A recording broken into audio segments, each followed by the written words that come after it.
Nice job, guys. He's just watching videos, and Mason is telling me that Mason wants to challenge John Daspit to a basketball game. What? They were trash talking each other when we were at the rodeo, and they have a one-on-one. They haven't set up a date yet, but Mason thinks that John Daspit's ducking him, and then he decided that Mason decided he has shin splints, so he can't play. Mason decided he had shin splints? Then he decided he himself has shin splints, and that he can't play right now, but that John Daspit's ducking him. So when John really wants to play Mason, too. So when you guys take shots at Gen Z, just know this is what you created.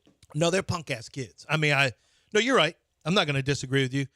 Gen Z wants so bad to be part of something, which is admirable. It just used to be in the 60s and 70s and even into the 80s.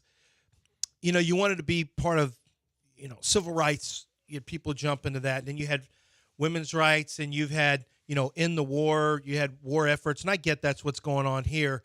But it was the U.S. war. It was not, like young people will take up whatever. They want to be part of a cause or something like that. So it becomes like, it becomes a lot all over campuses. If it wasn't this, it'd be something else because you want to be part of something instead of just online all the time. But I'd rather be online all the time. This is disruptive. At some point, it's going to be a little. At some point, you're going to have somebody start cracking some skulls now. Listen, as long as they're not taking over golf courses, I'm all right. You know what? Okay. And it's funny you mentioned that. One of the best resources. Have any of the people thought about that? Where you could build affordable housing on golf courses. Golf courses. Yes. You need to start spreading out all over golf courses and blocking. We need every inch of every golf course. By the way, we need more golf courses. Human blockade across golf courses. We need to get some of those people. If they've got the balls to block the Brooklyn Bridge, Chicago. I mean, these people are not fooling. Can you imagine? If you got the balls to do this in Chicago and New York? Chicago? Was that mayor? They don't care. Can you imagine? No, but the drivers do. Yeah, they do. Yeah. No, I'm talking about you're blocking people in Chicago and New York. What if John rolled up to one of his favorite courses and just a line and they're on the cart Gen path. Z kids and they're on the cart path and they won't let you by. I'm not going cart path. I'm driving on the course. No, they're across. They're all the way across the whole guess fairway. What? What? They're getting run over by a cart. And you got case. They'll just block caught a case. his entry to the country club. Their arms locked. Yeah. And they won't let him in. They won't let you in. Guess what? They won't let you get to the carts. They're all around the carts. You can't get to a cart. That's what's coming. A Tiger Woods wife 9-iron. Divest now. And then they're all in carts. Yeah. And they're all locking their arms around carts that you can't use a cart. You just have to walk if you want to play. They bring Can chains. you imagine the horror of you having to carry your clubs? You just get a pull cart. Yeah. Bring a pull cart with you in case you start running into some of these college students who want to start asking you to divest from whatever you're into. College students don't even know where golf courses are. Well, we need to put them on that. Yeah. Because I want to see the golf community versus the protest community. Because trust me, there are people who love to protest. Yeah. If you got a good protest for them, they are in. And if we can put Highland Pines versus protest community, I want to see who wins. Just put a couple kids laying across the hole so they can't even play. Laying across the hole. All it takes is 18 people. Yeah. All it takes 18 people to lay on top of the hole. To ruin his day. What would you do? Move the hole. And then they'll just lay on that one. Yeah. All they got to do is lay across the hole. Then you putt towards something else. That's all. What are you going to do? Here comes a ball. I'm 100% not even thinking twice about trying to. Oh, I ain't stopping. Guess what? I'm still playing the hole. Yeah, I'm playing the hole. You go lay across the hole. Guess what? I'm still playing it. Right into him as hard as I can, and it counts. Yeah. Guess what? Oh, I'm looking at Khalil Davis coming through the line. Khalil Davis actually played well last year. He had a good year last year. He really did. I was surprised how well he played. He had one game. What's that game where he dominated? He's the only one left from last year. Well, it's Kurt Hinish. Yeah, that's right. I mean, the middle, they were like, hold on a second. Collins, not good enough. Back to this. So if something's laying on a hole, what are you going to do? I'm gonna hit my club into the. But you want to get them off. Like the members what do you think will happen? That somebody will be called and there will be people who pick them up and because usually they just try to move. There's enough of them where they move them, and I give these lunatics credit. They try to scramble back out there. I mean, I can't believe somebody hasn't had their head flattened. Literally hasn't had their skull cracked by somebody running over their skull. Well, everybody's video. And what difference do you think you're making? Everybody's video. I know. But what difference do you think you're making by protesting climate or whatever, and you're somewhere in the middle of a road, and like, do you think that, all right, you know what, do you think most of the time summit, it's not, no one knows what you're protesting, it's just, look at the nut job. So you think that people are going to come, like, these people who have blocked off this street, we're going to have to internationally rethink things. You got a lot of people who would love to do something on climate, and you got other people who won't. You got people, you can't, like, what do you think you're actually going to do?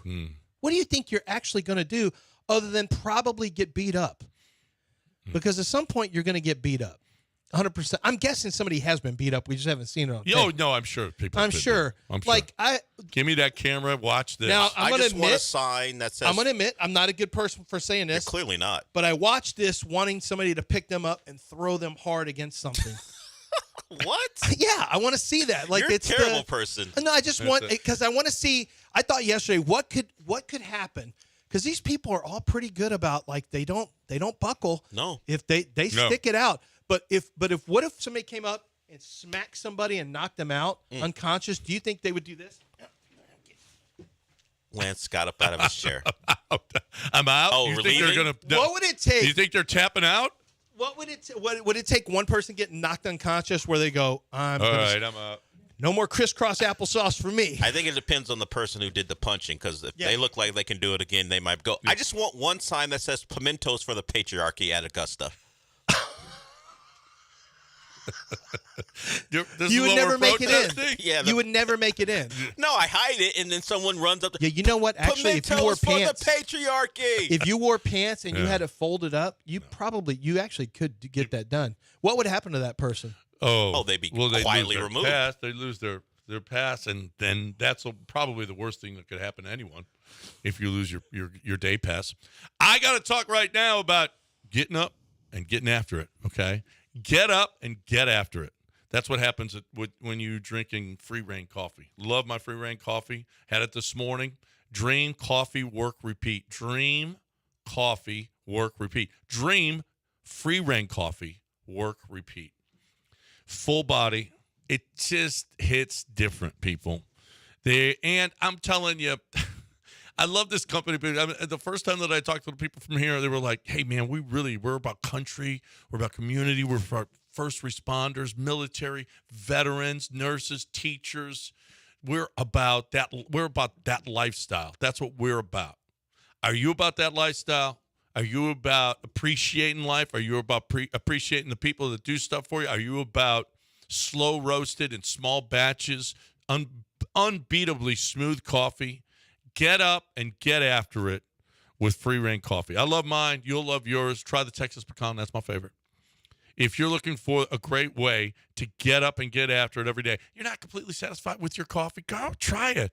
20% off with the promo code ESPN20 at 975coffee.com, 975coffee.com. Put in promo code ESPN20.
So Granado thinks that Daspit will beat Mason in their basketball matchup. No question. He believes there's no question. John is tenacious. See, here's the thing. Mason, my son Mason's a really good shooter. Mason has never had to go head-to-head with opposing counsel who are looking to squeeze people who have been injured and try to, frankly, underpay them so that they can't even pay their hospital bills. John Daspit has dealt with – John Daspit's aggressive. John Daspit works 7 days a week. John Daspit doesn't take any days off. Mason can't beat him in a one-on-one matchup. John Daspit's been battling and fighting and competing as hard as anybody in the entire state of Texas when it comes to personal injury. He's a personal injury lawyer with tremendous success because he goes and fights for you, and he understands what you have coming to you, not just with your hospital bills, not just with your time off, but also when I say time off because you can't work because you're injured, but also with your physical therapy, your surgeries, and, of course, your pain and suffering. And what is your pain and suffering worth? Well, with insurance companies, they want you to believe that it's worth nothing. They just want you to put some dirt on it and move on. But if you've been badly hurt, you know that that's not how it works. And in many cases, you're having to deal with pain that will last for the rest of your life. Let John Daspit fight for you, fight for your loved ones. I'm not going to vouch for his basketball yet until I see him, but I do think he's way too aggressive for my son without even seeing him play basketball. I believe in John Daspit, not only against my son in one-on-one, but winning for you in the court if you ever need to go to court for personal injury. Most of them are going to settle out, and you're going to win big. It's John Daspit and the Daspit Law Firm, 713. Call now.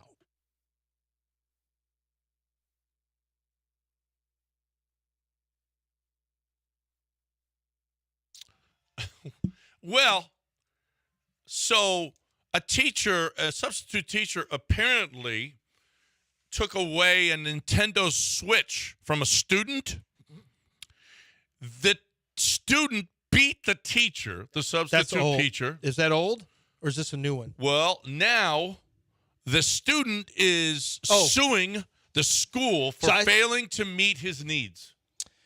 So he's a special need. I know this story. It happened a while back. Yeah, a violent autistic teen. Yeah, on camera. He beat her on camera. Yes, and ran her down. I didn't know she was a substitute. She was a substitute teacher. Maybe she wasn't aware. She was taking it to the office. He beat her, and while she was down, he continued to beat her. He was an autistic. He's an autistic student, special needs. What is he suing for? He's suing for the school failing to meet his needs.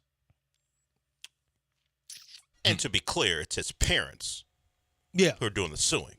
I don't think he's filing a lawsuit by himself. Well, he's a high school kid, so so the parents decided they saw an opportunity. He's facing up to 30 years in prison for the assault. It's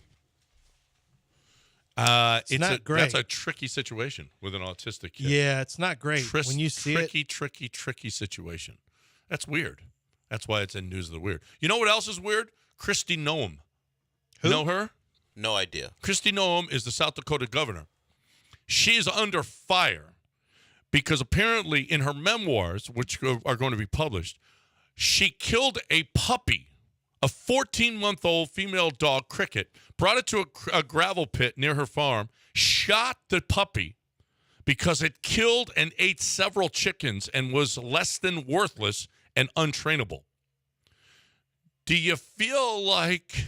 Okay. Where's she? Which side are you on in this one? Where is she? Kill the dog that eats the chickens? Well, farm life is different. That's why I wouldn't have included that. Yeah. Probably keep that out of the mouth. I mean, sometimes you got to just read the room and have some. She's catching it, but she's kind of hot. So where's she from? She's South Dakota. Yeah, see, their rules are different. Like, she'll be fine in South Dakota, but she's going to take a lot of. Not nationally, she's not. No, not nationally. No. She's going to take a lot of heat. But in South Dakota, they go, well, it was eating the chickens. Well, I mean, sorry. They would have done it in Yellowstone. Gotta go. In Yellowstone, they would have. They would have sent that dog to. Okay, if not that Wyoming. was some kind of a wolf, or if it was What if it was a baby wolf? A baby wolf? It's eating your chickens. What do you kind do? of puppy? Was it a wolf puppy? What if it was a wild pig that was eating your chickens? Oh, they're shooting that. They'd shoot it. Shoot that pig. So dog Hold on. gotta go. So you're on board with this? Dog gotta go. You take the puppy and you're holding it like this. Is that how? Did she hold the gun to the puppy? Hold it up to the side of his head. I don't know. You're good with that, John? But are you okay with? Look, my parents come from farms. Farm life is farm life. Just don't talk about farm. Whatever happens on the farm stays on the farm. We hang off of helicopters and shoot My wild grandma boars. she would stick a metal rod over the chicken's neck and pull straight up so the head, she pulled the neck And it would plumb flap off, around. and it would flop around. Like a chicken with its head cut Rain off. hell below. Yeah. Killing them hogs real nice and slow. That's where that comes from. That's where that comes from. From a helicopter shooting at wild boars or hogs. Yes. Yeah. I mean, like I said, I wouldn't have included it personally just because I like to avoid conflict with Twitter. Right. A little girl said there were monsters in her bedroom. Her parents didn't believe it. Well, turns out it was 60,000 bees. 60,000 bees were in her bedroom. This is easily one of the worst stories you've ever told. How do you never enter your child's room to notice there's 60,000 bees? You don't hear it? Yeah. Apparently, she said there were monsters. Mommy, there's monsters on the wall. No. A beekeeper came, found 60,000. 60,000 monsters in her wall. Monsters. Yeah, behind her wall. A Yellowstone tourist kicked a bison in its leg before it turned on the tourist. Yeah. Well, yeah. It's a bison. I'm You going to don't need kick a more bison. context, though. Why did it kick the bison in the leg? What did the bison I don't know. The do to deserve Rangers it? said it's a audio story. I can't listen to it. So the Rangers said, "You're too stupid. You should get attacked by a bison." What's a bison? Why are you kicking a bison in the leg? Go shoot a dog. How many pounds is a bison? Don't go shoot a dog. What? No, if it's eating your chickens. Oh, my God. If it's eating your chickens. Apparently, an emotional support alligator, Wally, was missing after vacation with its owner in Georgia. Do you think that Wally, the emotional support alligator, Ate the owner? apparently he was like, "Hey, what happened to Wally? How do you lose an alligator? How do you lose an alligator? How are you allowed to travel with one? Well, in your car?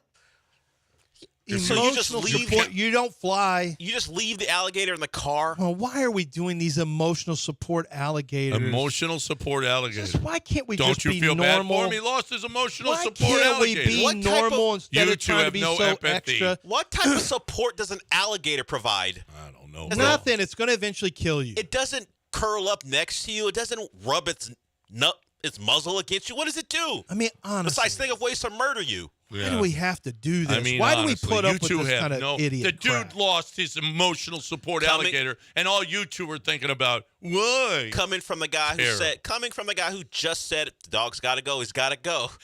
Gotta go. Killing the chickens. Gotta go. A puppy, Well- by the way. Like I said, there's farm rules. Don't break the farm rules. Oh, remember, where did Old Yeller get killed? Farm. Yeah. Yeah. There's rules on farm. Oh, Yeller was old. I know. Old Yeller It's a didn't have the different same thing usefulness. altogether.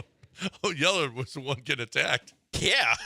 Time to talk right That's now. right. Old Yeller is just sitting there. Hey, Hey, why did Old Yeller get I don't shot? know. I can't remember. what Just the hell, old, break right? a leg? Did he have rabies or I something? don't know what the.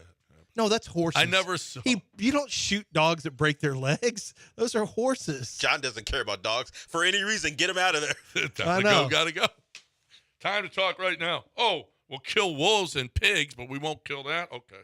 Man's best friend, John. Time to talk right now about hoops, sporting goals, and equipment. Pretty sure they don't want to be right here. No. I'm pretty sure this. If you want the best goal ever, the best goal in the history of goals, there's one. It's Pro Dunk. It used the best of all of the technology, the tempered glass backboard, the unrustable stanchion, the unbreakable rim, all of it. Listen, you want the best goal, yes. Your wife wants the best goal because it's going to look great. You want the best goal so that the kids will actually play on it. You got a drill that will raise and lower the goal so the kids will actually go out and enjoy that goal. You love it because the kids are outside. Mom will love it because it looks great. The kids will love it because it's the best goal. Don't go to a box score and get one of those goals where you put the sand in the base. That's just terrible. It shakes around all over the place. Kids will never go out there. And oh, by the way, it doesn't raise and lower so that they can actually enjoy it. Especially if you got little kids. My big kid loved it too. He put it down to 8-9 feet and was dunking and just had a great time. You will love it too. ProDunk.com. Get the best goal ever made. ProDunk.com.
Welcome into the show. Myself and Sean here with you. And I heard something that struck me as really telling about where we are as far as the baseball town. I heard it was Joey Loperfido Day. And I was like, oof, what happened to my town? What happened to my baseball team? I remember the days when we were getting excited about Bregman coming up and Correa and Pena now being a guy to depend on. But Joey Loperfido Day, that just speaks to the desperation of where we are, where Abreu and Singleton and the awful starter leading us to potentially get excited about a part-time first baseman who can't keep from striking out on the minor league level, where the Astros themselves have kind of told you he isn't ready, but they're so desperate for anything that isn't Singleton and Abreu that he's going to come up. Joey Loperfido Day. I don't want to be part of that holiday. That's a terrible holiday. How are you celebrating Joey Loperfido Day? By watching my favorite team in baseball play, I guess. How else do you celebrate it? How else do you celebrate Joey Loperfido Day? So maybe have a lasagna or something. Go full on. Find yourself your favorite Italian restaurant and honor him with an Italian dish. Endless breadsticks at Olive Garden. Yeah. And to be fair, Joey Loperfido coming up is like saying we're going to the Olive Garden, and we like it. It's better than nothing. But if we're talking about true Italian cuisine, I'm not sure the Olive Garden or Joey Loperfido is what we're looking for, particularly when it comes to playing first base. We don't even know if he's going to play. How many starts he'll make. We just know the Astros have made that move, and I haven't seen any news about a corresponding move as of yet. If we do see who is designated potentially for assignment, namely one John Singleton or someone else sent down, we'll let you know. Plenty of other stuff to get to, but I just was struck by that earlier today. Joey Loperfido Day. It's rough times. The Astros now 9-19 after winning 2 games in Mexico City against the Colorado Rockies. We'll show you teams who have gotten off the slow starts and how likely it is for the Astros to make a playoff push, whether it be the division or the wild card. Some numbers suggest it's not out of the realm of possibility, but I will just let you know the Astros have started worse than all the teams I'm going to mention because it's based off the first 25 games, and the Astros have been worse in those 25 games. Not much worse, but worse than almost all the teams who did make the playoffs after really slow starts. We'll get into that a little bit as we go along on the show. I don't know if it's exciting to talk about, but it might give you some hope as far as what this team can accomplish if we still believe the talent is there and the back of the baseball card stuff means anything. But I did want to get to this to start the show. I asked a question of John and Lance earlier today about how many premium players are on this Texans roster because the draft is over. Sure, post-June signings can happen. Guys designated for post-June cuts. More money will become available for some teams. I don't know if the Texans will be active in the market now that the draft's over. I've talked about it before. Nick Caserio talks about how hard it is to make this team. They may think they are set. I'm sure they're always on the lookout if the price comes down for maybe a safety they may like, but I don't know if it'll be a corner, but you never know. If Quandre Diggs, Justin Simmons, maybe the price range comes to a point where the Texans don't feel it's prohibitive, maybe they make a move. But it looks like right now, after the draft and free agency, this is the team. So I asked this question. How many premium players are on this Texans team? Nick Caserio's been around since 2021 as the general manager. Sure. For most of his tenure, they weren't looking to win. So, I mean, acquiring premium players wasn't particularly part of the plan. And it didn't help that they didn't have first-round picks. They got their first-round picks back, and they've made really good selections, particularly 2023. Now, Derek Stingley, when healthy, has proven himself to be a really good player. Certainly health will be a concern going forward just because of his history, and Kenyon Green still up in the air. So John and Lance went back and forth. John was on the high side because he's super optimistic about this team. He said 7. He included guys like Nico Collins and Derek Stingley as premium players. Now, the talent from Stingley and the production when he's on the field says yes. But do we give him premium player status or blue star status? It's another way that NBA people measure their teams. Do we give them that stat or measure players? Do we give him that status based off of 11 games? And can you count on him to be around for a 17-game season? Hasn't shown that to be the case. Hasn't played a full season since 2019 LSU. Nico Collins has done it for 1 year. Is he a premium player? He's probably going to get paid like one after this season if he performs like he did in 2023. And I thought about this question because we've talked about how close the Texans are to contending. Are they where they should be if we're talking about a Super Bowl contender? Because Mel Kiper, we'll play the sound from him later, he talked about the draft from the Texans and said they are on their way to a Super Bowl. And it got me thinking. The Chiefs and the 49ers were both in the Super Bowl last year. And there's some leeway with this because depending on what you think of Rashee Rice, now there's a different Rashee Rice thing to think about now. I think a lot of things about Rashee Rice. Certainly this offseason, Rashee Rice has made us think quite a bit. But is Rashee Rice, was he a premium player last year? I think the Chiefs would say yes. He was their best non-tight end pass catcher. He wasn't Travis Kelce, but they finally found an option that wasn't Travis Kelce, and he thrived. So if we're going to give him that status, I guess I could give Nico Collins that status because they're one-year guys who've done it. Nico was a more feature player throughout the year, so his numbers are better. Tank Dell didn't make it through the year, so I'm going to step back from giving him that. But you could if you wanted to. It's Kaimi Fairbairn and all these things. But the consensus, I guess you want to call that, was 5 to 7. They have about 5 to 7 premium players on the roster. When you talk about Will Anderson and Daniil Hunter and Laramie Tunsil and CJ, of course. And then you throw in a Nico Collins, and now you have Stephon Diggs on the roster. So maybe you get to 5 or 7 if you want to throw in a kicker like Kaimi Fairbairn, if you think he's one of the best kickers in the game. But you go to the teams who made the Super Bowl. And the 49ers, you could say they had 10 or 11. The Chiefs, maybe 9 to 10. And the difference between their 9 to 10 and 10 to 11 and the Texans 5 to 7, in some of those positions, the Chiefs have maybe the best player in the game. The 49ers, maybe the best player at that position. Chris Jones, particularly now that Aaron Donald's gone, maybe the best defensive tackle in football. Probably you would say yes. Now age, we'll see how he continues to age. But last year, outside of Aaron Donald, who was a better defensive tackle than Chris Jones? And he makes plays at opportune times for the Chiefs. We all know about Patrick Mahomes, best quarterback in the league. Travis Kelce, top 2 tight end in football. If you like Hawkinson, maybe you like George Kittle for the blocking. And speaking of George Kittle, the 49ers, Christian McCaffrey, best running back in football. Debo, Ayuk. You want to give Brock Purdy? I'll ask you this: Is Brock Purdy a premium player? Do we give it to him after a year plus of really good play? That's a tough one. I think at quarterback, being a premium player, the standard's like a little bit higher. Because, I mean, how many premium, now this is like a side tangent, but how many premium player quarterbacks are there?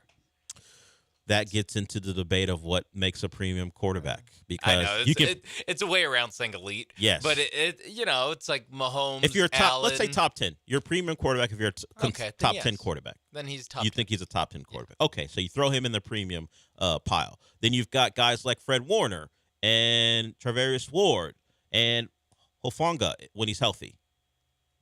Great player, but he didn't finish here because of health, but he has been a great player in his time there. So we're talking about teams who nearly double or at least have a third more premium players than the Texans. So if I put it to you like that, Sean, if we're talking about teams, you throw in the Chiefs like McDuffie, and now they don't have Snead, but he was on that team too, 2 premium corners. So if I give you, in some cases, maybe double, depending if you have the Texans on the low end, maybe 5, or at least a third more premium players, are the Texans true contenders if we're talking about those teams who made the Super Bowl having that many A-plus players and then adding that some of them are the best players at their position?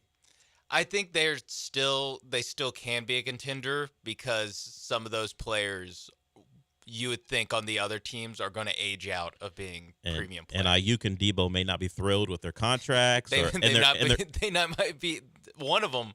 Probably not going to be on the. You can throw that in the mix 49ers. too. Yeah. I think that's really the reason why is that not only do they are they Trent Williams and Chris Jones. It's like, well, if they if they fall off, not a cliff, but if they fall out of being a premium player this year at their age, will we be that surprised? No, Trent Williams has been around and been great for a long time. He was a guy who He was like in the 2008 draft. He was a guy in a bit of flux because we forget, but he played for Washington when they were still named that other team, and he had an illness, and there's some thought that the Texans might be in on him. They weren't, and he eventually goes to San Francisco, and he's now 35 years old. He'll be 36 once the season begins. So yeah, a fall off could happen pretty quickly for Trent Williams. He's a great player, still remains that, but he's had injury concerns the last couple seasons, particularly last year, in and out of the lineup. And is that going to change as he gets older? He's been durable, but he played. He missed a couple games last year. He misses a couple games every year since really if you just go back through his career, the last time he played 16 games, and that was a full year, was 2013. Oof. So, I mean, it's 15, 14, 13. So he's available, but he's missing time. Missing a game here. He's missing a game here, there, maybe 2 to 3 a season. And I don't know. I don't think that's going to stop as he gets older. And, speaking of Travis Kelce, he's getting older. Didn't stop the Chiefs from giving him a lot of money. He gets an extension. I think part of it is that Travis Kelce for 75% of the season, 80% of the season last year was not a premium player. No, he was not. Then it was winning time, and all of a sudden we got Travis Kelce. He was on washed watch the entire time. Travis Kelce, cooked or washed? Which one do you want to use? People bring up his girlfriend as a reason why he wasn't playing well. He was distracted. That's how not a premium player he is. Yes. But you don't have to worry about that with Dalton Schultz or Cade Stover. About being distracted or being premium players? Having their premium player status questioned. Because it was never asserted. Well, I don't know. The way Nick Casario is talking about Cade elite. Stover. I don't know what he is, but he's elite. Yeah. Okay. One of his favorite players. Cade Stover. I think people are gonna love him if his sound bites during the draft process filter over to him being a Texan. He had plenty to say about people questioning his blocking, and we'll see if that particular point of view and attitude continues now that he's on an NFL roster. Yeah, but to answer your question, there is I think some of it is that these Chiefs and 49ers are viewed more as premium players because both these teams have been good for 5 years, and they just have been in so many big games that they come through in all these premium spots where you want your big time players to come through, and the Texans, most of their guys just haven't been there, haven't had the opportunity. Yeah, and we liked how Chris Jones played, or not Chris Jones, Christian Harris played. Yeah, in the playoff game, but it was one playoff game that he played well in. So there's a lot of... You have to build your reputation. Yeah. The Texans haven't had enough opportunities, and some of the young players haven't. So they might get there. And how do you become one of the players you put in that premium status? You continue to perform when it matters most, and hopefully they'll get another opportunity as 2024 unfolds. But yeah, I think a reputation is playing a part in my assessment, and also my human eyes tell me when those guys play in big games, they show up. So if that is what's to come for the Texans, great. I do think right now, if we're going to judge them based against the 2 Super Bowl teams, there are ways to go. But hell, another good year from a couple players, and they may jump up as far as players who can be considered that. And I don't know if Blake Fisher will ever be that, but he spoke to the media after the draft. We'll hear from him on the other side. He talks about the Texans and the draft process and his discussions with them, and he talks about what he thinks of C.J. Stroud. So we'll hear from Blake Fisher when we come back.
This is the Del Olaleye Show, on ESPN 97.5 and 92.5. broadcasting live from the Veritex Community Bank Studios. Here's Del Olaleye.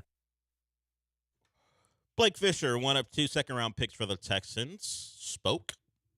Have we heard from Kamari Lassiter? I haven't seen any sound floating around from him, not from the usual sources. I'm sure he has. I just haven't seen it. But generally the second-round picks don't get flown in immediately to do their presser. Not like the first rounders. Yeah, they get a Greyhound ticket. I don't know if they have to take a bus in. I just know they don't. There's no need for them to come in on the Friday after for a press conference where they're putting on the hat and the new jersey. Maybe the Texans won't do that because they don't have enough jerseys available of the new jerseys available to put a new number on it. Yeah, a new number on it and a name. Maybe they don't have those enough blanks available to create one for their new draft picks. We'll see. But Blake Fisher I don't know where he was. I think he might have been just at home and part of a conference call on a Zoom call, and they were asking him questions. And, of course, everyone wants to know how much communication did you have with the team once they drafted you. Here's Blake Fisher discussing his communication with the Texans leading up to being drafted. I met with them during the combine, had a formal visit with them. And then I would say, I had a couple Zooms with them. But didn't know the interest was this high. But, love this opportunity, especially being able to be, back with, one of my OGs from, college, Jared Patterson. And, then, young and up growing team, just being able to contribute, just bring, what I bring to the game, to this program or to this organization. You mentioned Jared Patterson, his teammate. Social teams got to get on that. Having the buddies go on a tour of the city of Houston. It's going to happen.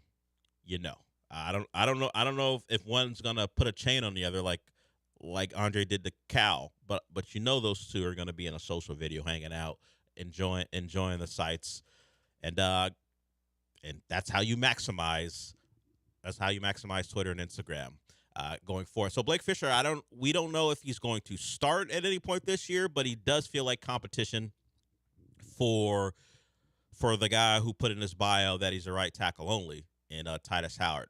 Titus Howard is a guy who didn't play well at guard, but we know that's not his position. Is he a legit right tackle? He's probably got one more year to prove it.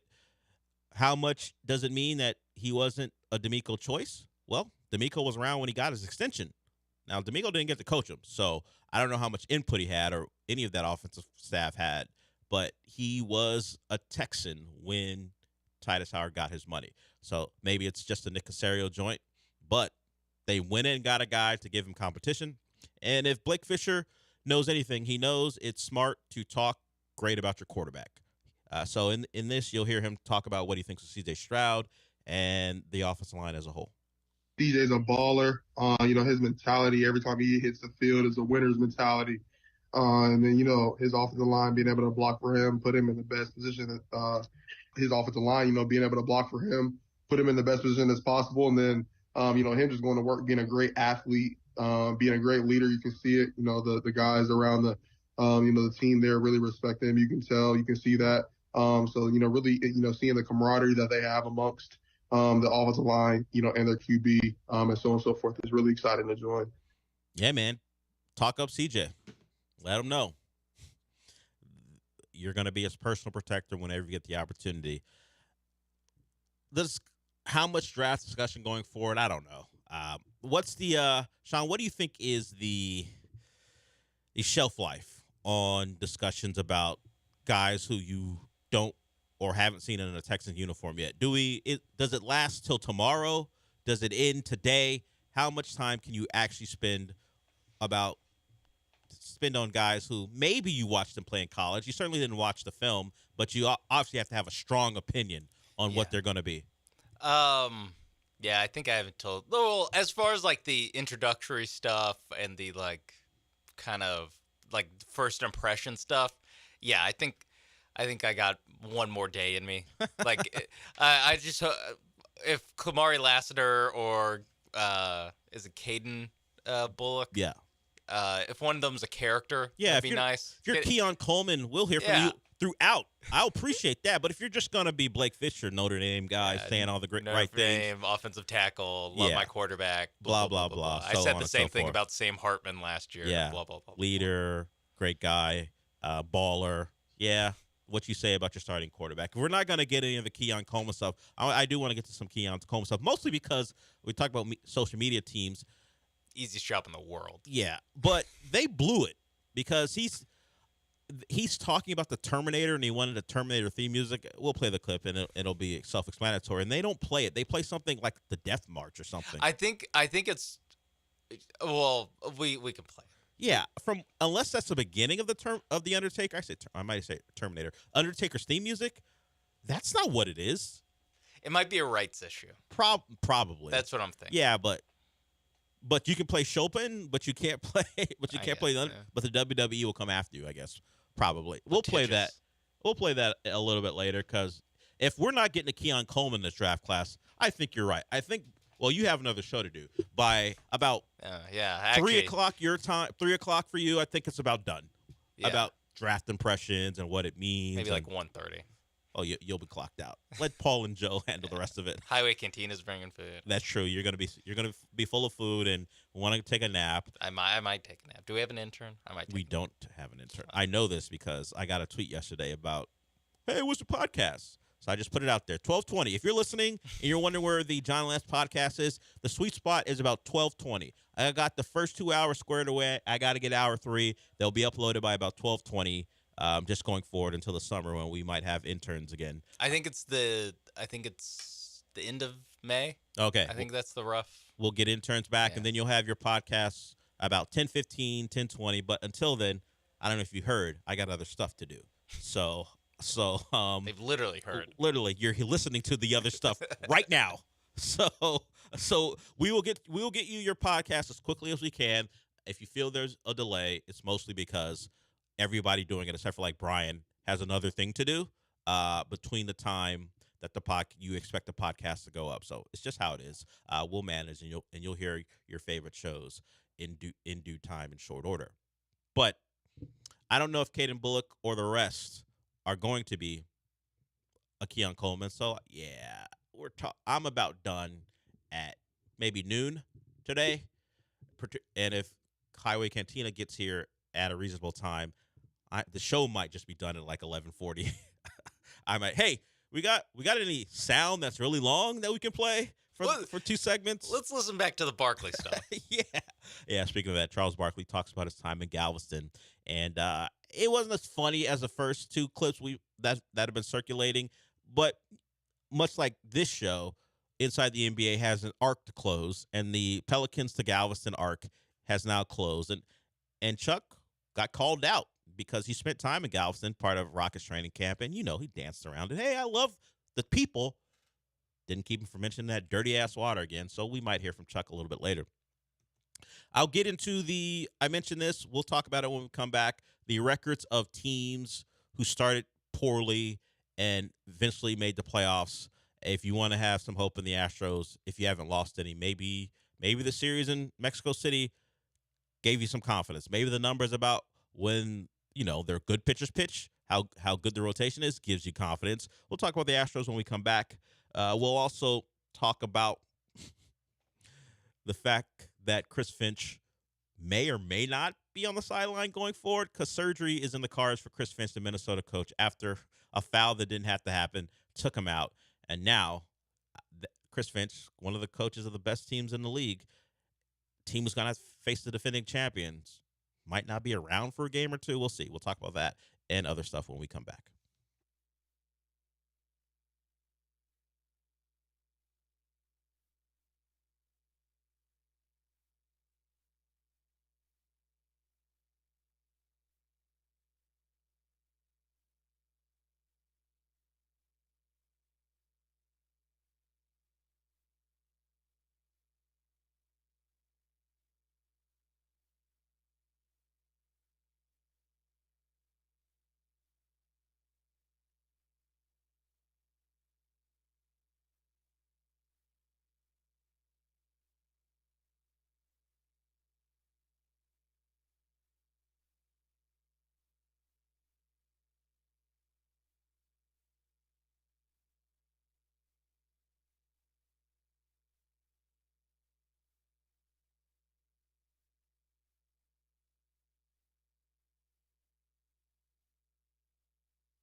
You're listening to the Del Olaleye Show. On ESPN 97.5 and 92.5. Live from the Veritex Community Bank Studios, here's Del Olaleye.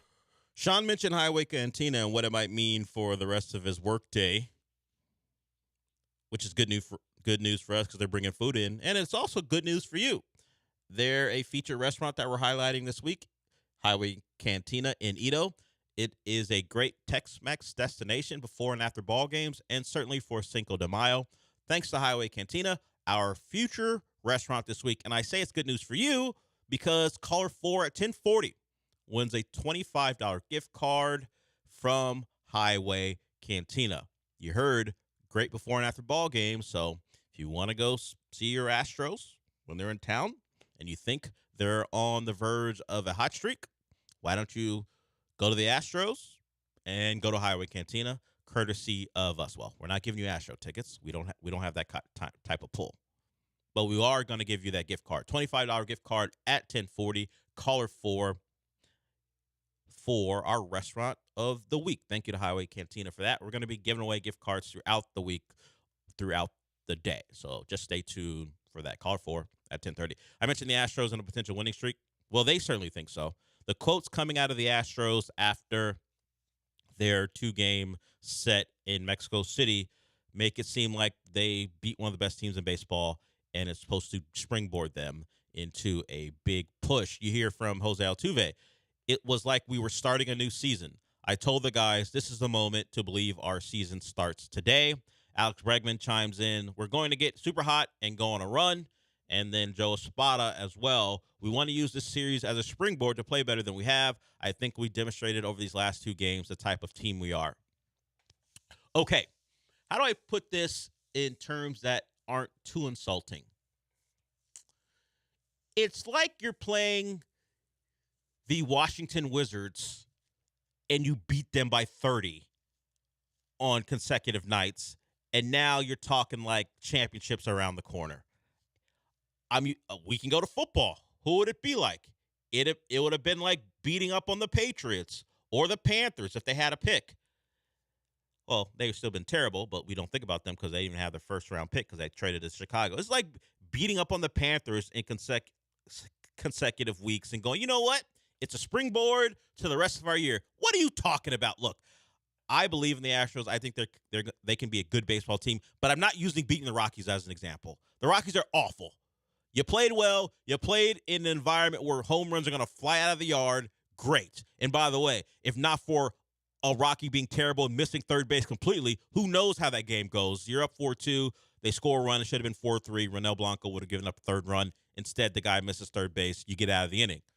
I'm going to need everyone to slow down until you beat a good baseball team before we start to talk about it's a springboard. Now, they could very well be right. There might be great feelings, but maybe you're just in a different country feeling a little spicy and you think things are great when you beat up on the Rockies. Cut it out. You take the series from the Guardians, then I'm ready to listen. I'm ready to listen. That's a good baseball team. You beat them, I'm all in. Well, all in strong. I'm like Cowboys all in. I believe, but I ain't taking it because you beat the Rockies. It meant nothing that you beat the Rockies. If you didn't beat the Rockies, just pack it up. I was going to say, all they did was not disqualify themselves for the rest of the season. If you fell to 7-21 because the Rockies took 2 for you, just pack it up. It's over for you. Yeah, they did the bare minimum. You did what you had to do. Take 2 the snot out of them from that awful baseball team. It's a springboard. Cut it out, man. I know you have to stay positive and you're looking for things to show that we are who we believe to be, but it ain't this series. Those guys have played a lot of good baseball against a lot of good teams in big moments. Don't they sense that the Rockies ain't it?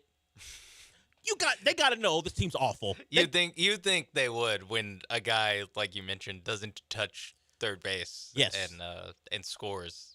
Stop it. Makes a they know, like JV baseball mistake. They go out there. They know what a good team looks like. They know what a bad team looks like. They can't. Everyone has to be complimentary of everyone in baseball. You can never say someone's terrible. But the Rockies are terrible. The Astros know they're terrible. The Rockies know they're terrible. Even the people who don't care about Major League Baseball but want to see a sporting event in Mexico know the Rockies are terrible. Even if they knew nothing about them going in, they watch that team play and go, oh, there's a crappy baseball team we're watching. Enough. The Guardians, that's a test. You take two from them when Hunter Brown and Arrighetti are two of your pitchers, then I'm like, all right, there's something. The Rockies, they better cut the crap and go win a series against a good baseball team. The Guardians, 19-9. You face them, you start getting hot, and if you want to point to the Rocky series, if you go on a run, more power to you. But I ain't believing it. And remember, it's 10:40. Caller 4 wins the $25 gift card to Highway Cantina. So if you want that, call in right now. You get a chance to get some great Tex-Mex on us. And we're going to be having it a little bit later, thanks to Highway Cantina being the featured restaurant of the week. I mentioned some of the pitchers who are going to be pitching in this series. Hunter Brown goes tonight. Hunter Brown, part of that rotation. That is the bad part. We gave you the numbers yesterday when it's Blanco, Verlander, Valdez, and Javier. That rotation is locked down. Under 2 ERA. Undefeated. No losses. When it's like a Arrighetti, Henley, France, and Hunter Brown, awful. Part of the reason this team is as below 500 as they are, you can throw in the bullpen, which has been great. We know. Some people have done an autopsy on the Astros. I believe one show on the station has buried them. That was before they went into their series against Colorado. So certainly didn't have the optimism the Astros do coming out of that series, and rightfully so. They had shown nothing, and I think I heard the guys yesterday, Gallant George, particularly Paul, was like, I don't care what happened against Colorado. That means nothing. And I think it's the right approach. Go do something against a team that has a heartbeat, and then we'll have a conversation. So Hunter Brown tonight against Carlos Carrasco. Carlos Carrasco hasn't been great this year, but when you're comparing him to Hunter Brown, Carlos Carrasco will tell me to watch my mouth. Did you see the guy they have pitching? An advantage for the Guardians tonight. The Astros at home, known as a bad home baseball team. Hopefully that turns around in this series. Verlander does go in between Hunter Brown and Arrighetti. So the hope is Javier will come back quickly, and then you have a lockdown rotation as long as everyone stays healthy, and then we start to try to build some momentum. Looks like we've got our winner. Thank you guys for calling in, and like I said, we're gonna be doing the Highway Cantina throughout the week. Just be aware. Everyone likes free food, and we're gonna give you a shot to win it throughout the week. Throughout the day. So I thank you, whoever that winner is, for calling in. Shout out to Michael. I don't know what you did other than dial a number, but shout out to you. Shout out to you. And listened. Yeah, listening, dialing a number, and realizing call it 1040 and not like 1038, despite me telling you it's 1040. That happens quite a bit. That's why Sean had to X out the phone lines. He doesn't trust you guys to I can't take directions. Can't be sitting here being like, wait a couple minutes. Yeah, you called early. Yeah. False start. Yeah. Just exit out. True. You'll get the point. You don't have an intern. You gotta cut some corners when you can, and that one is one. I got some Colorado Rockies baseball to talk about. No, you don't. Where's Troy Tulowitzki? Is he still playing anywhere? No, I think he's a coach. Yeah, didn't think so. Where's Todd Helton? Isn't he? I'm sure he's coaching somebody somewhere. Where's Matt Holliday? We're just gonna name Rockies. Yeah. Where's Andres Galarraga? Where's Larry Walker? If we're gonna do that, Chris Iannetta, where is he? No idea. Maybe went to Mexico to watch a team play and they left him there. Unlikely, but Dexter who knows? Fowler? Ooh, nice. So how many Rockies can you get through before you run out? I think I'm out. I mean, of like previous Rockies. I know Chris Bryant's there. Yeah, I'm trying to think of. There was one more guy. I think he might have been a third baseman when the Rockies were good, back when they were just starting. Luis? Nah, I don't remember his name. Oh, did Dante Bichette? Dante Bichette, I think he played for them too. We're gonna look up great Rockies of the past during the break, and we'll come back and start naming great Rockies.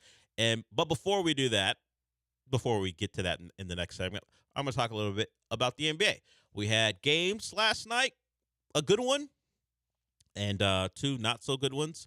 But the Lakers eliminated thanks to Jamal Murray. One of them, look, the Jamal Murray thing is crazy. We'll talk about it on the other side. The fact that he does what he does, he is what he is as a player, and no one thinks of him when we talk about some of the best players in the game. Another discussion about who are the best players in basketball came up. John likes Jason Tatum at 4. I think that's kind of high. If we start to actually list the best players in the game, Jason Tatum, a little high. 4 is a little high for me. We'll talk about the playoffs last night. We'll get into why the Sixers, at least being a Sixer fan, has got to be one of the more exhausting things ever. And Sean has a great comp for Joel Embiid. I don't know if it's new, but it struck me as perfect. We'll talk about that when we come back.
Broadcasting live from the Veritex Community Bank Studios, it's the Del Olaleye Show. On ESPN 97.5 and 92.5. Now back to Del Olaleye.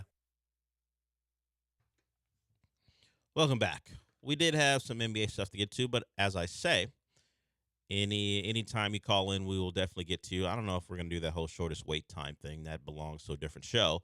But if you call in, you want to talk about anything, we will get to you as quickly as possible. 713-780-3776. And Reginald, I don't think we've ever heard from Reginald on this show. Reginald, you want to talk about the draft? What's up, man? Hey, what's going on, fellas? I just want to say I'm so glad I don't have to listen to the Wheelhouse on their terrible takes anymore on the draft for 4 hours of drive time. Also, what are your thoughts on Elijah Dushku being on OnlyFans? Hashtag free Raheezy. Damn it, Reginald, you've got us. Reginald. You better come with a more unique name, Ryan. I think actually a less unique name. Well, that's true. If you would have said Reggie. Maybe just be Dave or Reggie. Reginald's too much. Like Reginald is, I've never met a Reginald. Not anyone who called themselves that. It's always shortened. Go. Like you called in with as Anjan once. I couldn't read the board, but Anjan would have been a giveaway. Eliza Dushku. Once in a relationship with Rick Fox. That's my trivia about her. Okay, you took a shot at the Wheelhouse, a show that no longer exists. No one on the station. No one who worked on that show is on the station anymore. But hey, that's a callback, I guess. Sure. Eliza Dushku, once again, Ryan dipping into I guess the Maxim girls of his childhood. I'm sure she was on a cover of Maxim or Stuff or something at some point. Formerly Faith of Buffy the Vampire Slayer. She was in Bring It On, the sidekick to Kirsten Dunst. I'm going to say Eliza Dushku at 43, a mother of two, married, is a 2% chance, less than 2% chance for you, Ryan. She's not an A-lister, maybe not even a B-lister, but she's been in enough things where as long as she hasn't been bad with money, she should be okay. And plus, I don't know what her husband does, a Peter something. I don't want to butcher his last name, but that's also a buffer as well. He looks like a finance guy, as a guess. He is a businessman and former CEO, or former professional tennis player, a CEO of a real estate corporation, Intercontinental Real Estate Corporation. So, Ryan, I'm going to drop it to less than 0.5%. You were out of luck. Let's forget about the Eliza Dushku potential for OnlyFans. I'm sure she's been in a movie. Like, go to celebritymoviearchive.com. It's a real website. They provide you what you're looking for. Just go there. I mean, it's probably not all you're looking for, but they're an archive of women, celebrities who have been in movies where they've been nude. That's probably going to be where you need to get a membership to, because apparently you have a fetish for women who you used to watch on TV. Like, all the women he names outside of, like, Dakota Fanning don't even act anymore. Which is a good, that is somewhat of a good barrier of, or a good category to go through of non-working actors. True. Ryan, you probably should 2000s. Maybe you should start following influencers, because that transition from influencer to OnlyFans seems like a more likely thing than picking out 40-year-old actresses who used to be on Stuff magazine and thinking they're going to do OnlyFans. I'm looking at her IMDb. Does she still act? She was in Banshee. Oh, I remember that show, but Yeah. that's a long time ago now. Yeah, I mean that's like the most recent. Yeah, like, she's gone to motherhood as her career path, and good for her. And she's happily married, it appears. I don't know. Who knows? I don't know what Peter's like. She's been a guest voice on the Cleveland Show. That's once again quite a while. Like her last role was The Saint in 2017, from what I can tell, and that's about the time I think she started having children. So Ryan, I appreciate the effort. I remember Eliza Dushku fondly from her roles. I used to watch Buffy the Vampire Slayer, but another whiff for you. I'm telling you, Ryan, you need to get into the influencer bag, because those young ladies appear to be the ones who transition. Hey, you watch me on TikTok? I'm going to do this and make even more money. That's kind of how that goes. How do I get to your comparison for Joel Embiid? There's no real transition. Speaking of what? Grifters? Speaking of grifters. I was gonna use a word that I'm not because I had to slam on the brakes. I'm not sure if I'm. Well, you can say it. You can say it to me during the break, and we'll see if you can get away with it. Speaking of grifters, let's go to Joel Embiid. Foul baiter, grifter, whatever you want to call him. Great player. Doesn't mean he doesn't do those other things, though. He is questionable for tonight with a knee injury, the one we've seen him limping through this series with, but also a migraine. He missed shooting around with a migraine, which if I am Joel Embiid, I'm sticking with I'm missing this game because of a knee injury, not a migraine. No one's got time for him to miss the game with the migraine. Look, the Lakers, and mostly Darvin Ham was the main character last night. He was the guy getting slandered. The predictions that he's going to lose his job are out there. Apparently, LeBron James is going to opt out of his final year at the Lakers. Brian Windhorst believes that's going to be the case. We'll see. It'll be the first time since 2018 that LeBron's an actual free agent. Is he just going now? That means, I guess the Lakers lose his bird rights, and he's free to go wherever he wants.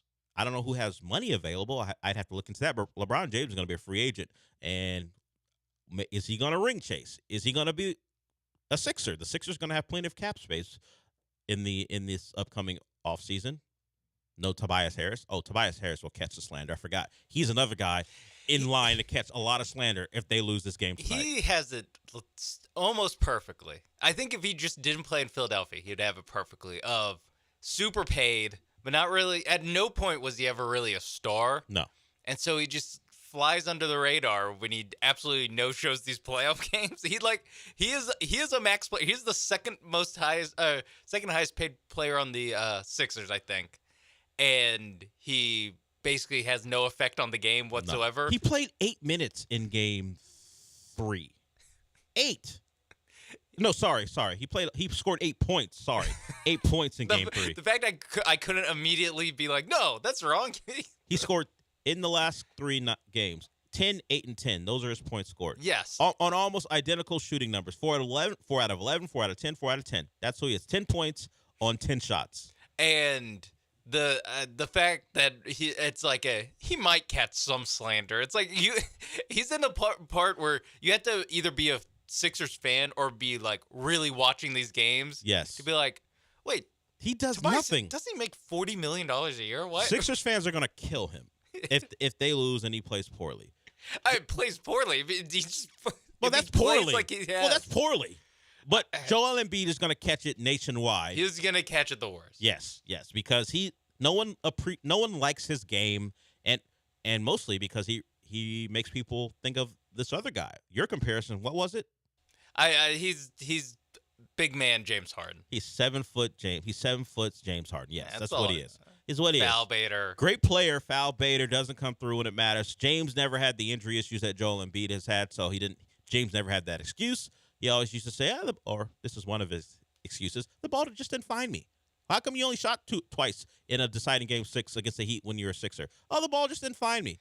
Yeah, he also has the excuse of because his role in the offense is so large during the regular season. For the Rockets, yeah. Yeah, and then that's why he's worn down. That's the excuse. The first time they play a good opponent every time in the playoffs. That's the excuse Daryl Morey rolled out there a couple times to explain James' lack of being assertive in big moments and just sometimes just flat out being awful. Dude, you have Chris Paul on your team. Yeah, Daryl Morey said the wear and tear of the season got to him. That's what happens to great players. They take on a lot, and they're still supposed to perform when it matters most. But, Daryl Morey finally realized he didn't realize anything. James Harden told him, I'm out of here because you're a liar. Because he was like, I guess when he traded for him, he was like, yeah, sure, we'll pay you. Yeah. Yeah, and then according to James Harden, then Daryl Morey's a liar because he didn't follow through. And now Daryl Morey is 1 game away from losing to the Knicks.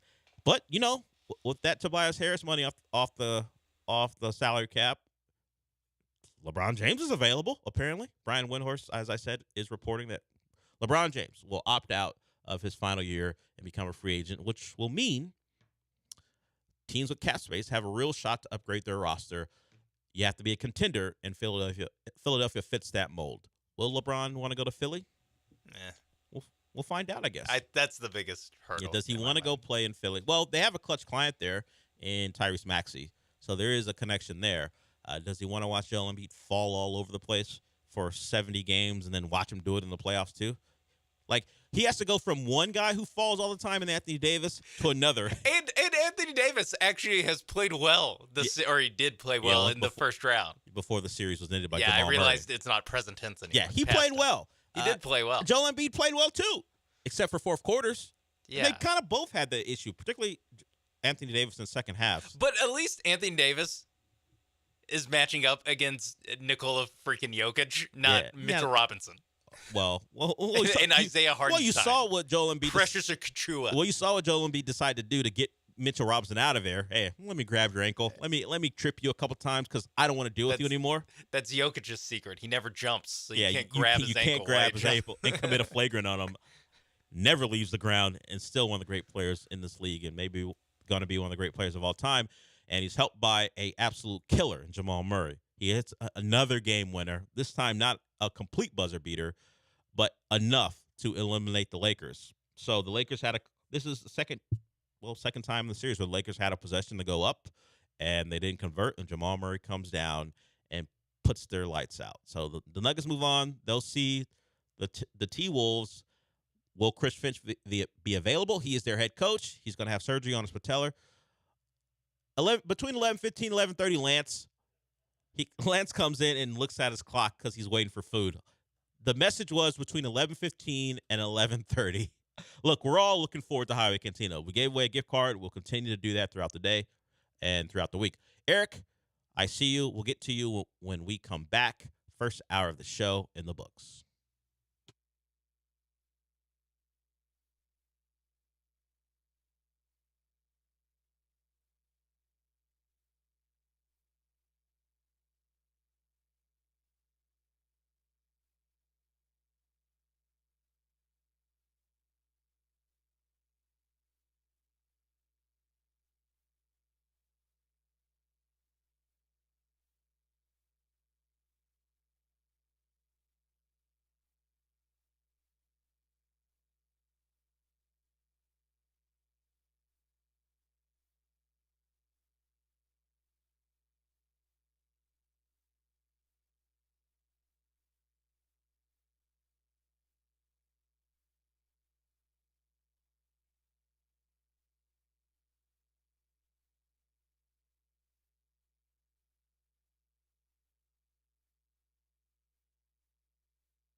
Hour 2 begins.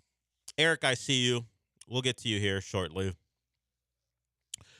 I was thinking about this as we wrapped up hour 1. I get into my worst version of myself in terms of radio guy when I have to wrap up a segment.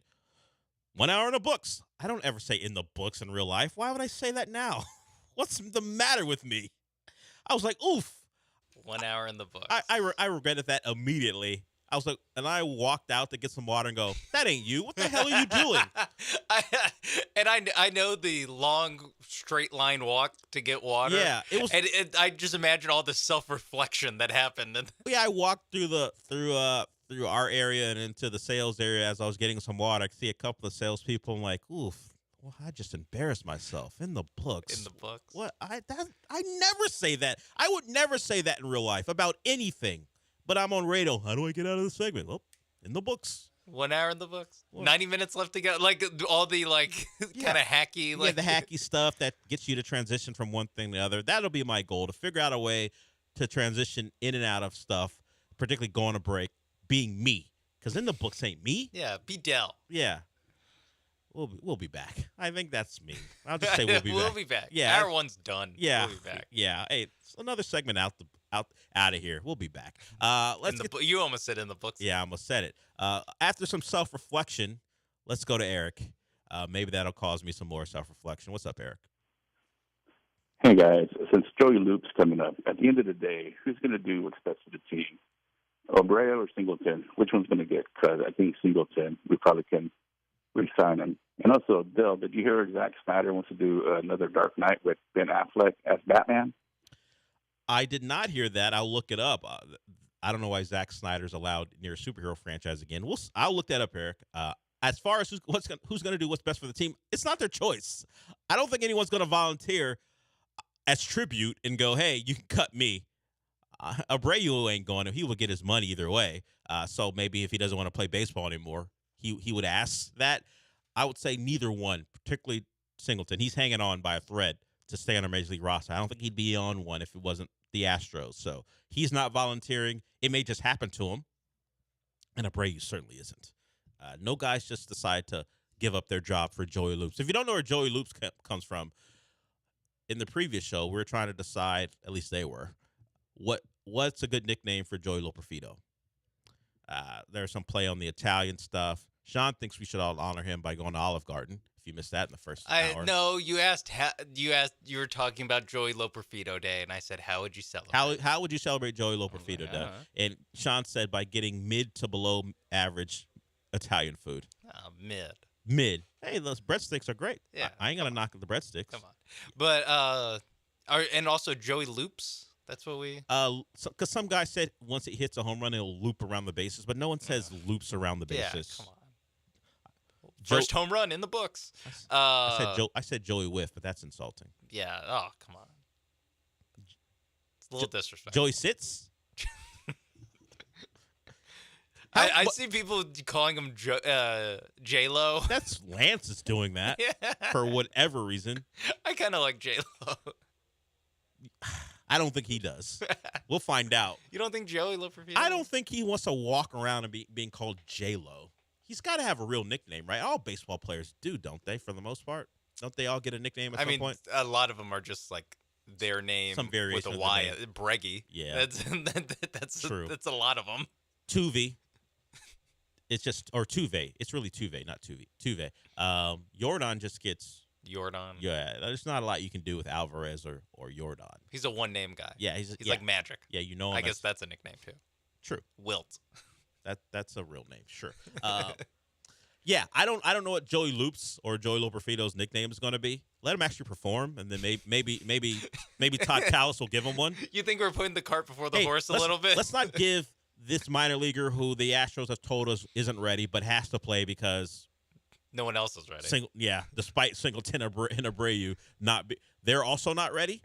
Despite a decade of experience. Professional baseball for Singleton. Yeah, and Abreu being a former MVP, he's not ready to play first base. So Loperfido will get his opportunity. How many games does he start a week? I don't know. Will Spada throw him in there immediately? Is it really Loperfido if he doesn't play today? They threw Trey Cabbage in there. Fed him to the Sharks. of the Colorado Rockies. Not exactly. Yeah. Not exactly great whites. They're those little. They're more like. They're the fish that hang off the remora Yeah. that hang off sharks. That's what they are. Yes, they pretend they're a baseball team when they really aren't. They're getting the runoff of actual real baseball teams, so they get to play. Oh, cool, a Chris Bryant. Yeah, and speaking of that, did you see that? It's not even speaking of that, but did you see that MLB is actually going to? You're right. We're wrong. The uniforms suck. We're gonna make alterations. And what if the alteration is? We're just gonna bring back all the old ones, the ones from last year. Yeah, because they're like, well, we're gonna change the last name, like the back of the jersey font size. The grays will match. The grays will match. The sweat stains will go away. Yes, because you know what? We're actually not gonna use the fabric that we're gonna use for this year. So it's like, okay, so you're just going back to last year's uniform. And you'll make sure they all have a swoosh on it. Okay. Yeah. Great. Make sure they all have a swoosh and an Oxy logo. If you're an Astros. Yeah, for the Astros. If you're the Astros, yeah. Slap an Oxy logo Sure. on that. So, after all the nonsense about, no, these are performance-based, then they realize aesthetics mean quite a bit, too.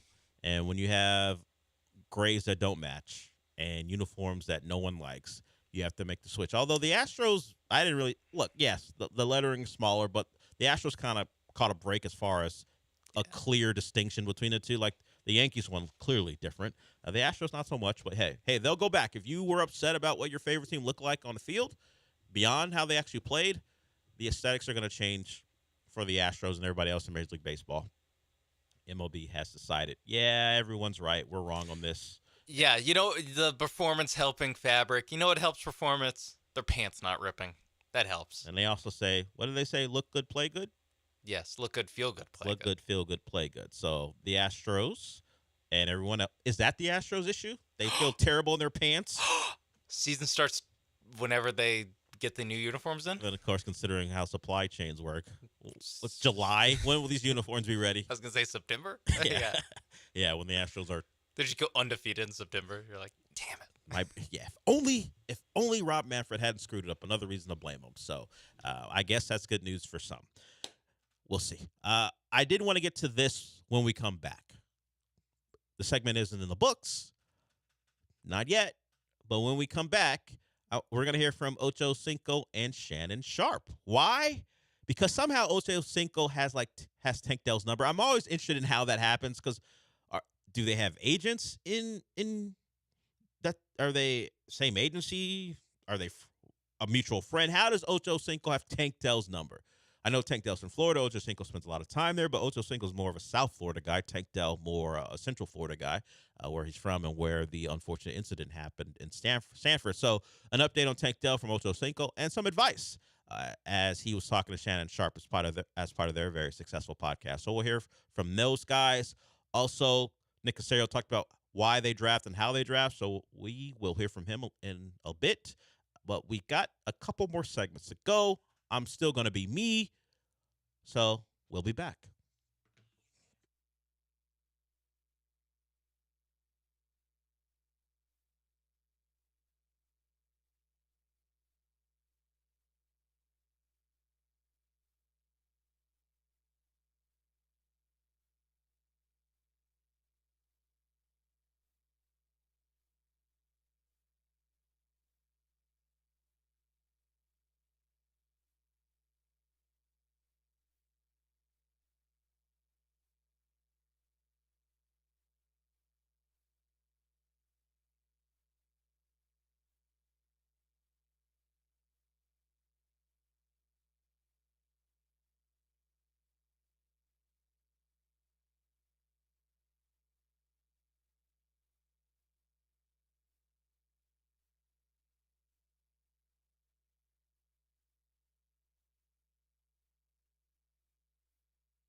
The Del Olaleye Show continues. On ESPN 97.5 and 92.5. Live from the Veritex Community Bank Studios, here's your host, Del Olaleye. Welcome back to the show. This show is more about sports. Sometimes it involves a host spilling water all over a table during the break. That happened to me. Sometimes. So Rarely. I've never done it before, but it did happen. You know what? Let's try to make it a one-time thing. Yeah, it's not great using the entire break to try to mop up water with paper towels, but I will say the desk is cleaner. I can't deny that the desk is cleaner. That's ESPN 97.5 spring cleaning. Yeah, spill a full cup of water on the desk and then use paper towels, and now the desk is cleaner than it was before. Yeah. Okay. So you always try to turn a negative into a positive, and I did that there.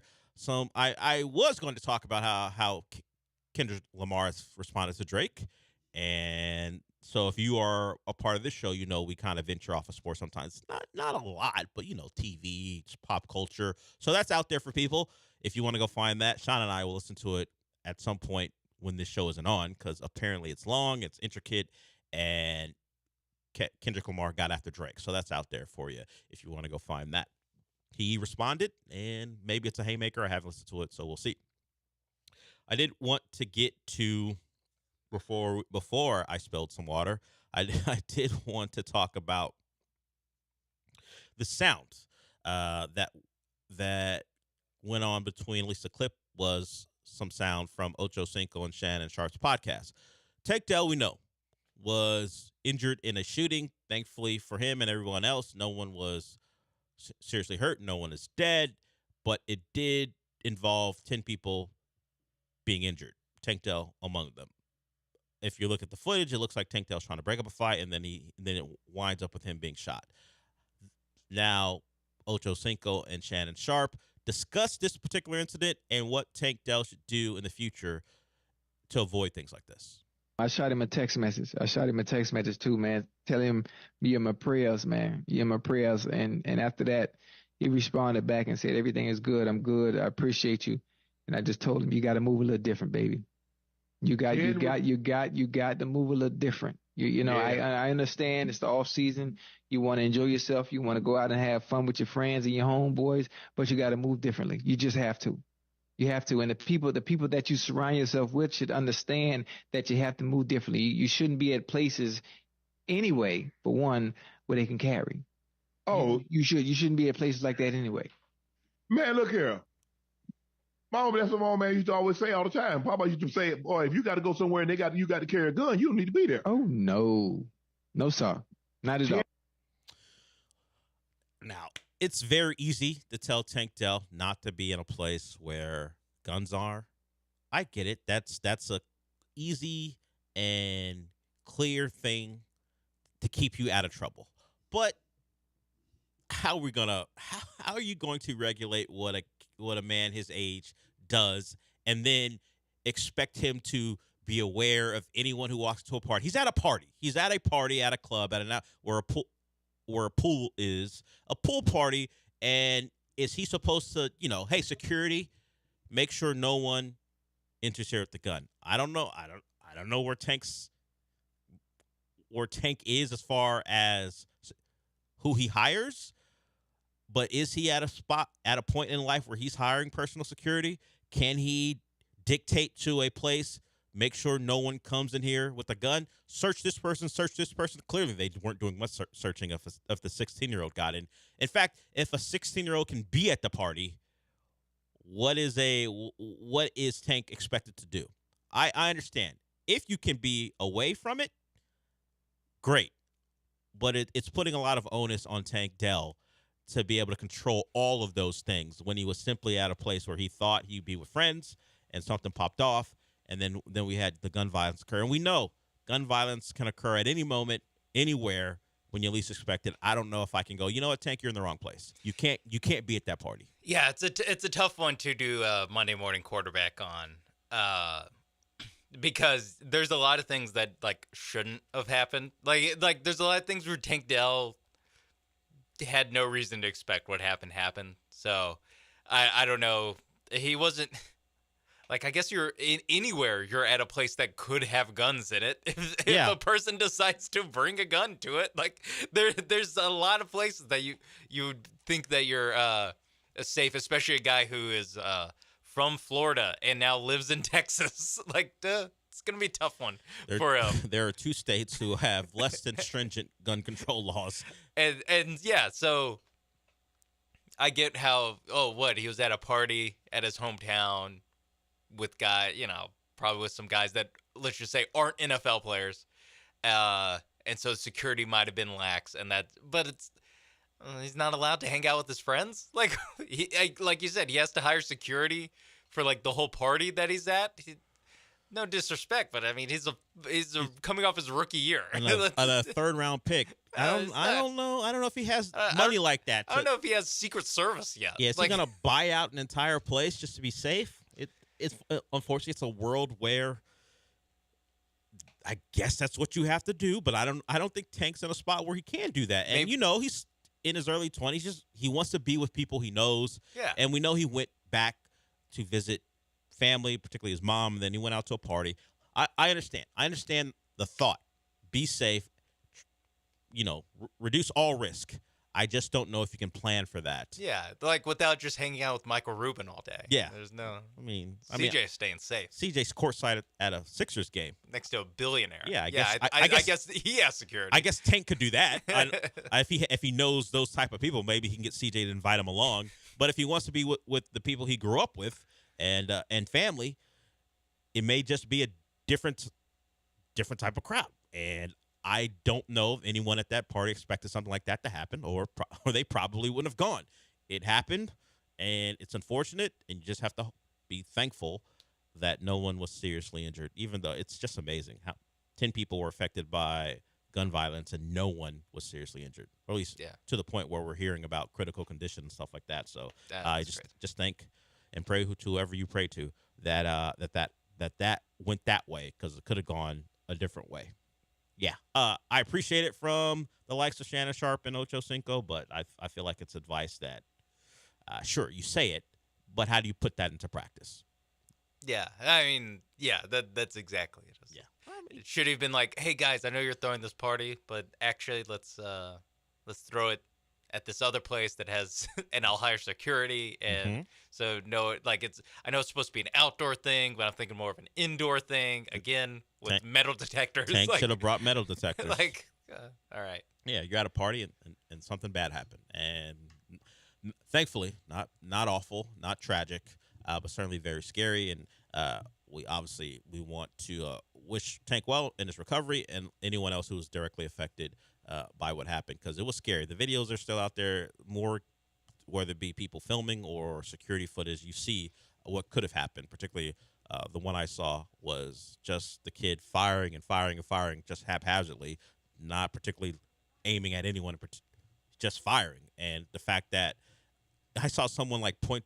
One clip had someone looking at their finger, and there's like a speck of blood, like maybe a ricochet or something, and talking about being hit. And I was like, wow. I don't know if you believe in miracles, but if we're talking about miracles, the fact that that was the extent of some injury to people, just fortunate for all those involved. But Tank should be good to go, I imagine, when football activities begin, and that's a very lucky thing. His GM, Nick Caserio, asked a lot of questions over the weekend about how they draft, because we know he believes this team is stacked as far as the roster, at least to the point where they don't feel like a lot of jobs are open. So Caserio was asked about their philosophy, and this is what he said. I don't have it. Oh, we don't have it yet. Okay, which one is it? I think it's on the network computer. If you look at it, it'll be like him talking about drafting. They don't draft for need. So when Sean has that, we'll get to it.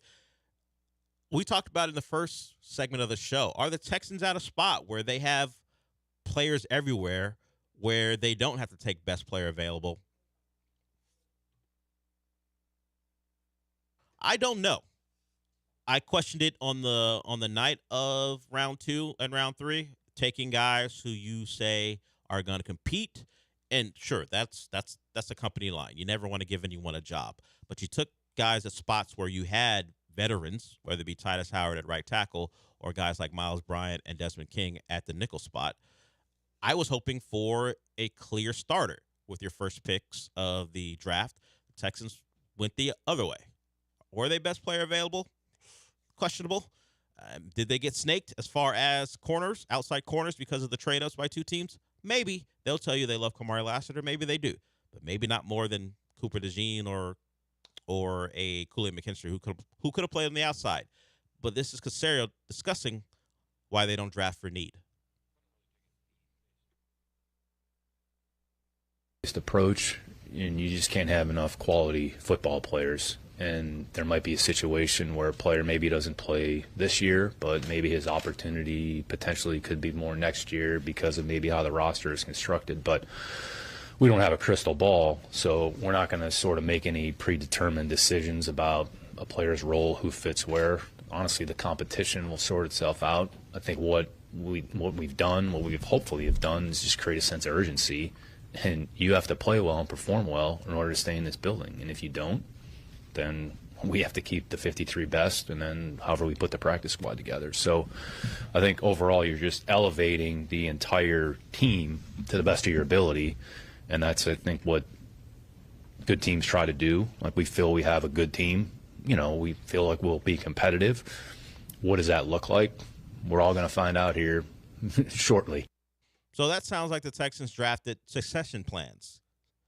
Guys who could possibly take over for veterans who may be on shorter-term deals, like the nickel spot, or a guy like Titus Howard who maybe they're regretting giving money to, which would be the Blake Fisher pick. So that's what I took from it. That stuck out to me, that they may not be guys who are playing a lot of snaps this year, but next year, depending on what the roster is, they could be. That sounds a lot like we're drafting contingencies just in case there are certain players who aren't in our long-term future. Giving Titus Howard that contract last offseason would suggest that he would be, but maybe after his play at guard, which we all acknowledge is in his spot, they may be going in a different direction. They certainly have their swing tackle for this season. That's probably what Blake Fisher will be at the least. If he's not even a swing tackle, then it's a disaster of a pick, even in year one, because you draft him in the second round, you can't even beat out the likes of Charlie Heck.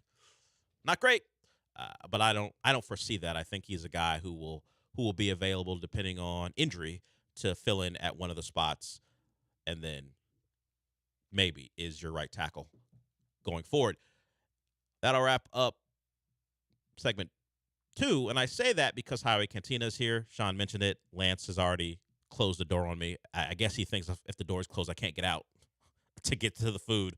So Maybe he barred it from the other side. Yeah, he put a chair under the handle to keep me from being able to get out. So Highway Cantina is here. We already gave away a gift card for that. We'll be giving away a gift card tomorrow, and Gallant George will be giving away a gift card later today. So stay tuned for that. We're gonna go get something to eat.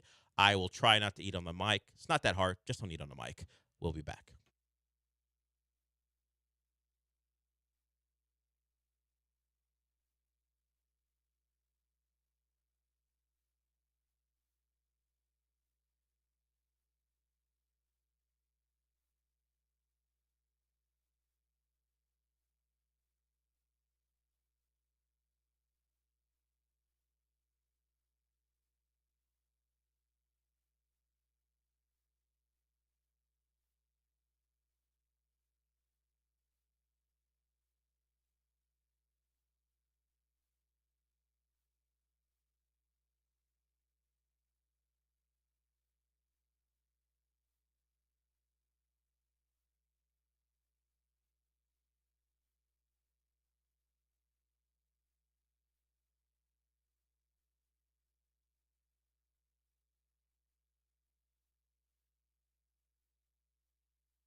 You're back inside the Veritex Community Bank Studios with Del Olaleye.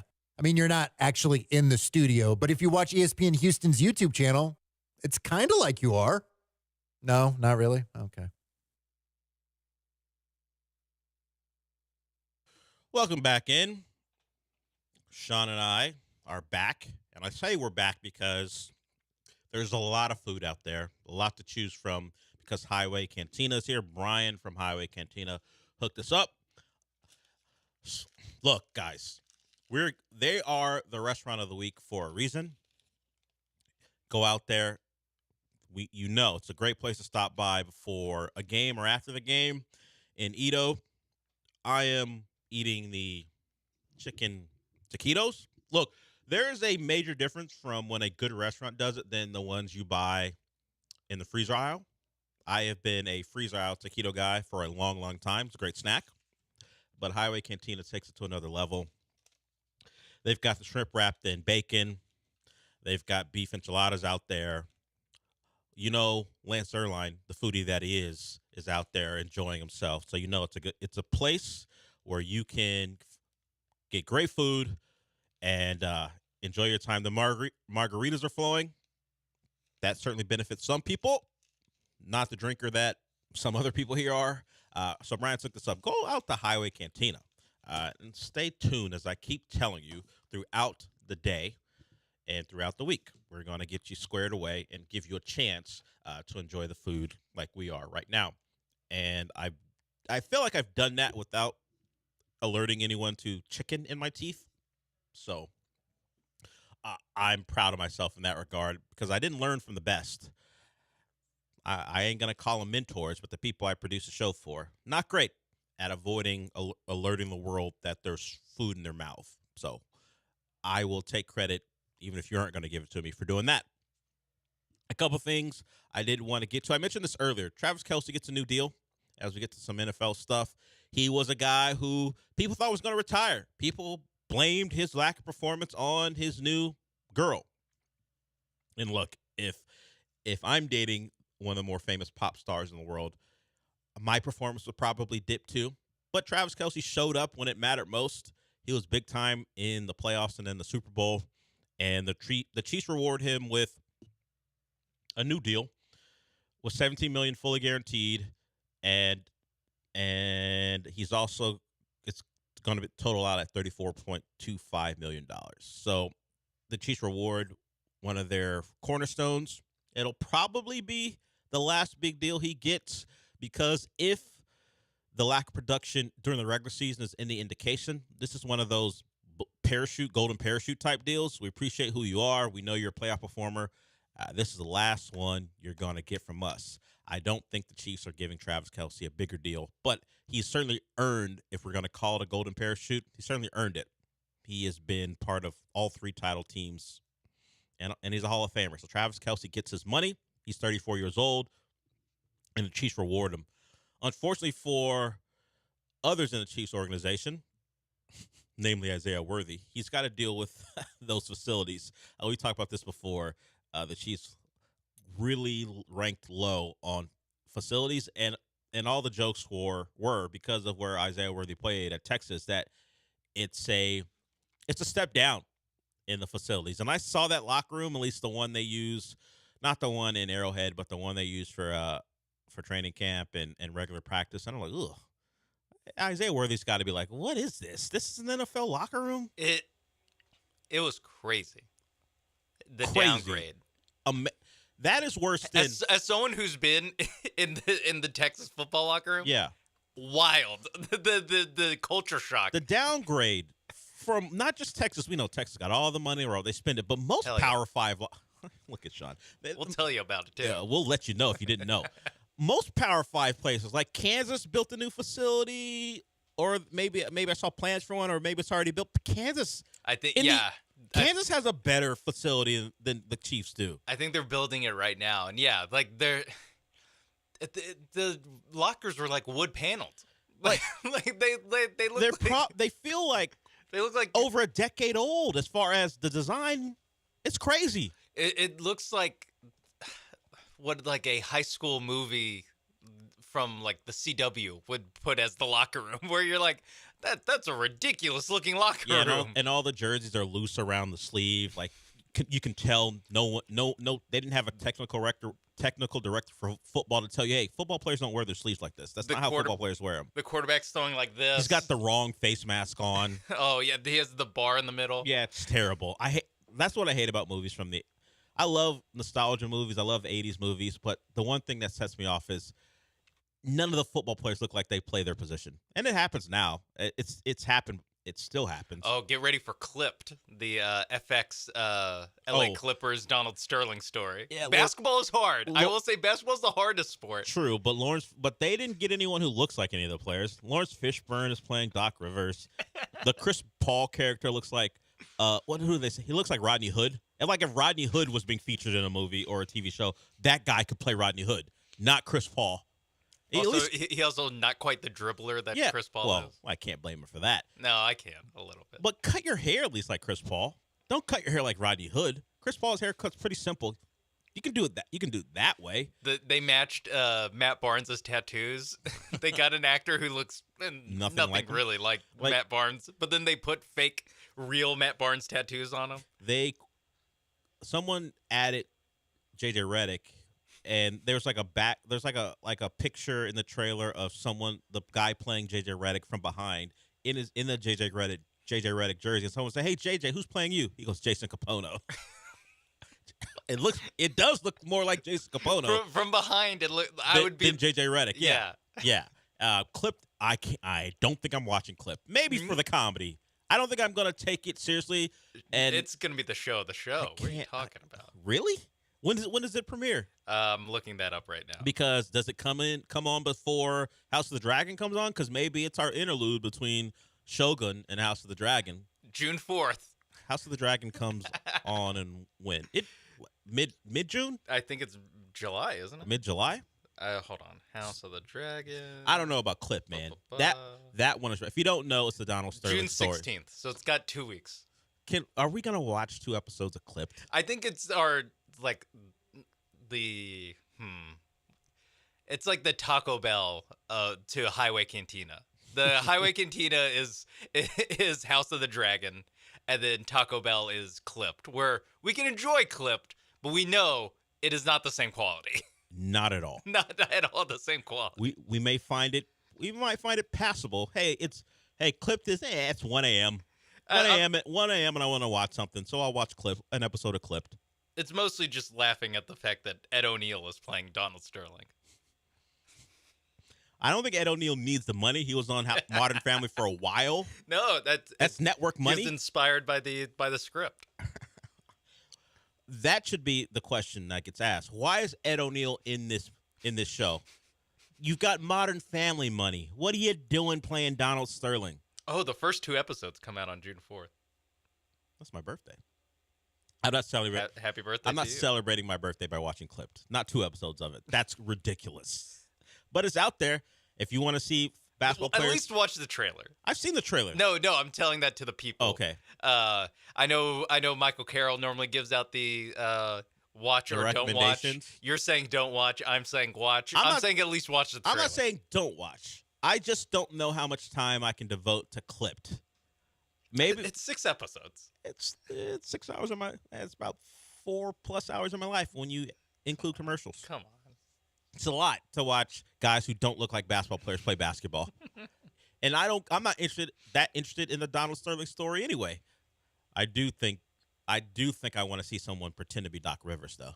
Yeah, come on. What can Lawrence Fishburne do to make Doc Rivers either more likable or less likable? Don't you want to see who they have playing Blake Griffin? How do you find another human on Earth that looks like Blake Griffin? That's amazing. I didn't see Blake Griffin in the trailer. So they're hiding him. Who is going to play Blake Griffin? What if it's his brother? Taylor Griffin. What if it's Taylor Griffin? Maybe I don't know what Taylor Griffin's doing now. He's Maybe also decide to like act. 6'8", though. You got to find someone to play Blake Griffin. Yeah, but it's going to be a unique. I'm guessing the other actors aren't 6'8", so well, forget about the height. They didn't try to find anyone to look like Chris Paul. Why'd they have to try to find someone who looks like Blake Griffin? Just get some ginger-haired fellow and run him out there and see.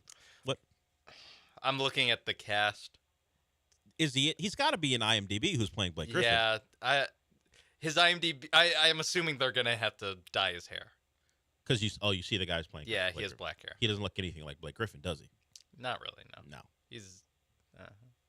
Oh well, that's our review of the trailer Clipped. There's not a lot that look like Blake Griffin, but he certainly does. Definitely doesn't look like Blake Griffin. Yeah. If you were thirsting for a reenactment of the Lob City era Clippers and the scandal that took down Donald Sterling 10 years ago, it's here for you. That's the other thing. Who was looking for this? Like, I get doing a Lakers thing, all the championships, the legacy, all the great players. We care about a team who did nothing, but maybe the Donald Sterling story is the draw, and kind of it's what it is. I mean, you look at Ed O'Neal playing Donald Sterling. He's the star. Yeah, come on. He and his young mistress yes. were the stars of that trailer. So I guess we're gonna have to watch Ed O'Neal try to act his ass off to be Donald Sterling. Hell yeah. Who's gonna know? I mean, I don't even know what Donald Sterling's like other than a racist. I don't know. Oh, and a slumlord. You haven't seen some of his clips? I know. I remember way back. He's a slumlord and big Magic Johnson. What has he ever done? Remember that one? Yeah. Clipped is. I don't know if that's going to be the show of the show, but we probably will mention it offhand because the slop of the show. It's sports related, and I'm sure there'll be some memes coming out of it. So it'll probably get mentioned here. One more segment to go here before Gallant and George are with you. I'm sure they'll be stuffed with Highway Cantina. So I don't know how energetic they'll be. I'm sure they're out there eating right now. If you there's no transition to plumbing. Well, there is, but I'm not going to do it. I'm not going to make the food the plumbing reference. But if you do need a good plumber, you should go to aqueductplumbingcompany.com. Aqueduct Plumbing is local. Billy Brown's out of the Clear Lake area, and they do and provide all types of services, whether it be repiping or maybe you just need something replaced, whether it be a water heater or maybe you have a sink or a faucet that needs some work done. They'll take care of you there too. Just call them, 281-488-6238. That's the number. They'll give you a free price quote. It's the best price quote in town. But really, be cognizant of your pipes. If they're clogged, rusted, or old, that can cause bad water. You don't want bad water because bad water can lead to awful things in your home. Those pipes can burst, they can leak, they can leave a mess in the walls or on your floor. You don't want water damaging your home. You love your home. You want to protect it. Go to aqueductplumbingcompany.com to do that for you. They have experienced contractors who are local, so they'll take care of you. They are going to make sure the work is spotless because local people care about local customers. aqueductplumbingcompany.com. That's aqueductplumbingcompany.com.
The Del Olaleye Show continues. On ESPN 97.5 and 92.5. Live from the Veritex Community Bank Studios, here's your host, Del Olaleye.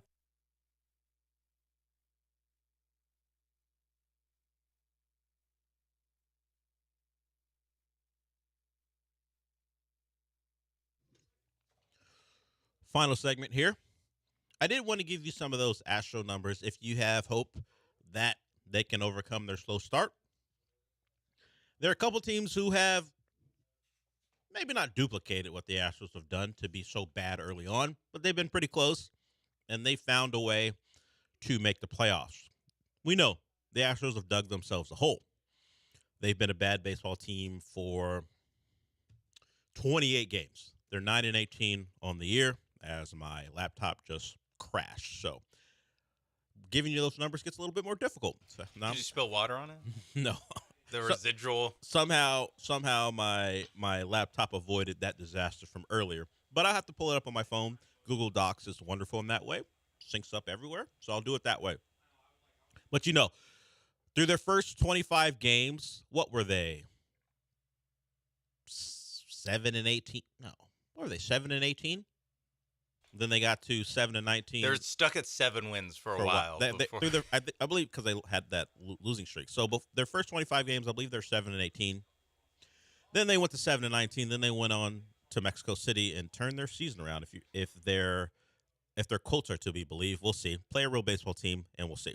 The Colorado Rockies don't qualify. Not a real baseball team. But 9-19 on the year, and that would let you or have you believe they're not going to make the playoffs because history suggests that they wouldn't. But as I said, there are a couple teams, as I still wait for this to come up. Talk about your computer crashing at the wrong time as you try to give people some numbers. But here it is. The likelihood is for them to win the division. Let's go back to 2015. The Rangers were 9-16 through their first 25 games. A year the Astros started slowly too, we remember. And then because they couldn't ever beat the Rangers that year, they missed the playoffs. The Rangers dominated them that year. They couldn't overcome them. The Rangers go 88-74. So it happened in the AOS. Now the Astros, as I said, were 7-18, so 2 games worse. But in relatively recent history, being that bad that early doesn't preclude you from winning. If you go back to 2014, the Pirates are 10-14, still better, but 8-17 for the Athletics to win the wild card. They went on to win 102 games. I don't foresee 102 games in the Astros' future. That feels like a lot. Come on. Joey Loperfido season.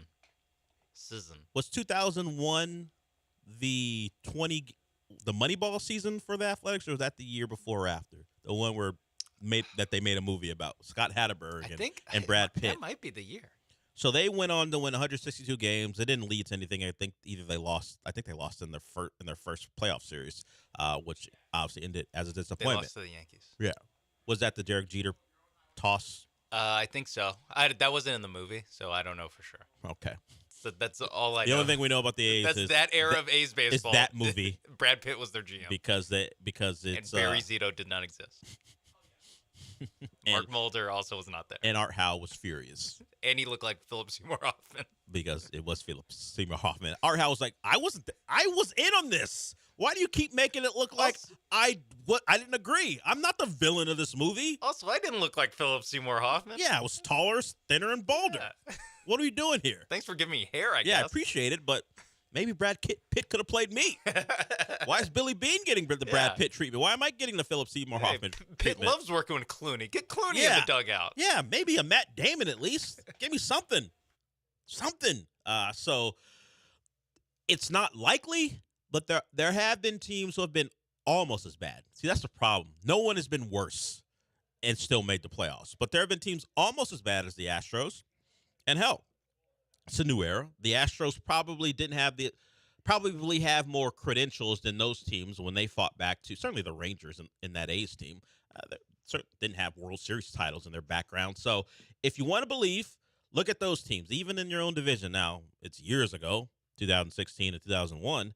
But bad starts have been overcome, and there are other numbers in there as well from different teams around the league over the last 20 years or so that have found a way to be poor and sometimes downright awful and find a way. We hope the Astros begin that today. I'm not counting the Colorado series. That's not a real baseball team. Season starts today. Yes, I know Altuve said the season started in Mexico after they won. What would happen if they had lost? Would the season now begin today? Because, yeah, that was like playing the Sugar Land Space Cowboys. Yeah, which they should know there are a lot of them on the team. Yeah, I was gonna say. Yeah. I was gonna say. Yeah, they should. Half the team is. I talked about it. Now. The Astros know what a bad baseball team is, and the Rockies are a bad baseball team without the credentials that the Astros do. You know you're up against a team that stinks. Don't pretend like it's an accomplishment. You won a couple of baseball games that kept us from burying you completely. Yes. Now, again, losing would have been disqualifying. Yes. Yeah, 7-21. I wouldn't have brought up those numbers because they were already behind pace. 7-21, coming off a series loss to Colorado, just literally buried in the H, as opposed to what Lance McCullers buried in Mexico City. That's what it would have been. True. That's true. Sometimes we know. Sometimes the laws say you can't come back, and the Astros, we would have had to leave them there if they had lost. They didn't. They're back in town. They play the Guardians. Hopefully, it begins a hot stretch, and that'll begin with Hunter Brown. Feel good about that? Probably not, but you never know. Give us 4 strong innings, and we'll go from there. We're done for the day. Gallant and George will be in here shortly if they're not stuffed with enchilada. Brought to you by Highway Cantina. I'll talk to you tomorrow.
92.5. Good day today so far.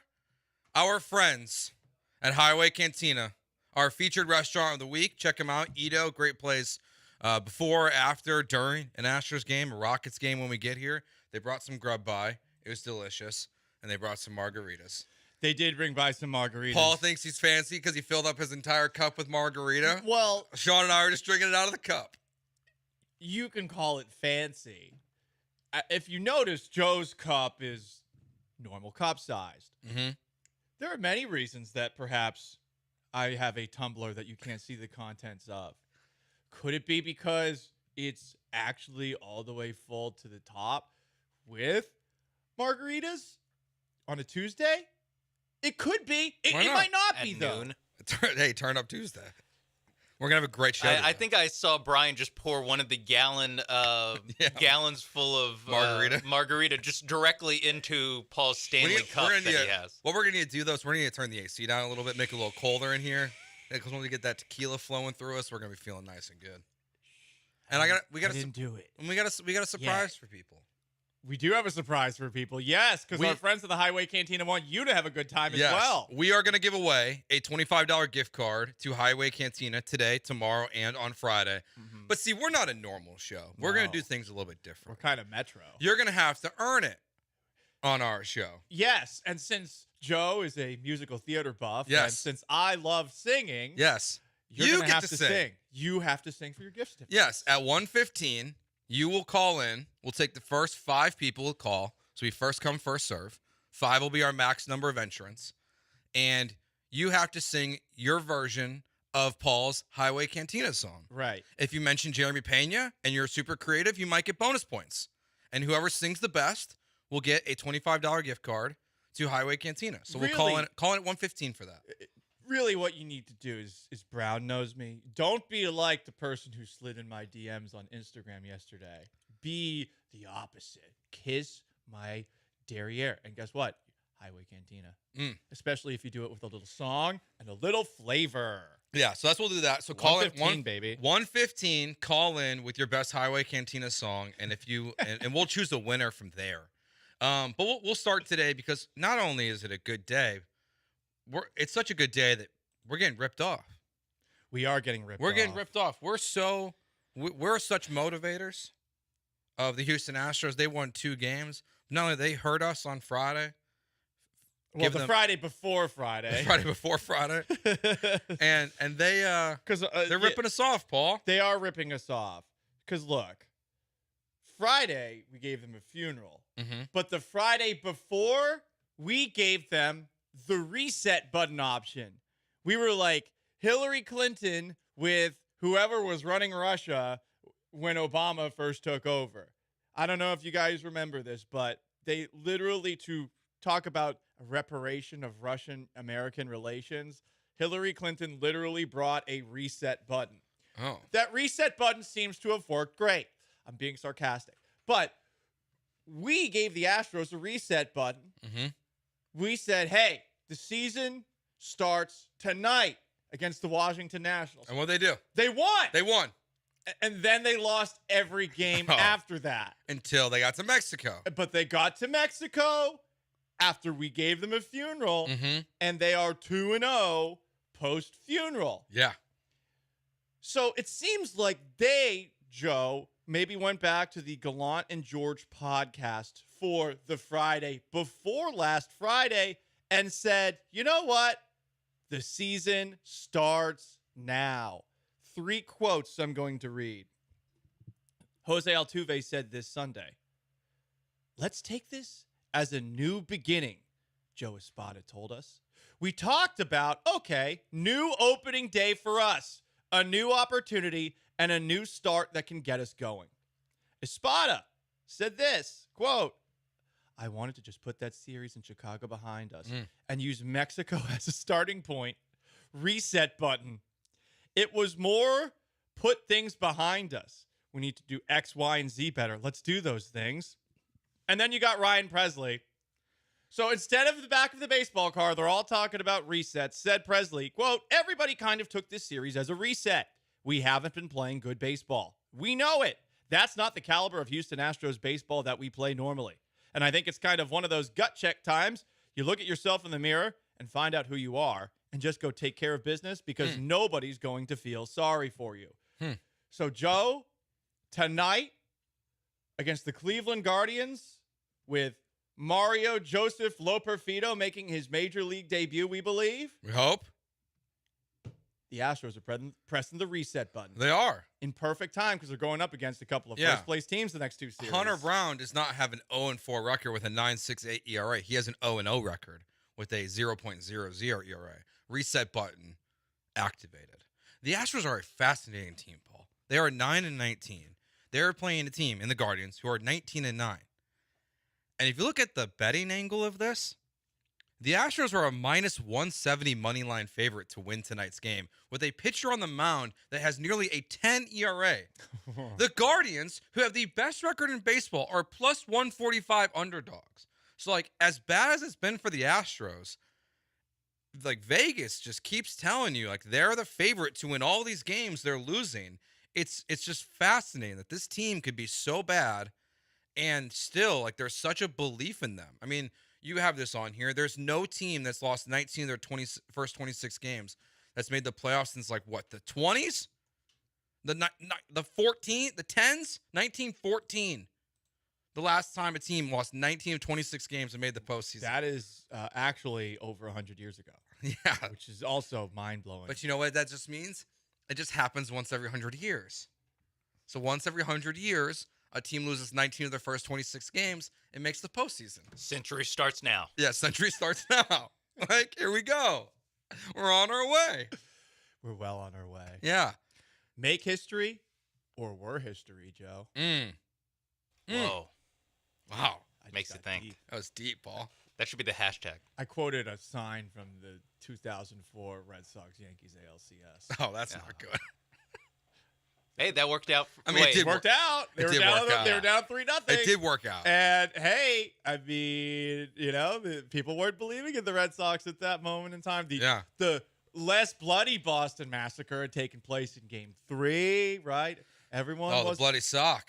That was Game 6. Oh, that was Game 6? Game 6. Okay. Once Game 6 happened, everyone was like, yeah, this thing's happening. Yeah, it was definitely happening. Game 7 was an absolute blowout. But, yeah, make history or we're history. Yeah. After pressing the reset button for a second time this year. I think that's incorrect. I think that's like the third time we've reset them this year. I think you said the season starts today like at least 4 times on this show. Well, that's why you got to have a short memory, Joe. Okay. That's why you got to have like a defensive short back. memory. You're right. Yeah. Like exactly. Yeah. See? Yeah. Or Sean knows. Or a bad quarterback that throws interceptions. Yeah. Yeah. That's true. Gunslinger. Jameis Winston. Brett Favre. Come on. Josh Allen. Well, Josh Allen less so. Brett Favre. Brett Favre is the all-time leader. Maybe Joe Namath. Namath threw a lot of picks. Did he really? He did. I think he threw more interceptions than touchdowns. He did, yes. Oh, wow. Good for him. George Blanta threw a lot of interceptions as well. Oh, we're going second most interceptions all time. Well, because now really impressive that he threw that many. So how many George Blanta games have you watched? None, but I know George Blanta has the second most interceptions. Is it Blanda? Maybe it's Blanda. I think he was an Oiler for a bit. I think now if you throw that many interceptions, you basically have to be Josh Allen. Yeah. You have to be that good. Because I think every interception record is like unbreakable now. Oh, the Brett Favre one. The Brett Favre interception record is one of the most unbreakable records in sports, I think. I just unless the quarterback plays for 20 years, but like if you throw that many interceptions, it's going to be daunting. But even then, like Tom Brady played for 20 years, he just didn't throw that many interceptions. Blanda, in a playing career, 26 years, most seasons played by any NFL player ever, also was a kicker for this entire time too. Blanda threw 277 interceptions in 26 years. And we're talking back at the day where people didn't really throw that much because he played from 1949 to 1975. That's crazy. Including with the Houston Oilers from 1960 to 1966. George Blanda, everybody. Oh, my gosh. But you know what? He had a short memory. He was willing to press the reset button. Because he played in the 50s. Every single game and every single year. Well, that's true. He probably pressed the reset button in the offseason because he might have been working at a grocery store or something. Well, also because of the hits to the head, he probably had a short memory by the end too. Yeah. The Astros ripped us off, but the season started last Friday. They're, slow start to the season. They're 3 and 5. Wait, which last Friday? You mean the 2 past Fridays Friday? ago. 2 Fridays. Justin Verlander was game 1. Yeah, Justin Verlander was game 1. No, so right, but we're pressing the reset button again as of Friday. Okay. So the Astros are 2-0. They're 2-0. Yes. In the third season this year and this April for the Astros. According to the Astros, Astros, reset in Mexico. Okay. They reset in Mexico. So now I can show vote. Last reset? No. No, I think we got it's the Vince Carter. I think we got one more in me. we got one more. I got one more in me. Okay. I am reserving June the right 1st. to reset as many times as possible until they officially miss the playoffs. Maybe 2-week cool down. Yeah, I was thinking like maybe post All-Star break, like that's the real. No. Because that's like a real restart. No, that's everyone's restart though. That's a good point. I think Memorial Day Memorial Day. So like 2 weeks? Yeah, like a month. Come on. I have faith. It's coming up fast. I'm spacing out a little bit, and this might be just Margarita The talking 64 right now. ounces of margarita that you hang on now. Okay. What is it? 48 ounces? Does Chris Ballard have eyebrows? General manager of the Colts. Does he need some? I mean, listen, I've got a lot of eyebrows. I think he's just very blonde. Oh, okay, gotcha. Yeah, because he's got a lot of hair going on in the Yeah, back. I was gonna say we're not edging into making fun of him for any issues he might have. We're not Kevin Garnett. Exactly. Yeah, we're not Kevin Garnetting right now. No, He said he's a cancer to the league and his team. All right. No. That's what he said. That's what he said. He said after he got in trouble. Yeah, that's not what he said. That's not what it. So reset button for the Astros number 3. Okay, 3 for the show. The official third reset of the year, and they're 2-0 since it. Yep. And you know what? Maybe they listen to our show too, Joe. And you know what? If there ever was like a real reset, it is right now. You have Verlander. You have Fromber. Christian Javier is going to be back this weekend. Yep. So you finally have your rotation basically intact. When their starters, those starters that you mentioned start, I mean, they're 7-0 with a 1.83 ERA. Oh, yeah, with Blanco too, yeah. Yeah. When the Astros aces pitch, they're great. The other starter numbers, not as good. Do you want to guess, Joe? Want to guess the numbers? When it's not Well, you said 7. Valdez, Yeah, you said Verlander, 7. Javier Blanco. So it's easy math. So they're 2-12. They're 2-19. They're 0-10 with a 9.49 ERA. Hunter Brown, Okay. JP France, Spencer Oh, the Arrighetti, starter. Oh, and the Blair starters. Henley. Yeah, the other Okay. starter numbers. Gotcha. Okay. Because Blair Henley got a no decision for Yeah, giving up good point. a million He runs. did give it. But Valdez, Verlander, Javier Blanco starts 7-0, 1.83 ERA. All right, get those guys starting more. I mean, All right. you have 4 at least good pitchers. It's just the other ones are apocalyptically bad. They are very bad. Tonight's make or break for Hunter Brown. I'm going to call my shot. If Hunter Brown gets smoked tonight, Spencer Arrighetti is going to stay in the rotation. Oh, interesting. When Fromber comes back. When Javier comes back this Or weekend. Javier comes Yeah. back, yeah. Okay. Yeah. That. I'm not opposed to it, but also what happens when Spencer Arrighetti does the same thing. Good I point. feel like both of these Touche. guys. At least he's younger. Touche. Upside. Yeah, that's true. You're willing to look the other way with the puppy as opposed to the 2-year-old dog that's pooping all over the place. Yeah, I mean, if you have a 2-year-old doing that, you've got a problem. Yeah. Like, you're a bad dog, Dad. Rolling up the newspaper. Yeah. On Hey, Hunter Brown. that's abusive. Not cool. No, Don't say just that. a bop on the nose. Yeah, if it's just a That's little a bop, boop. it's okay. That's a boop. Yeah, a little No, boop it's on, a bop. little boop on the nose. It's discipline. Bop. Yeah, but it's not hard, so it's a boop. No, boop is loving. Bop is like, hey, Okay. stop that. All right, it's time to grade the draft grades. What do we're gonna grade what people graded the Texans if they're good Hell at their yeah. jobs or not. We'll do that next year on Gallant George on ESPN 97.5 and 92.5. First, let me tell you about my friends at Pendleton Whiskey.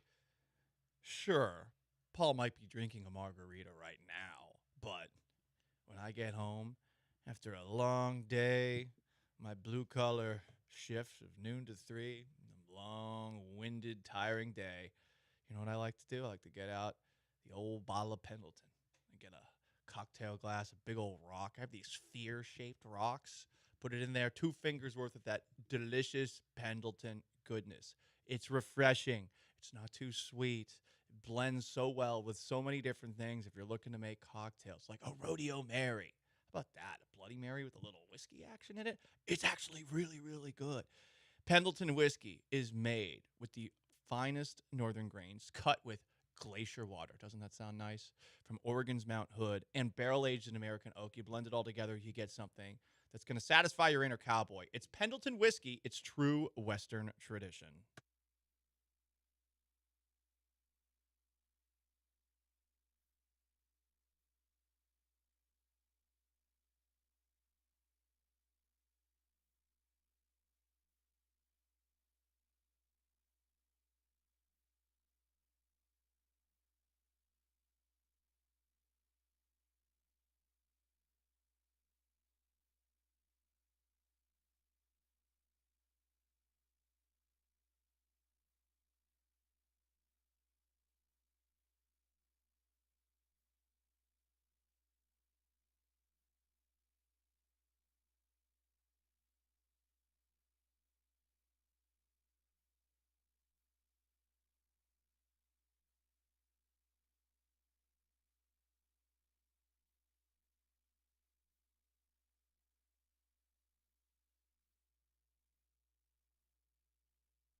It's Gallant and George. On ESPN 97.5 and 92.5. Broadcasting live from the Veritex Community Bank Studios. Here's Paul Gallant and Joe George.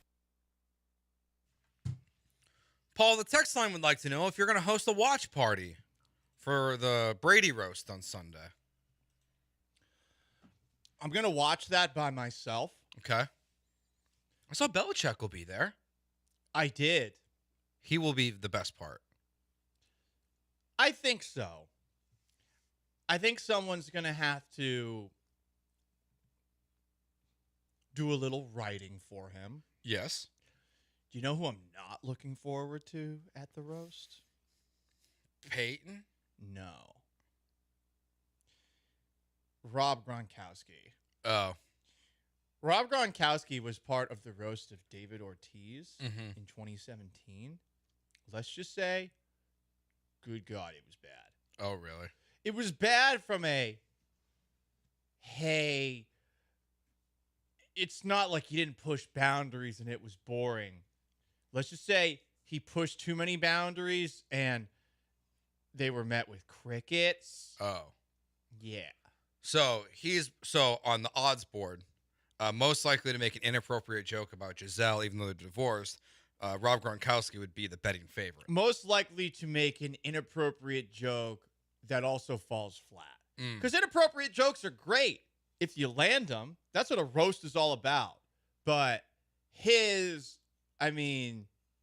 talked about things that he did to pillows in the green room of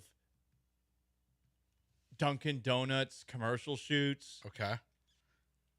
And Also had, honestly, about a minute of flat material about Anthony Mackie as the Falcon from Marvel. It's a very 2017 Yeah, joke. it was pretty bad. Like, I mean, maybe you would get a like laugh in response to it, but as a one-time comedian that no one laughed at, I didn't find it funny. I also feel like Gronk is just would be very guilty of the laughing at all of his own jokes before he can deliver them, and that's why I imagine to be awful. Was that before David Ortiz got shot in the Dominican Republic? Or did Robert Gronkowski make a joke about that? I think it was before. Okay. That's where I thought you were going with the inappropriate Rob Gronkowski joke. Making a shout about David Ortiz getting shot. Yeah. He and Tank Dell have something in common. Shout out. True. They did. Is Tank Dell the next David Ortiz of the Houston Texans? I hope so. I hope so too. That'd be great. He's going to be awesome. Little Poppy. Yeah, Lil Poppy. Lil Poppy. That sounds like a rapper. Honestly, it probably is. Yeah, let me open up SoundCloud. If there's not a Lil Poppy, then like, what are we doing? Yeah, then I got to lay a track down. What's the point of all the Lils out there if there's not a Lil Poppy? I just don't understand. So the draft grades are out. Everyone's grading drafts. It's so stupid. Thank you. Like, you want to grade a draft? 2021. You can now grade that draft. Texans, A+. A+ for 2021? Yeah, you had no first and second round pick. Your first pick in that draft started for like 2 years for you at quarterback. He's a backup on your team. Nico Collins is awesome. Brevin Jordan is a pretty good player. A+. I'm not giving it an A+. A+. I'm not giving it an A+. A+. It was better than we thought it was last year after what Nico Collins did. That draft is entirely built on what Nico Collins did in one season, 3 years into his career. I'm not ready to give Davis Mills credit for starting 2 years. Someone had to start on the Houston Texans. Joe, Davis Mills made me want to stop covering football. Same. Only Brock Osweiler has made me more miserable. A+, Joe. Jeez, you are the son of a teacher. Soft graders. 2 teachers, clearly. Soft graders. Participation trophy generation began with his parents. Let me ask you a question. Of all the quarterbacks taken in that draft, no quarterback left behind. Davis Mills is one of 2 quarterbacks that's still on their team. Yeah, he doesn't start. Him and Trevor. How about this? Trevor Lawrence. He's one of the 9 quarterbacks that are now backups from that draft. Just saying, and he's the best of them all. He's not he's backup to Case Keenum. What are you talking about? Davis Mills better than Zach Wilson. Trey Lance got traded for a 4th round pick. Yeah, Davis Mills better than Trey Lance. I don't know. Could the Texans trade a 4th round pick, or trade him for a 4th round pick? Because Trey Lance went for a 4th round pick last year. No, but the bar has been moved because Mac Jones and Justin Fields. No, Justin Fields and Mac Jones were traded for 6th round picks. So I would say, could you get a 6th rounder for Davis Mills? The Texans draft class was an A+. Didn't Mac Jones make the playoffs? Easy as a starting grader. Quarterback. Stop. Hey, you know what Davis Mills did? Davis Mills gave the Texans C.J. Stroud, and he gave the Bears Caleb Williams. A+. We don't need to. He's the A+ in my book. We don't need to talk about Davis Mills ever again. Listen, let's get goodbye, into Davis Mills. Let's get into the actual draft grades because you do this drive-by out of nowhere. The 21 Texans had an A+ draft grade. Goodness gracious, Joe. It's the margarita. Joe, you're like 2 sips in. I see the perspiration of that drink and how far up the glass it went. You have had maybe 4 sips. I'm making crumbs. You're making crumbs.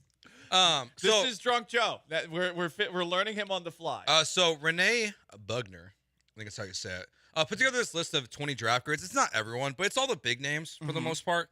He did it as a GPA. The Texans ended up the 20th overall draft grade. The highest they would get is an A- from Chad Reuter and from the Fox Sports staff. The lowest they got was a C- from Ryan Dunleavy, who I don't know who that is. And The Athletic as a whole raked them 28th out of 32, but didn't give an actual grade, and also said the lack of first-round picks hurt them. So they're probably looking sense because when you don't have a first-round pick, your typically, if you look at a draft that way, it's going to be viewed differently. But overall, everything's pretty much the same. And this is part of the reason why drafts are dumb is that draft grades, right? Draft grades are dumb is that unless you're the Atlanta Falcons, no one got a D, basically. It's rare that you even see something lower than a C. But yeah, you look at the grades across the board. You listed a bunch of them. Some more. Sharp Football, B+. Sporting News, which still exists, B. Walter Football, B-. Everyone's grading around the same spot. Mm-hmm. And what's funny is you really don't know for 3 years. Because there are more Nico Collins of the world. Exactly. I mean, than there is of there's more Nicos than there is CJs. It usually is a year 1 to year 2 Yeah. jump that happens for NFL players, but Collins, to his credit, stuck with it and made it happen in year 3. Awesome. But that's why you got to wait sometimes. Yeah. And it's weird that we go so crazy with the grading right after it's done, because it's generally based off of opinions that we had either before the pre-draft process or opinions that shifted during the pre-draft process because there was so much content out there about draft prospects. And it seems to change by the week and by the month without any football actually being played. This is one of the reasons, Joe, that just the entire NFL draft, obviously it has value. Credit to the NFL for monetizing it and turning it into a television event. Mm-hmm. But we have turned it into this unbelievably overhyped and overreacted to event. And I think the byproduct is you've got a lot of people out there that are talking out of their ass about it. And then they give grades like this, which sort of makes you realize, yeah, they don't want to give anyone too good of a grade because it'll age well. And they don't want to give anybody too bad of a grade because it'll age poorly and they'll get made fun of, like a lot of people who graded the Seattle Seahawks draft in 2012 an F. I saw where they got that. Bobby Wagner and they got Russell Wilson. I saw one that was going around. Old Takes Exposed always puts this one out there. Someone gave, I think it was NFL.com, gave the Kansas City Chiefs a C- for drafting Patrick Mahomes. Oh. Like, that's a tough one. That's tough, and that's why it is. Like, I heard Daniel Jeremiah on his podcast talking about this. Like, he had to basically go to the NFL, to NFL.com, and be like, guys, I'm done with this. Like, this is the stupidest thing we do, and that's arguably the #1 draft expert we have in the sport is Daniel Jeremiah. And if he's telling you the draft grades are dumb, then they're dumb. I do find them interesting. Like, I look for more for the negative often than the positive, because the positive to me is what you were talking about. I think it's like most of the time they're reinforcing their own opinions. So like a lot of the, like some of these A's I would find, or like the B+ for the Texans, they would say, well, I had Kamari Lassiter as a much higher, as a 2nd round pick, and the Texans took him. So that to me is one where it's like it clouds the grade too much. It confirms your opinion that already existed that you're on an island for. Yes. And that's what I don't like about it. Now, I wish more of these were available, like this one we're about to hear from Mel Kiper, because it's much more obviously it's going to explain it much better than just like a 2-second blurb in which you can tell people were given a deadline just to pump this out. Here is Mel Kiper and giving his draft analyst and grade, not just for the Texans, but why they had the best draft in the AFC South. Wow. Let's go to the AFC South, where we had a range from the B+ to the C+. The B+ was the Texans. The C+ was the Titans. Mel, I actually think people would be surprised that the Texans, without a first-round pick, would land the highest grade in the division. What did you like the most about what Houston did? Well, I liked a lot of I like the players they drafted. Kamari Lassiter, I had talked a lot about on this podcast. He's in the hip pocket of those receivers. He plays a physical brand of football. Yes, he didn't run 4.45. Who the hell cares? These 40 times drives me crazy, Field. A 4.5 is a bad 40 time now. It's how do you play? You can run a 4.5 and still play faster. You can run 4.4 and play like a 4.6 guy. Blake Fisher, had he been back at Notre Dame for another year, would have been a guy we were raving about. Kalen Bullock, I know Matt Miller, you talked about him a lot. I'm not as high on him, but in the 3rd round, that's not bad. I love Cade Stover, former linebacker, defensive player at 265 pounds, ran a 4.65, caught the ball, blocked. He's kind of a throwback type of player that Texan fans are going to love. And guess what? C.J. Stroud's reunited with Cade Stover. I love that they did that. They didn't forget about one of C.J. Stroud's key guys in Cade Stover. Then, you go to later in the draft. I thought Jawar Jordan could be this year's Keaton Mitchell. I didn't think he'd run a 4.56. I thought he might run a 4.4. He didn't, but he played fast at Louisville. He was a home run hitting back who could catch the ball out of the backfield. Then you get a Marcus Harris late. At one point in time, we were talking about Marcus Harris maybe third or fourth round. So I thought they got some good football players, but I thought some of those guys early were a little underrated. Kamari Lassiter being one of those, and I really think that Cade Stover is going to be a key guy for C.J. Stroud. So both sides of the ball, they got help for a team that is ready to roll, maybe into the Super Bowl. Who knows? So again, like I said, deep steel blue pilled, baby. Roll into a Super Bowl. I got a big old pants tent here in Mel Kiper. Talk about it that way. Mel Kiper, you sit down. You've earned yourself a nice slice of pumpkin pie for breakfast, which he does. Jawar Jordan, this year's Keaton Mitchell. Yeah. I can't Love believe hearing he that. eats pumpkin pie for breakfast. What a bizarre human being that man is. I actually respect it. Pumpkin pie is very good. It is very Especially Does he have whipped cream with it? I think he does. I think he has whipped cream with it. My question is how often does he do it? Every day. Every day? I think he's in pretty good shape considering he does that every single day. Can you buy pumpkin pie year round like that? Yeah. He's 63 years old, and he eats pumpkin pie. Look at his hair. It's immaculate, you know? It is immaculate. A little parrot-esque, but hey. Yeah.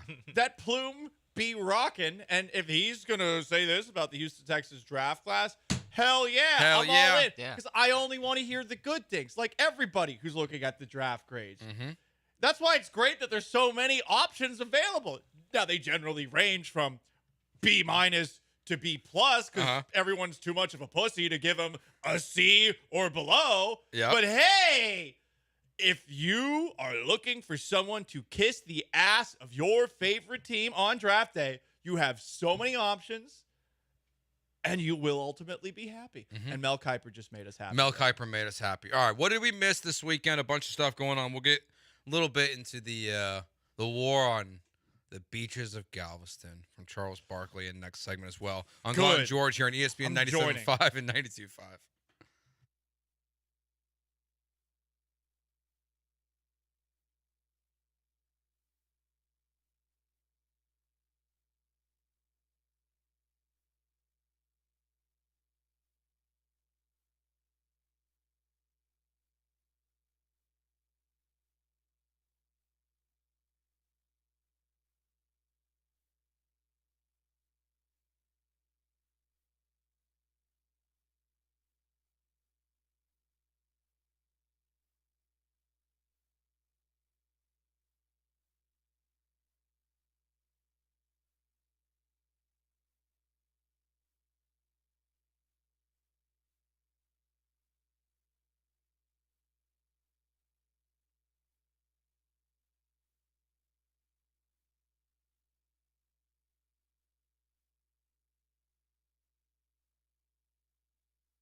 You can't miss something if it just happened. But Joey Loperfido will be in the lineup tonight. The lineup's not out, but Joe Spada's doing an interview.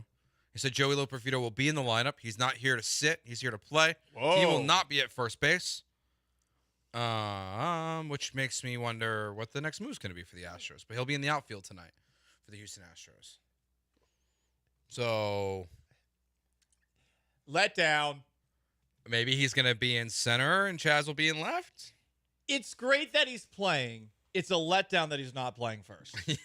Yeah. Yes. Yeah, I guess it would have to be or either him in left or center and McCormick in the other position. Yeah. And then Yordan DH. Even if he golden sombreros tonight, 0 for 4 with 4 strikeouts, I would be more excited for tonight's Astros-Guardians game. They're still in timeout. They've only won 2 in a row. 3 games in a row, they're out of timeout. I would be way more excited, even with that golden sombrero, if Loperfido did it while at first base, meaning no Jose Abreu and no John Singleton. Chaz McCormick is dealing with some hamstring soreness, apparently. So that's potentially why. That's probably why. Comfort, and that is why we'll see Joey Loperfido in the outfield today. Yes.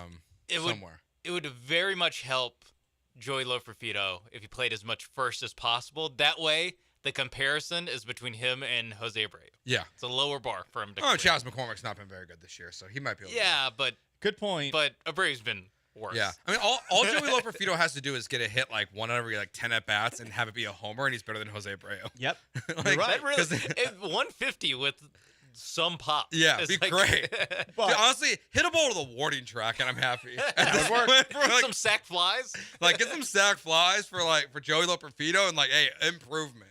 I'm with you there. The thing with Loperfido and the thing with Chaz McCormick, Chaz will become a target of ours in June. Abreu is so close to rock bottom right now. This is the one we're all beating up on until the ultimate change is made. But you are right in that McCormick has also been off to a rough start that has not been discussed as much as Abreu and, to a degree, Alex Bregman. Yeah, Abreu's done a lot of people some favors on the Astros this year. 26-game homerless streak. Yikes. Which is the second longest of his career with one more game without a homer. Yikes. Which is going back to 2016 when, remember, he had an awful start to his major league career. So once again, last night, as NBA playoff teams started getting sent home, a couple sweeps have happened. The Lakers are gone. The Pelicans, right, they're gone at this point. Is that all the eliminations we have so far? For in the most part, playoffs? the other series are pretty close to that happening. We saw, I think the Pacers are up 3-1. Pacers are up 3-1. Celtics are now up 3-1 after beating Knicks the up Heat 3-1. last night. Knicks are up 3-1. And Giannis and Lillard likely not going to play tonight for the Bucks, so their season's over. We'll get to recruitment season here in a little bit. But as the Pelicans and Lakers said goodbye, one more time, Charles Barkley took a shot at Galveston last night. But we'll start with the beginning of this. Here is the first shot fired from Sir Charles Barkley. Disappointed in New Orleans. Where they going, Chuck? Galveston. That dirty ass water. They not even going. We not even gonna send them to Cancun. We gonna send them to Galveston with that dirty ass water be washing up on the shore. You people think they in the beach. Y'all located. We y'all gonna send y'all to Cancun. Y'all drive y'all quit. Drive your ass down to Galveston. Come on, man. So they're not taking a little. Come on, they need to try, man. No, we're not getting them no plane ticket to the beach. We send their ass to Galveston, Texas, right where that dirty water washed up on the beach. They can't even get in the water. Come on, man. Oh, no. 185 in game 3. He's not wrong. Galveston beaches suck. They are awful. Awful. I'm a beach snob. I lived in Florida for 4 years. I lived in the county that has the best beach in the United States of America, Clearwater Beach. It's like 30 minutes up the road. I prefer to go to St. Pete Beach. The beaches here suck. They are awful. I don't care if you go up to Crystal Beach, you go all the way down Galveston. It sucks until you get basically south of Rockport. So we're talking what? 3 hours plus away from Houston? Padre Island, right? Or South Padre. Awesome. Corpus Christi. better. The beaches here absolutely suck. Flesh-eating bacteria, poop, runoff from insert chemical plant that's in the Houston area, and I'm sure a bunch of swill that comes down the Big Muddy all the way over to the west. The beaches here suck. I am shocked that anyone pushed back here. Charles Barkley going after the large women of San Antonio, more of a fictionalized account of the great city of San Antonio than his account of Galveston. Galveston, no offense, the beach is literally trash. Yeah, it's not great. I don't think I've seen a single person push back. I think everyone is just like, wow, he really lit him up. Wow. Didn't light this it is up hilarious. Enough. Didn't light it up enough. I saw a couple of people pushing back. You're right. It's probably, I might be looking at straw men myself here. It's like every single person I've seen is just like, yep. This should be the consensus opinion. It really should. I think some people were upset, like, oh, Galveston's nice. Yeah, if you like driving an hour from here, sure, it's great. Galveston is nice. Like, I like Galveston, but it's not enough to drive there. Not frequently. And you live closer. And I live closer than everyone. You live in League City. Like, we don't and when we don't go to the beach. Joe, you don't have to pander to Big Galveston. Like, in their Mardi Gras celebration that's only relevant because Tillman Fertitta said, pray for Wemby at it.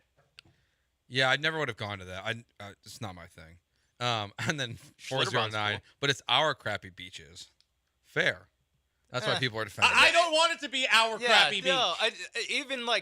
No, that's Galveston's it's problem. My messy kitchen. Galveston deal with it. As far as I'm concerned, Houston doesn't have a beach. Guess what? It doesn't. It's my never landscaped yard. I thought you were going to say Neverland. No. Not Michael Jackson. But Charles Barkley, he did offer an apology. I don't want the beehive and Jay after Chuck.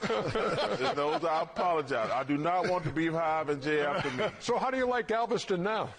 It's beautiful. We're not going there. Would you go on vacation? You got a chance. Hell no, I ain't going on vacation. You've got a chance to wipe the slate clean here. I would go to Galveston. Let me tell you something. That water's so dirty, I'd rather go to San Antonio. I'd rather go to San Antonio with them big old women.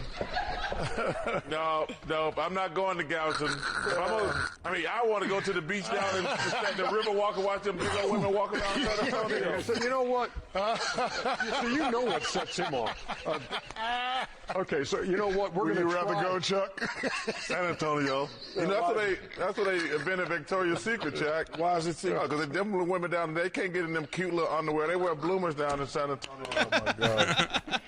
Somehow. Victoria's Secret down there. Somehow we are going to transition from that to this. You like no parts of Texas. Oh, man. Charles, just. First of all, Galveston, way better than San Antonio, for the record. It is. The Riverwalk is fine, but Galveston is better. How? I like the food options better. That's all I got. You like the food options better? Not a big Mexican food guy? You like the food options better in a smaller city? Yeah, there's some nice restaurants out there. Have you just been to the Rainforest Cafe off the Riverwalk in San Antonio? No, I've never been there, actually. You've never been to San Antonio? No, to the Rainforest Cafe. Of course not. Yes, why would you It's a go? Rainforest Cafe. It's a chain restaurant. Well, at this point, they're a dying breed. Have you been to Ripley's, believe it or not, right next to the Alamo? No. There's a reason that everyone in San Antonio is a fatty boom batty for Charles Barkley. There's lots of good food there. Mm-hmm. Listen, I like that Charles is doing a lap around Texas and dumping on a little bit of everything. It would have been nice if he referenced, a president dying in Dallas or the insufferable wokeness of Austin along the way where, you might get kicked out of a bar for using a urinal. Look, nothing you said about Galveston is wrong. I saw one person saying you're getting on my nerves, Paul. It's our beach. It's a crappy beach. I agree. It's better than being landlocked. No doubt about it. But I don't think anyone should get insulted about it. In fact, I think we should, find a way to make it better. Is that possible? Is it possible or is it not possible? Is it just screwed? I don't think it's possible. I mean, sometimes the water's clear. No, it's not. What are you talking No, about? that one day in like 2018. There's like one day a year where it's like, hey, look at the water. I remember because it was like a viral moment, and it was, oh my God, the water's clear. Because I think Raheel posts the photo every single year it comes up, or he just uses it all the time to talk about Galveston, the same one photo over and over again. It's almost like the shark photo that goes around every year during a hurricane. That's the same photo everyone uses for Galveston. This shark is swimming down I-10 or whatever. Yeah. But for Galveston, they just use this one photo where the water looks clear. Oh, well. It's all right. I would still rather go to Galveston than San Antonio. I wouldn't. I'd rather go to neither, because to be it's honest. closer. That doesn't... I've only been to San Antonio once. It was for work, I guess. Maybe it's bad memories. I got fired like 4 days after I went to San Antonio. So... How does that? What does that have to do with San Antonio? I don't know. I went to San Antonio. I got back and I got something fired. you did in San Antonio got you fired. I think it's really kind of feels like it. I think it's really sad that the first restaurant you think of in San Antonio is the Rainforest Cafe. Oh no, I asked him. I asked him that as a joke. Okay. Because he said I like the food better in Galveston than San Antonio. I was wondering what the San Antonio food is The frequent. Rainforest Cafe does seafood? No, like the seafood in Galveston. Oh. You're getting caught up on Rainforest. I just said it because it's right next to the river. Okay, gotcha. Well, there's a text debate about which Rainforest Cafe is better, Galveston or San Antonio. I was about you know to what? say That I'll listen to the debate on that. I will listen to the debate. That's on that. more open to debate. Definitely open to debate. More so open to debate. I will say though, like one of my favorites, like we just got a text about this, and they put out the sign that said Charles Barkley, "Don't be a dirty beach." I think is what the billboard said. I think it was Sandy Beach. Sandy Beach, yeah. Shady Beach, something like that. Oh, it's Shady, yeah, that's right. The spot. The problem with Galveston though is that they opened the spot, a new version of the spot, like 5 minutes from my house in League City. So no, like that was like my favorite place to go in League City. Great burgers, but yeah. So now I have less reason to go to Galveston. There's no shade on that beach. You know what? I think I'd rather go to the club where Tank Dell got shot than the beach at Galveston, because there's a pool there, and at the very least, you would think that there's like going to be a little bit of time until there's another shooting there. Yeah, but I feel like that pool's real dirty. I was reading some of There's those some Yelp bullets reviews. in there. That's for sure. Definitely, I watched the surveillance film. There are definitely bullets in that pool right now. You might be seeing those for like a long time. You might just be like all of a sudden like, hey, they didn't get this one. Probably had to drain it. I think we're going to talk about this later, but I think it's really hilarious that on Saturday they're having a Kentucky Derby party where if you wear a cute hat, you'll get a free shot. Wait, the place that Tank Dell was at? They're giving a free shot out on Saturday if you wear a nice hat to their Kentucky Derby Probably party. have to cancel that. I agree. Well, I agree. It's like it's 12:50, so we'll just combine breaks. We'll go to break You at like want to dive 50. into this? Let's go to break at like 56. Let's dive into this. Okay. I want to. Yeah, Okay. like we're gonna like this is important. This is a pivot that's happening. Yeah. Right? So this is in case you missed it. This is in case you missed it. I guess. We didn't touch on a lot of this. Okay. So this bar is something else. I went on their website. I checked out their Yelp, and it seems like it's a bar that's trying to be both a family-friendly watch sports bar and a club. You can't do both. If you look on the website, there are pictures on the Instagram of hot women that are out there. Okay. If you go to their website, you see a bunch of pictures of kids in the pool. Okay. It's like they can't make up their mind as to what they are. They don't know who they are. This is important because, okay, a bar that is family friendly and lets kids in, well, you can understand why they maybe would let in a 16-year-old. The 16-year-old is the person who came in and started the shooting. That makes now I'm starting to understand the story a little bit better. He fired the shot 3 times. The person who was in self-defense fired it 4 times. Here's what's even crazier about this bar. The vendors did not allow firearms at the event. Security on scene reported multiple times they turned people away who they found in possession of a firearm. You would think if you start to find one person coming into a bar with a firearm that you would check everybody coming in, especially if it's multiple people. So at the very least, 2 people got into this bar with a firearm. I suppose it's hard to frisk people. And if you're at a bar, you're not expecting people to bring a gun in or something like that. But even crazier, there were cops outside this bar, Joe, for 30 minutes. And they thought it was overcrowded, so they loitered essentially outside, but they didn't do anything about it until they heard shots. I don't know, if you're going to like stake outside this bar where you feel like dangerous things are happening, I don't know, maybe get out of the car and say like, hey, everything okay? Yeah. Having any issues? Maybe you can have an exchange with the people outside of the bar that are, letting people in with guns and turning people away with guns. And so, yeah, I think this restaurant's going to get shut down. It's called Cabana Live, and it needs some work. Could John Taffer save it? Oh, now you're talking my language. That's Shut it down.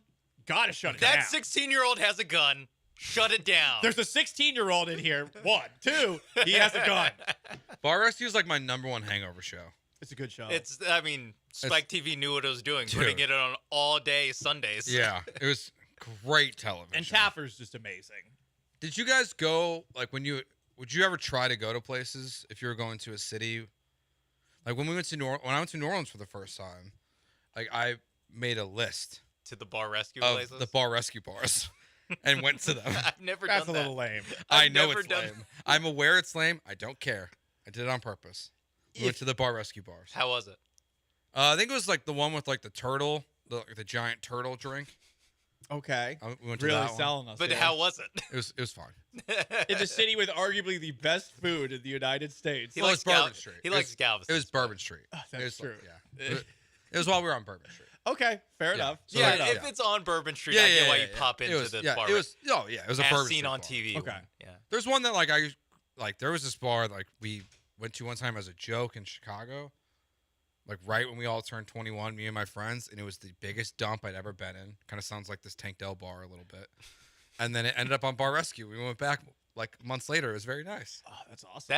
That's great. I would love to. That's a full Like a before and after. full story arc. Yeah. Temporary success story. Do you know how it's aged? Because my favorite part is when they come back to the bar after Those are they've- great. They've fixed it and to see if the old habits have come back. Or the like credit where they go like they rehired Rodney. Oh, dude, the rehire. Jerry's deadbeat cousin. Yeah, the Like- bar went out of business 6 months later. Yeah. Those are always the best. There was one episode, and I encourage you guys to watch it, of Bar Rescue, and it featured Marshawn Lynch.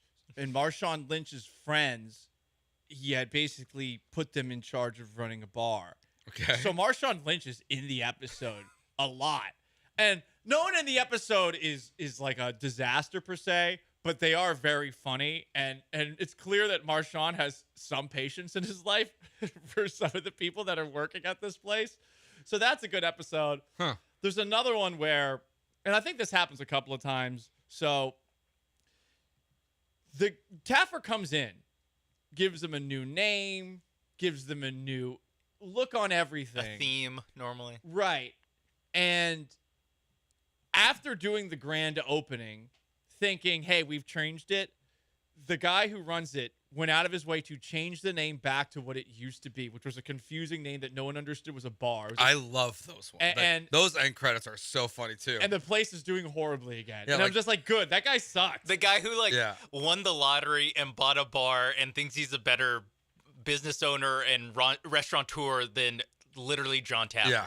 That is the best archetype. I love when of he goes bar to rescue like bar owner. the place. It's like it's a pirate bar, and they're all dressed up as pirates. I'm like, who thinks of these things? Like, who in their right mind is like, yeah, I'm gonna make a pirate bar, Yeah. and like bring in all the hot chicks to get people to come in. Yeah. Some of the themes are crazy. One of my favorite ones too, just because like they came out at the same time, like right around like the 30 for 30 about Steve Bartman came out. There was this one guy who was like all over the documentary because he's sitting right next to Bartman, and then like a month or two later, I think it was, he was on Bar Rescue because his bar was failing. And I was just like this guy's like torching Steve Bartman, even though he's visibly reaching for the ball. And then like 2 months later, he's on Bar Rescue. I'm like, this guy's getting a lot of run right now. Because he has like four bartenders that can't pour a drink. Yeah. The amount of people, I tried to convince my wife to get that. I don't know how expensive it was, but the one that like weighs the liquor. I was like, that seems like such a great idea to find out if your bartender's like over pouring alcohol. Apparently, it's very pricey. Yeah, why would a non-bar owner need it? I don't know. You don't want people to steal alcohol from you. You never know. You want your place to overpour. Place that overpours, underrated. No one talks about it. The Davenport. I don't think I've been there. Oh, that place, they will. You will have a good time there. Huh. When I first moved to Houston, and Josh Innes and his producer at the time, Ben Nance, and Caden and Jilly, they would take me out. I was like their little pet. And since I didn't have any money, they would just buy all my drinks all the time. So we used to go to this place called the Davenport. 2 drinks out. You're done. You're done. They overpour. And you know what? I salute them for it. They don't need an episode of Bar Rescue like the Canyon Inn in Yorba Linda, California. That's the best episode of the show. Was that the one you talked about? Yes. Okay. I had to look it up. I was like, this one, it's just so fun. I feel like we could talk about this forever. I like that we have this in common. Yeah. When's the last time you watched an episode of it? It's been That's a while a good for me. question. It's been a long time. Where is it on streaming? I think it's Paramount. Yeah, I think it's Paramount Plus is Bar Rescue. That's a bummer. Is that the one you don't have? Yeah. I think it's the one I don't have. I have I'll everything see if else. my parents have it. Sign in. That's also what we do. We just created like a strategy where like we have like a sharing process. My brother pays for Disney Plus. We pay for Peacock. My parents pay for Netflix. Communism. We all kind of we all just kind of share. All right, we're gonna take a break here. When we get back, it's recruitment season in the NBA. Players are unhappy. Who can the Rockets go after? Who can they recruit? That's next year on ESPN 97.5 and 92.5. Before we do that, I want to talk about O Athletics, 767 North Shepherd, oathletic.com. Great gym to go to. If you're looking to gain muscle mass, to lean out, to lose weight, pretty much you can accomplish anything you want there. Adrian Peterson, that's where he goes to work out. So you can do all different kinds of stuff, from his personal training to classes that start early in the morning, right as your workday is going to end, right around 4:30. So if you get off at 4 o'clock, you can get out of the office for a little bit. You can go work out there. You can get a workout during lunch. If you need a coffee on your way back to work, they have that as well. O Athletic has everything you possibly need to get in shape in 2024. It's where I go to work out. It's where you should go to work out.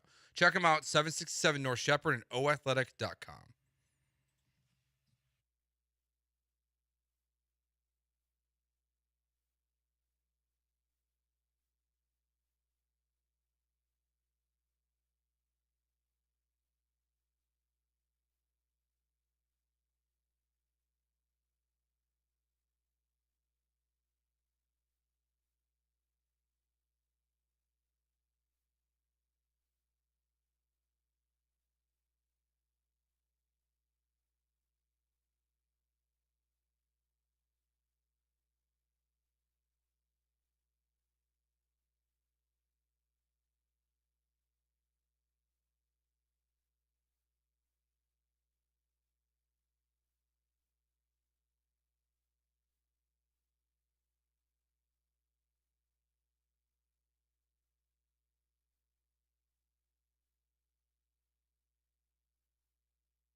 All right, the NBA playoffs are rolling along. The Lakers got eliminated last night. The Suns have been eliminated. The Cavs are on their way out. This will be the first time in, I forgot the year, but a very, very long time. Very, very, very, very long time.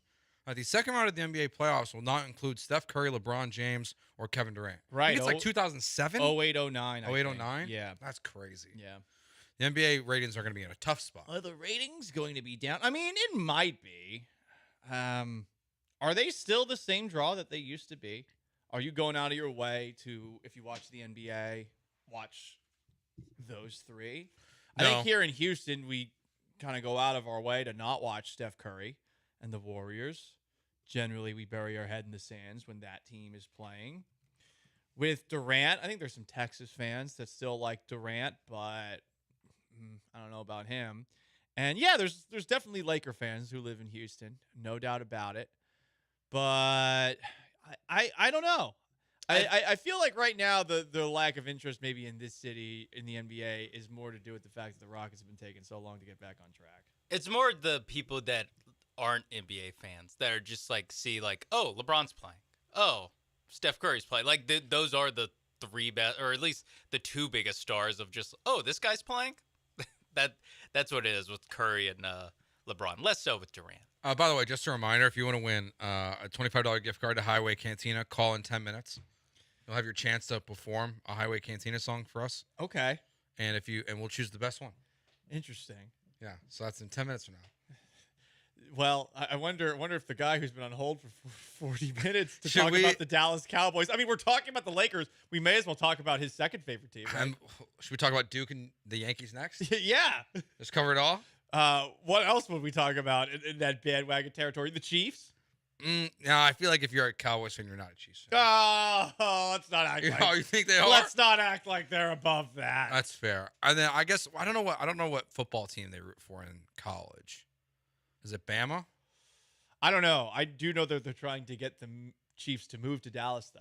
So whatever. What, the mayor said that? I bet a lot of people that live in that city would co-sign that. Be like, oh, of course, we're done with the Cowboys. A good football team. We're done. But who is your on your watch list for guys that I want the Rockets to bring in? Yeah, I really want to see, and this series isn't over yet. I really want to see what happens at the end of this Bucks season. They're down 3-1 to the Pacers. I'm curious too. My number one is Giannis. He's worked out with Hakeem Olajuwon. He loves food. Houston has great food.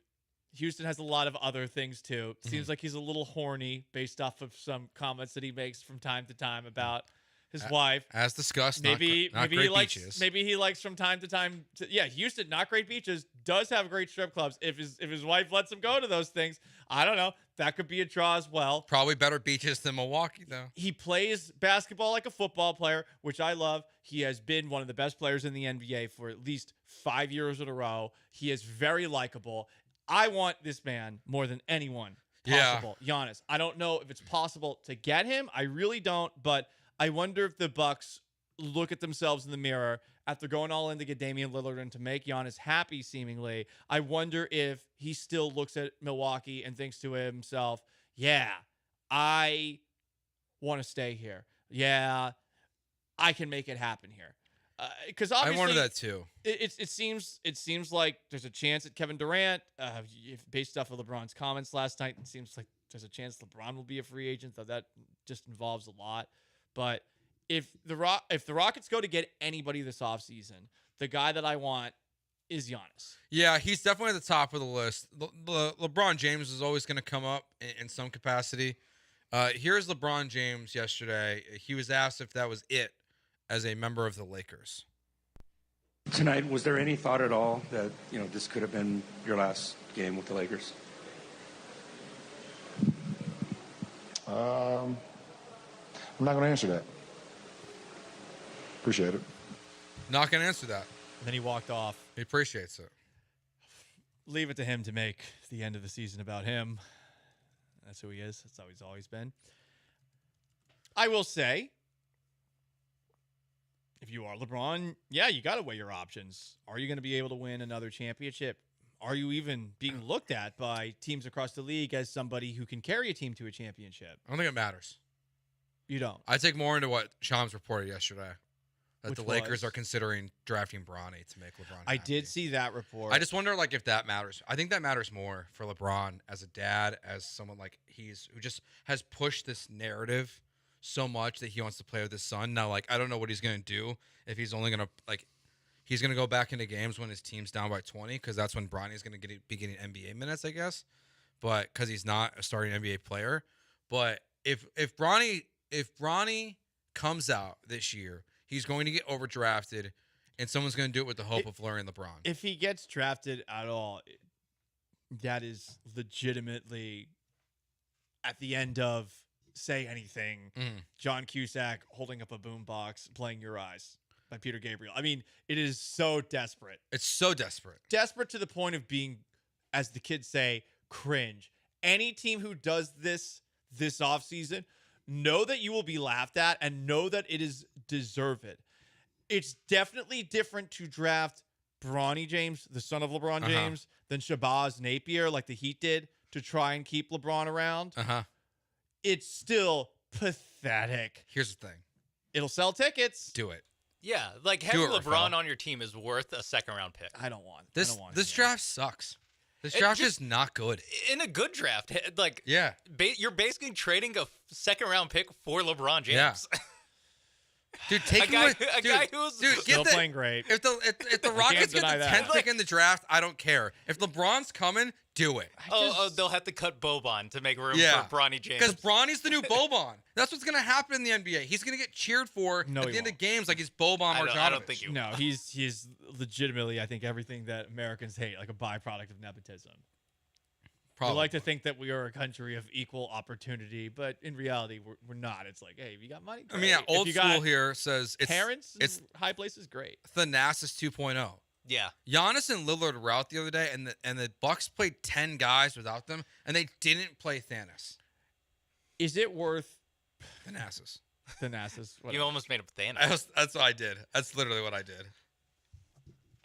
Is it worth sacrificing literally everything Ime Udoka has built in the last calendar year to bring in what accounts to a bitch? I didn't say that. Soft. Ime Udoka said it. Ime Udoka said, stop bitching. You're a soft boy. Soft boys every single Wednesday here on the Gallant George radio program.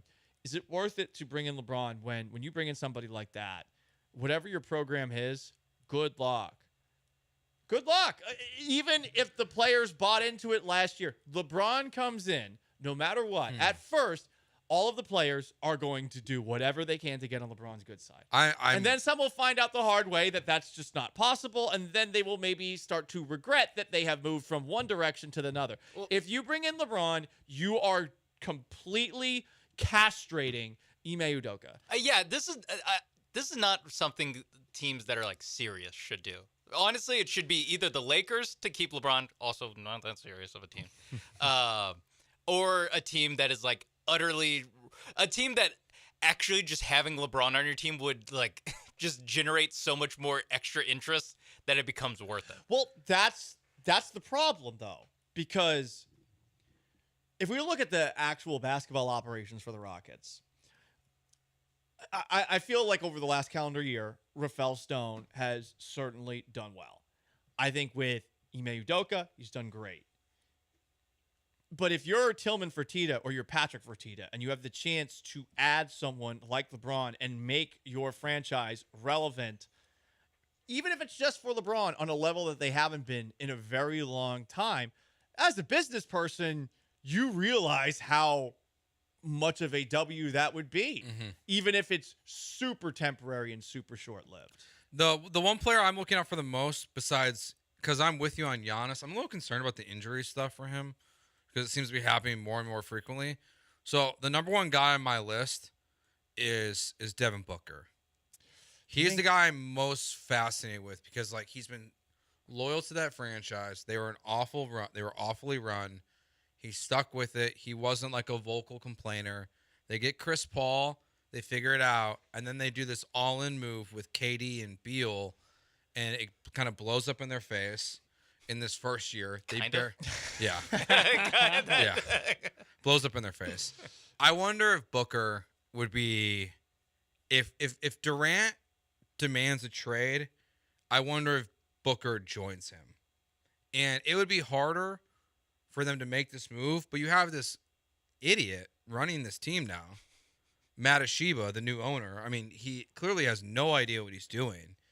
And I mean, yeah, he's even getting shoved by players in the middle of games. yeah, like, I wonder. I wonder if Booker could be made available this offseason. And if you can make that move, whatever you want. He's in the spot where it's you don't have enough. Well, just like Phoenix is also like, hey, we're not going to trade him unless he not only demands a trade, but like kind of makes it ugly too, because they basically have no like we've been talking about with the Nets, and the Rockets having all the Nets picks. Therefore, the Nets have no incentive to be bad. Mm-hmm. Same thing with the Suns, where there's actually not any incentive for them to be bad. So any move they make, they have to at least remain decent. Yeah. So they're not gonna. I mean, maybe they end up doing it, but they're right now because they're again an illogical team. But there's no reason that they should take a salary matching poo-poo platter and Jalen Green and all the Brooklyn picks. Yeah, because it's like cool. Now we're just hoping that Brooklyn stinks. It's not a great plan. What the better plan would be to just either try to just do it again, try to be decent again, or to maybe trade Durant and keep. Booker. Yeah. You don't have enough, I think, to even get Booker too. You know, I would love to see them at least. I think they do. No, you don't have that. I would say I don't think there's not a team in the NBA that has better assets than the Rockets. Well, the Thunder. Yes, they can just drown you. They in have first 200 first-round picks. I don't know. I mean, you're talking about not James Harden, Ben Simmons, like a couple of years ago. This is, to me, top 10, top 5 player who's young. Oh yeah, no, I mean this is every Brooklyn pick, every pick that you can trade, and you're probably talking about Jalen Green and Amen Thompson. Even then, I do wonder. Like, Yeah, I think Booker's shown that he's the kind of player top 5 players don't get swept in the first round. Yeah, I mean every player is gettable. top 5 players don't get swept in the first round by a player who dominates you, who plays the same position as you do. Anthony Edwards. Yeah, that guy. Whew, he's special. Not available, I'm guessing. Definitely not available. Would have been nice if he was available. Not available. Would have been nice if he was available. Well, okay. Would you take KD? That's what I was about to look at. Yeah. So Kevin Durant's contract expires 2 years from now. He's got this coming season. He's got another season. He will be 38 when he is a free agent. He will be 36 when this year starts. You're talking about $50 million each of the next 2 seasons against your cap. I think he's gettable, much more gettable than Devin Booker. But I also think you got to wonder, does he look at the Rockets as a place where he can win? Because ultimately, it's going to be about, can Durant get a title and seem like he won the title on his own? Because I think at this point, I think more than anything, especially after he's been on a couple of super teams, I think he would like to be the headliner for a title team. Same thing with LeBron. Kevin Durant also. You're not winning a title with them as your best player. Yeah. They're too old at this point. And they don't play any defense. Yeah, I wonder if Ime would have any interest in It's also like with LeBron, he played well in the Nuggets series, but we've seen what what actually top shelf LeBron winning championships is, and that is like affecting every single play on offense and defense for a full game, and dragging a team to the finals. And he's still great. He can still do it in spurts. But when you saw in the series against the actual best player in the league, he cannot do that. He cannot rise up to that level. Same thing with Durant. And another thing you have to remember with these guys that are 38 and 35 years old, 36 years old, do they want to play with 21-year-old Alperen Şengün? Do they want to play with 22-year-old or 21-year-old Tari Eason and Amin Thompson and Cam Whitmore not passing it to him. Like, do they want to play with these guys? I don't think they want to play with these guys. Maybe if those guys can shoulder the load since they're up there in age, maybe. But that, again, is a matter of, does Durant look at this team and think that it gives him a better chance? So what you said, Sean, yeah, you're right. Durant, LeBron, they're just doing not it on that their own guy. anymore. They're not those guys anymore. But could they be the best player or highest profile player on a team?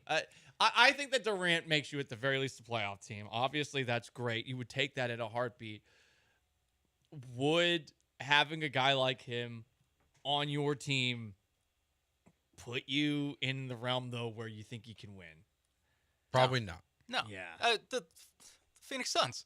just look at the Phoenix Suns. So to go back to where I was saying with like why maybe the Fertittas would look at LeBron, like the same reason that they would potentially look at Durant, and I think this is what's going to be really interesting is to see just how much autonomy Ime Udoka, who I think is running the show, and Rafael Stone is probably got his own say, but is listening more so. Can they tell?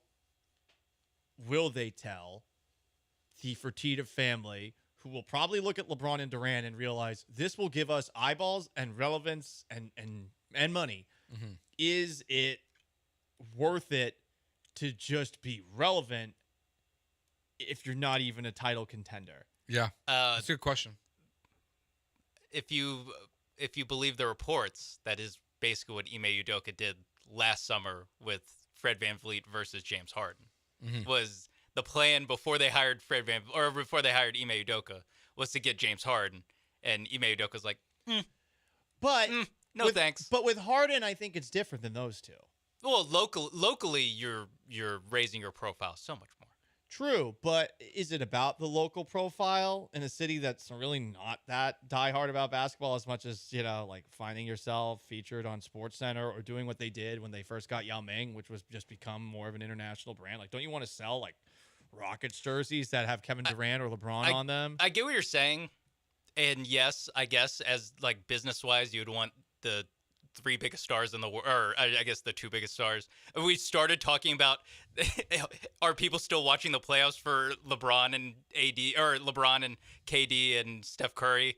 And then now we're talking about, well, obviously you'd make so much money if you just have these guys on your team. It's two different arguments, but but what you also have to remember, and this is why I think this is just not going to happen. These guys have to want to play on this team. Like they're not going to get traded against their will. Why are you so convinced that they wouldn't want to be here? Like if they don't want to be in their situation, why would they not look at this positively? Guys don't want to play with guys that are 15 years younger than them. But your core is young. But you have Fred, you have Dylan, you have Adams. How would you match the salary to trade for these?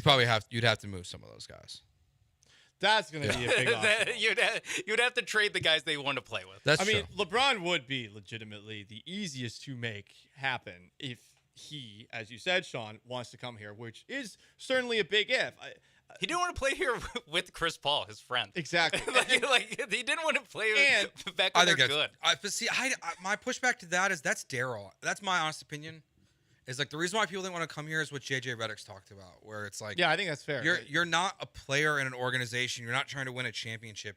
You are just the next asset to get moved in the mind of Daryl Morey. Harden was the only one that was immune from that. Yeah, I hope the view of the Rockets organization has changed in that way. Well, views can change really quick. I mean, look at the Texans right now. So that's not to say it's impossible for them to have changed a lot of opinions, and things are significantly different than they were in the 3 years before. Though, to what you were saying, Joe, I do think too, like, is LeBron really going to say no to every option? Like the Lakers have the card in the back of their pocket. The Lakers have always gone above and beyond to support stars, and they would do the drafting of Bronny. Mm-hmm. I mean, they gave Kobe that extension. It was a terrible extension. It's a completely unnecessary extension, but they're like, no, but you're Kobe. We will treat Kobe right. So there's that, but who else, I guess, is looking at LeBron and saying, like, yeah, not only will we potentially sign him and basically let him do whatever he wants, we will also draft his son. And I don't know that Udoka and Stone would feel that way, but I could easily see Tillman Fertitta saying, Come on, it's LeBron. Even if it's a year. Yeah. You also have to remember, though, you have to have cap space to make this happen. That's true, and they do not have any. Yeah, the only teams with cap space that are in the playoffs that project to have like max cap space in the playoffs are the Philadelphia 76ers, whose GM is Daryl Morey, and the Orlando Magic, who are the Orlando Magic. Yeah, it's you can, and obviously like sign trades exist. So like you could in theory work with the Lakers on something. If you The wanted to go to Lakers, who LeBron. by the way basically let their team be run by LeBron's agency. Yeah. But here's where they draw the line. Yeah, a couple of things with this that are important to note. There are some new rules in the NBA that are in the collective bargaining agreement that are going to make these conversations interesting in the future. If you go above the second apron, they call it, in terms of how much money you have in your books, there's going to be new limitations in terms of trades. The team that's above the second apron is no longer allowed to send out cash in a deal. They are no longer to trade first-round picks that are more than 6 years into the future in a deal. And they cannot make any trades in which they take back more salary. So before, you could at least, like, you could get close to LeBron's contract in this hypothetical situation and take back more money. That's not going to be allowed anymore. So there are going to be certain teams, like, it's going to change the formula of potentially where these guys, when they demand trades, where they can even want to go to. So like Golden State couldn't trade for LeBron. Yes, basically. exactly. Like that is impossible now, basically, at this point. The other name I want to throw out there, because of the way he's talked about Alperen Şengün and the way he's talked about Jalen Green, you want to talk about guys wanting to come here, Paul George.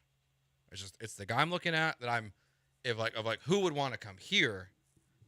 Paul George is the guy for me. Just like based on the way he's talked about the Rockets' young core. I don't know if I want Paul George here. I like Paul George. I don't know if I do or I don't. The Clippers are just weird. It depends on the everyone out day. there- You'd kind of have to trade Dylan Brooks to make it happen. Oh, duh. Yeah. I don't want that. I want to keep Dylan. I really don't. Dylan Brooks is just a more fun player than Paul Yeah, George. Paul George, you have to deal with his podcast. I'd be cool with the podcast. We'd get content. That's for sure. That's true. But We would. I mean, Dylan Brooks gives you I'm gonna kick someone in the nuts like I'm Eric Cartman content. We can ask someone else to do it. Who? Yeah, but it won't be the same. It Can won't we- be the same. Who, He's gonna Aaron have to Holiday? He's gonna have to build up that reputation. King Cam Whitmore be that guy? No, I don't want Whitmore Cam to only do cares that. about one thing. Can Ben Thompson be that guy? No, he's a sweetheart. Too important to get thrown out of games. Steven Adams would just punch you in the face. He wouldn't go low. Steve Adams is more bodyguard. Yeah. For when your guy's mouth off. He's not instigator. He Yeah. doesn't start the fight. He finishes. He's got that New Zealand sense of honor. Well, just that whoever I they get with made like up. the 10th pick in the draft. Jay Sean Tate. Just get a goon. Yeah, just get a goon. Just draft a goon. Like we're not drafting. We are drafting someone to kick people in the nuts and replace Dylan Brooks. Problem solved. Does Duke have anyone coming out this year? I'm sure they do. Yeah, the guy who injured his calf. Oh, Filipowski or whatever. Yeah. Not a culture fit. Yeah, it doesn't Not a fit. culture fit? No. Yeah. We're Why? looking to do that to other people. Oh.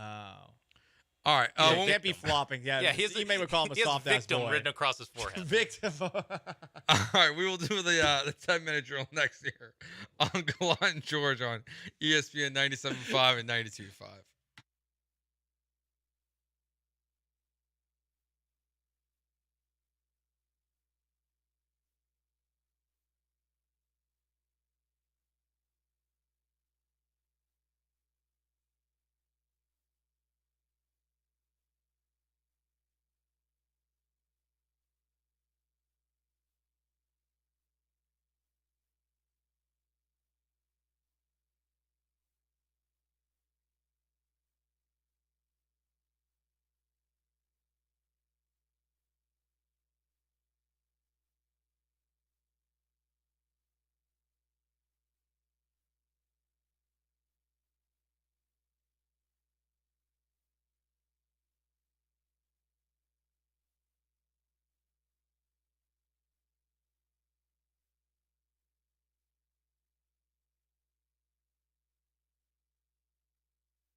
At the end of the segment here, we will give away a $25 gift card to Highway Cantina, our friends there. East Downtown, great place to watch the Astros or pregame or postgame. The for best Astros. place to watch the Astros. You think Minute Maid Park's a good place to watch the Astros? Wrong. Highway Cantina. I had the beef fajita today. Why did you only have one? Why didn't you have both? I don't know. It looked good.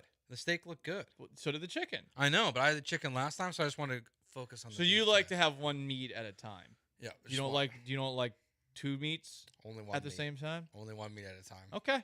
Yeah. To each their own. Just one meat at a time. Some people like 3 meat at the same time. It's true. And that's what I had because I had a little shrimp, ceviche, Yeah. little chicken, and a little beef. So call in. Give us your best Highway Cantina song. Yeah, you have to sing it the same way I did at the very end of the segment. Or better. Right. We'll give bonus points for creativity. Could I be bribed? I don't know, but at the very least, you can't go wrong if you sing and if at some point you reference Jeremy Pena. So we'll do that at the end of the segment. So get on hold now if you want to partake. When is the giveaway for Highway Cantina? We just said right now. Call in. What's going on in the NFL? Terry Fontenot, the Atlanta Falcons GM. I don't know if this guy's a genius or a dummy, Paul. I don't know. He's talking about the Kirk Cousins signing, and he's talking about how they don't want to force or reach for a quarterback. I don't. I want to know if he's trolling because Fontenot said that they drafted Michael Penix to avoid quarterback purgatory. Well, you sign a quarterback like Kirk Cousins to that contract because you think he is getting you out of that purgatory. Yeah. He's at least a top 12 quarterback. That is, let's be honest, offensive to Kirk Cousins to say that. But then when asked about not drafting a corner, quote, we would have liked to add that position, but you don't want to force a reach or do something you shouldn't. Like, I don't know, drafting Michael Penix 8th overall? It was hypocritical the way, like, talking about that. So I didn't see, Joe, the video. I didn't hear the audio. I just have this quote. A quote that a lot of people are taking and running with, and I'm sure that the reporter who tweeted it, I'm sure he knew what he was doing when he posted that. But I gotta say, this has to be trolling. Like, there's no way that you would do both of those things and then say optimally we will have Kirk Cousins here for 5 years. And we don't even see Penix until he's like 30. Right. He's trolling, and they stuck with the troll instead of hiring Bill Belichick. I don't know what's going on here. I don't either, man.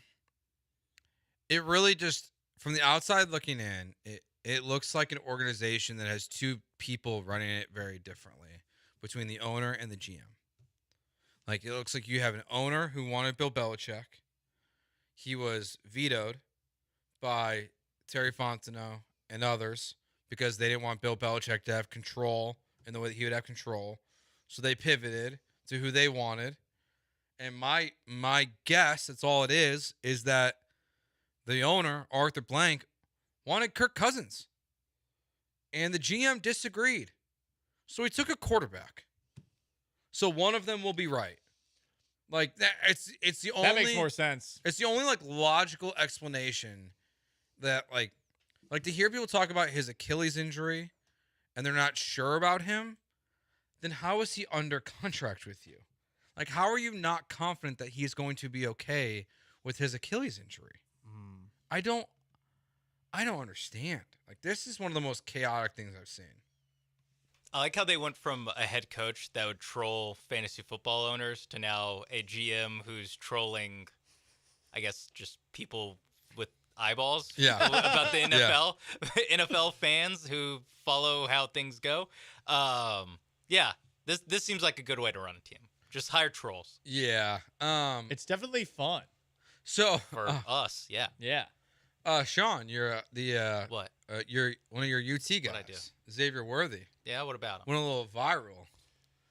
Did you see the tour of him getting the tour of the Chiefs facility? Yeah, wasn't blown away. He was not impressed. He shouldn't be. I mean, how much better are Texas's facilities than what he had to see there in Kansas City. A lot. Miles better. Yeah, like a lot. So much better. I mean, those looked ridiculous. Those look like high school facilities. Sean, I was about to say that. So when I was playing high school football at my high school, our locker rooms were terrible. But right after I graduated, 2 years later, they renovated the entire high school, including the locker room. The locker rooms that we have at my high school are on par with those Chiefs locker rooms. They are on par. So I'm not saying they're better, but for a high school, it's a rich, fancy private school in St. Petersburg, Florida. It's doing all right. And the Kansas City Chiefs are a multi-billion-dollar organization and have known about this issue for a couple of years. I mean, do they keep the locker rooms terrible to motivate the players to be angry? Right? Like Jeff Bagwell said yesterday, like embarrassment about the locker room leads to anger. Anger leads to victories. Is that why the Chiefs are in the midst of a dynasty? Because they play in, awful conditions. Yeah, they play in like a Soviet Russian gym. Yeah, keep you hungry. It's like they don't want to have what happened to Rocky 3 at the start of Rocky 3 happen. Where, where he gets fat and happy. Yeah, silk sheets. Yeah, no. Robot that are going around the house. Yeah, no robot made at the Kansas City HQ. All right, Bill Belichick. We mentioned this a little bit earlier, but he will be on the roast of Tom Brady. He's either going to be really, really good or really bad. I think it's going to be very good. I'm curious. He'll be dry.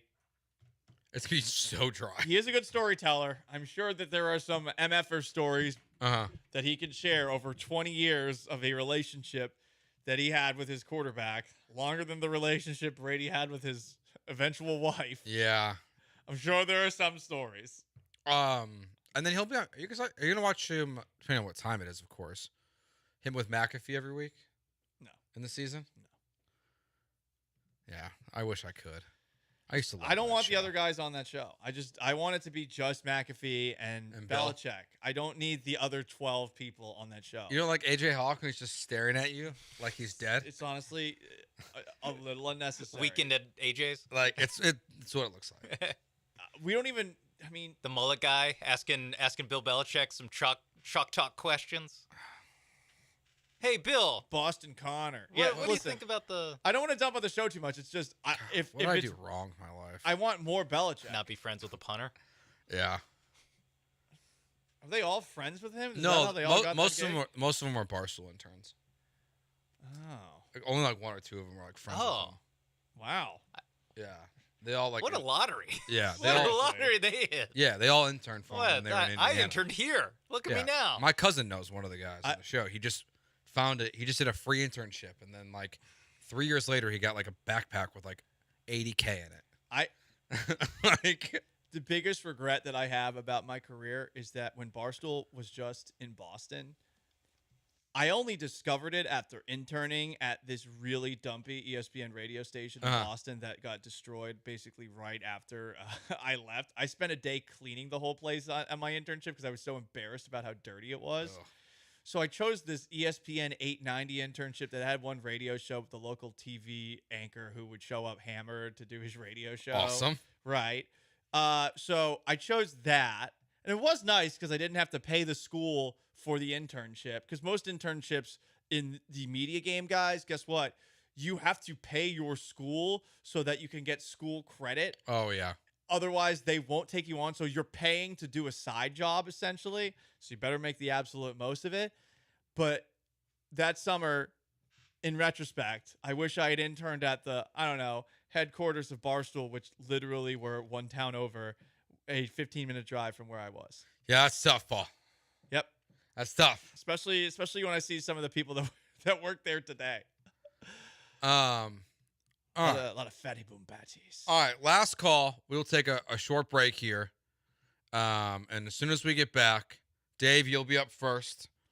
So we're going to do the giveaway on the other side? Yeah, we'll do the giveaway on the other side. We'll take a break here just because we got to go to break. And we had a bunch of stuff to get to. So we'll get to it we'll take a short break here, just 2 minutes. When we get back, it will be time for our Highway Cantina giveaway. Your chance to win $25 gift card. All you got to do is sing Paul's song. 713-780-3776. That's next year on ESPN 97.5 and 92.5.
This is Gallant and George. On ESPN 97.5 and 92.5. Now back to Paul and Joe inside the Veritex Community Bank Studios. All right, we're still waiting officially here from the Houston Astros about what the corresponding move will be with Joey Loperfido coming up. Some speculation that after what Joe Espada said, maybe we'll see Chas McCormick go on the injured list. Maybe Jake Myers is a little banged up as well. Or Singleton, Kessinger could be cut, DFA'd, sent down at this point. The surprise and the one that everyone wants, it's not going to happen, is Jose Abreu. I mean, I guess there's still a small chance, like 1% chance that it's out there, I would say at this point. But I would imagine that he is not that guy that goes down today. It would be a nice surprise. No offense to Jose Abreu. You get all your money. No offense to Jose Abreu, but we you hope suck. a former MVP goes down to the minors. Yeah. Well, you just get DFA'd. We hope he gets DFA'd. I mean, he still gets all of his money. Yeah, I'm not taking money from him. Don't they have to pay it all right now, though? Ooh, that's a good question. I think it is. I think it changes when you have to pay. Because it's a buyout, right? I mean, what are you going to do? A payment plan with somebody that you fired? Yeah. Well, no, Annuity? he still works for the Astros organization. You would just be in Sugarland. Do you think You could listen to him on ESPN 92.5. Yeah. If he gets DFA. Do you think Abreu will call J.G. Wentworth for a structured settlement because he needs cash now because the Astros won't pay it all? I just got DFA'd because I'm batting 69. Call J.G. Wentworth. We don't want to give Jose Abreu another dime. I used to love those commercials.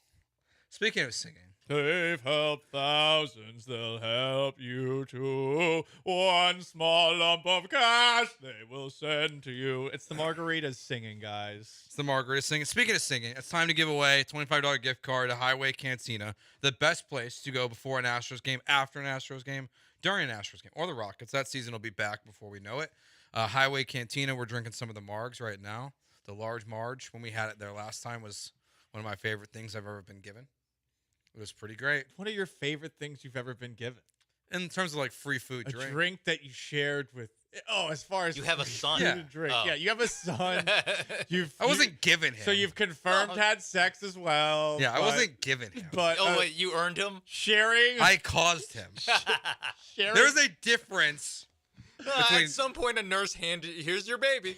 That's true. Sharing a margarita. I did get him first. With 3 men. One of the greatest experiences of your life. It was fun. I had a good time. Listen, that's nothing against the large marge. The large marge is great. No, But one of my Joe, favorite free food or drink items I've ever gotten because they're so big. Oh, here he goes, walking it back. See, you're Backpedaling like Kamari Lassiter. You're a great Hey, backpedaler, Joe. I'm going to drop it at some point. If I'm like Kamar Lassiter, that's going to bounce right off my No hands. ball skills. No ball skills over here. Hey, I mean, you don't have to have ball skills. Good point. All right, let's go out first to Dave. Dave? Dave, sing for your gift card. You're on the clock. Sing. Yeah, what am I singing? You can sing. I mean, the Highway Cantina You got to song. sing the Highway Cantina song. Come on. Go to the highway cantina. That's pretty good. To have watch the Astros and have margaritas. Oh, so rhyming. go to the highway cantina. Ole. That's great. Dave, He even had Dave. to leave a time at the end. Put too. him on hold.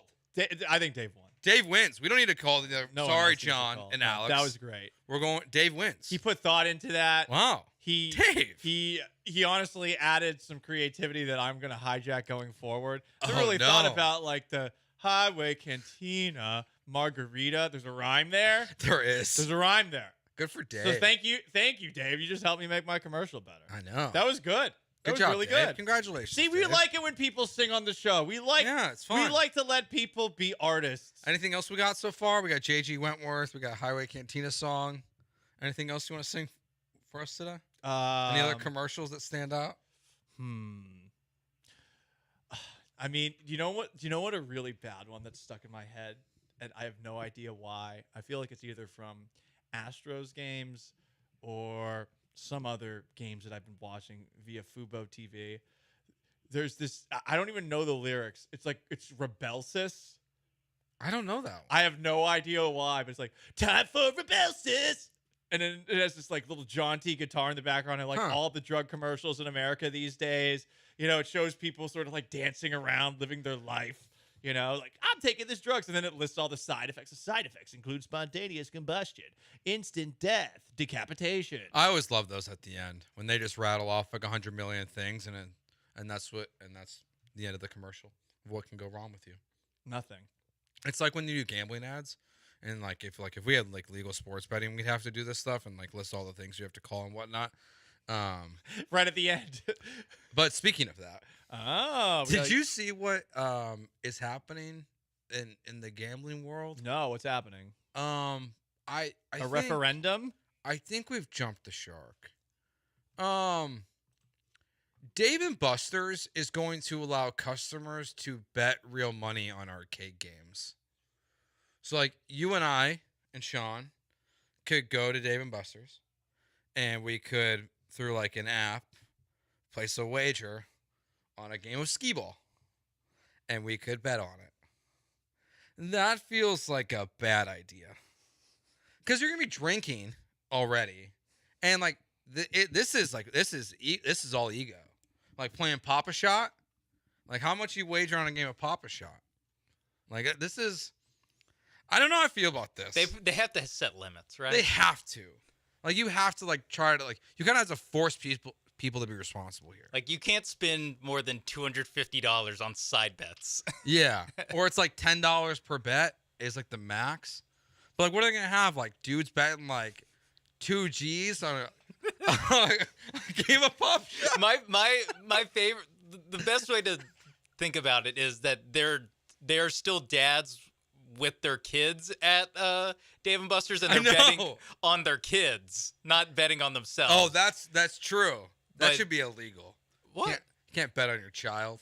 No, I think you I should. think you're virtue signaling right now. Yeah, I don't agree. believe you. I'm a father. I would never. Yeah, No, if you you know can't- your kid's strengths and weaknesses, I mean, listen, if I could bet on my child and I know that he has some limitations as an athlete, which hard to believe, being my son and all, I would 100% bet against him from time to time. Joe is like 2 years away from betting overs on T-ball.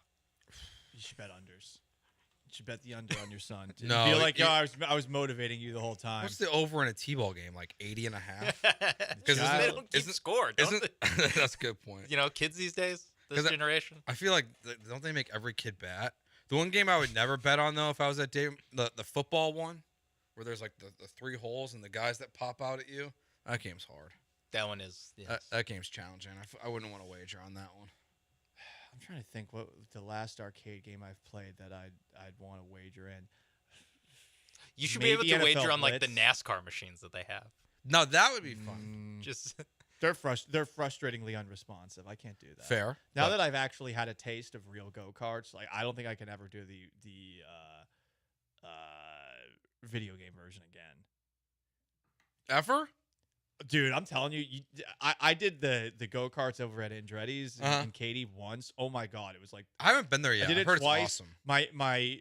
I was beyond exhilarated. Huh. I've never honestly. I feel like I wish I had done street racing as like a kid or something like that. And I don't mean like doing the drag racing. I mean like doing like actual driving in a car and learning how to drive like karting, stick and stuff. Yeah. Honestly, I wish I put one effort into learning how to drive stick, and I hated it so much. And I was like, this sucks. I'm not even gonna drive. Because I could have driven my uncle's Ford Ranger pickup truck, which is an old thing, and he was just gonna give it to me. And me being a spoiled little bastard, I was like, I don't like parking with it. So me, like an idiot, had to wait 2 extra years for a car. Luckily, my parents spoiled me, but I wish I'd learned to drive stick, and I wish that I had done racing, because I'm telling you, I've never. It sucked that the race was only like 2 minutes. I've never felt that kind of rush doing anything before. Interesting. It was awesome. Air hockey also would be fun to bet on. Air hockey, huh? That's Air hockey frustrating. would be fun. That one's frustrating too. But like it's like There's unwritten rules to air hockey. Yeah. This is where I What? turn into Brian McCann. There's some people they do the thing where they put the little pusher in front of the like goal slot. Yeah. And they don't move it. Yeah. And if you put it in the right spot, it is literally impossible for that saucer-sized puck to get So in. you kind of have to like scout who you're playing against. To make Again, sure you have a unwritten fair rules. opponent. There's unwritten rules. Yeah, you have to make sure you're playing a quality opponent before you start gambling on it. Just to Before make you sure. start putting. I thought at first I thought it was like you're betting like Dave and Buster's credits on this. Me too. Which would make sense. Yeah, because it keeps you there. Yeah, they already have a virtual currency that they're using. Yes. And so if you're just sharing the virtual currency or betting the virtual currency, that's okay because you're not. I guess you're indirectly paying money for it, but you're not literally like having to throw down your Chase account to bet on. I don't know. Playing the Jurassic Park game. I know you probably can't bet on that one. That one's single player. I mean, can you bet on I'd want to bet on the single player games too. Over under your high score. Your point total. I was wondering how that would work. Okay. Like, makes okay, sense. I think I can get over 3,000 points on a game. I don't know. On like the Resident Evil shooter game. Be like, I think I can get over 3,000. I can kill 50 zombies. Over. Here's the thing, though. Here's $50, Dave. Yeah. I wonder if you bet if it would up the difficulty level. They probably have the ability to do that in some way. Oh, shape, or sure they form, do. Right? I mean, they're already Dave turn it Buster's into a was already carnival. kind of a casino Yeah. for children. Now they're just full on casinos. Go from casino to carnival, where everything's a ripoff. I just what a world we're living in that we're leading into this. I guess I'm not. We shouldn't be surprised, but at the same time, just like It's a tough time to be a gambling addict. I'll say that. It's got to be a tough time to be a gambling addict. I feel like. Are you projecting here? Or no. are you I speaking would. for yourself? I would never, ever do this. Well, I would hope so. You have never. a wife and a child. Never. You would do it once. If I was like playing, if I was doing like the basketball game and I was next to like the most unathletic person in the world and they bet me $50 and I watched their jump shot and it was real broke. You scouted them. If I scouted them, then yes. Just standing next to Amin Thompson. But like I just couldn't. Damn, you would bet on yourself in basketball? Huh? What if the person had a terrible shot but they were like bigger than you? That's fine. No, it's just a jump shooting. No, game. Jump shooting. I thought you meant one-on-one. the Papa Okay. shot. No, Papa just shot. the Papa shot. Papa shot. I Yeah, hate no. Papa shot. It is so frustrating. It is. There's a strategy. I know. Backboarding in every time. I've seen that. My strategy is just shoot as many balls as I possibly As can. quick as So possible. I'm basically like flicking it like this. Yeah, Just yeah. floaters. Yeah. You got to make sure. I hate it, though. If you're gambling on Papa Shot at Dave and Buster's, you got to make sure you find the one with the most basketballs. Give yourself the most opportunity. you don't want to wager on it. There's only 2 balls in there. Yeah. And you're in a bad spot. Also, imagine like the ringers that would come in. Dude. Have you seen those guys that do the Papa Shot on like Jimmy Kimmel or whatever? And Yeah, he makes like 200 of them in I don't a understand. minute. Yeah, that watch out for that guy. Yeah, that that guy guy's- will take your house. It's not good. All right. We've talked a lot about the Texans secondary. And I think the general consensus is that if the Texans are not going to go deep in the playoffs this year, it's going to be their fault if there's no taking injuries out of the equation. Is the defensive line good enough to carry this secondary? We'll get into that next year in Gallant George on ESPN 97.5 and 92.5.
The biggest weakness for the Texans in 2024, Paul, is definitely the secondary.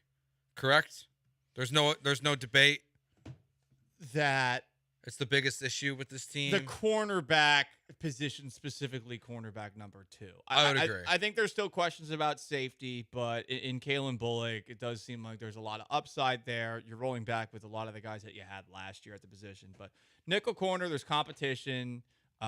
Lassiter is going to compete with Desmond King. It really is what happens across from Derek Stingley, because between Jeff Okudah and C.J. Henderson, you have 2 guys who have been around the league a lot. And I think to, go to Nick Casario's post-draft press conference, he admits in as many words without actually saying it, we do not have our second cornerback situation solved. Yeah, I think that their plan right now, my guess is that they're hoping that the answer is on the roster at this very moment, but they know that there's a very good chance that it's not, and they're gonna have to find someone when cuts happen. Hope that a Steven Nelson is still out there later in the offseason that they can add during training camp. But yeah, the secondary just in general, because it was the one part of this team that they didn't improve enough. Seems to be the biggest hurdle besides injuries that would stop this team from going deep in the playoffs. There's really nothing on offense. Like, I'm not going to pinpoint just the left guard spot. Be like, yeah, that's why they're not. That's stupid. Like, they have a good enough offensive line that they can cover for one spot. They have competition there as well. Yeah. I mean, I don't know how the interior offensive line, center to left, is going to solve itself, but Kenyon Green's going to have a full offseason for the first time. Jude Scruggs is in his second year and played pretty well at the end of the year despite having his own issues of getting on the field at first early on. Jared Patterson played as a rookie. Like, you have, at the very least, guys that you look at and you say, okay, maybe someone can make it happen. Yeah. You're not looking at any spot on the offense to what you said and saying, I don't know. Yeah, it's weird that, like, the offense, when you look at it on paper, looks... I mean, some of the depth are perfect. guys that you have seen do well before, talking about Damian Pierce. Yeah. Or at the college level in a John Mechie or in a Kenyon Green. Hell, even Robert Woods, who not too long ago was probably a top 20 wide receiver. Like, you have you have a lot of competition on the offense.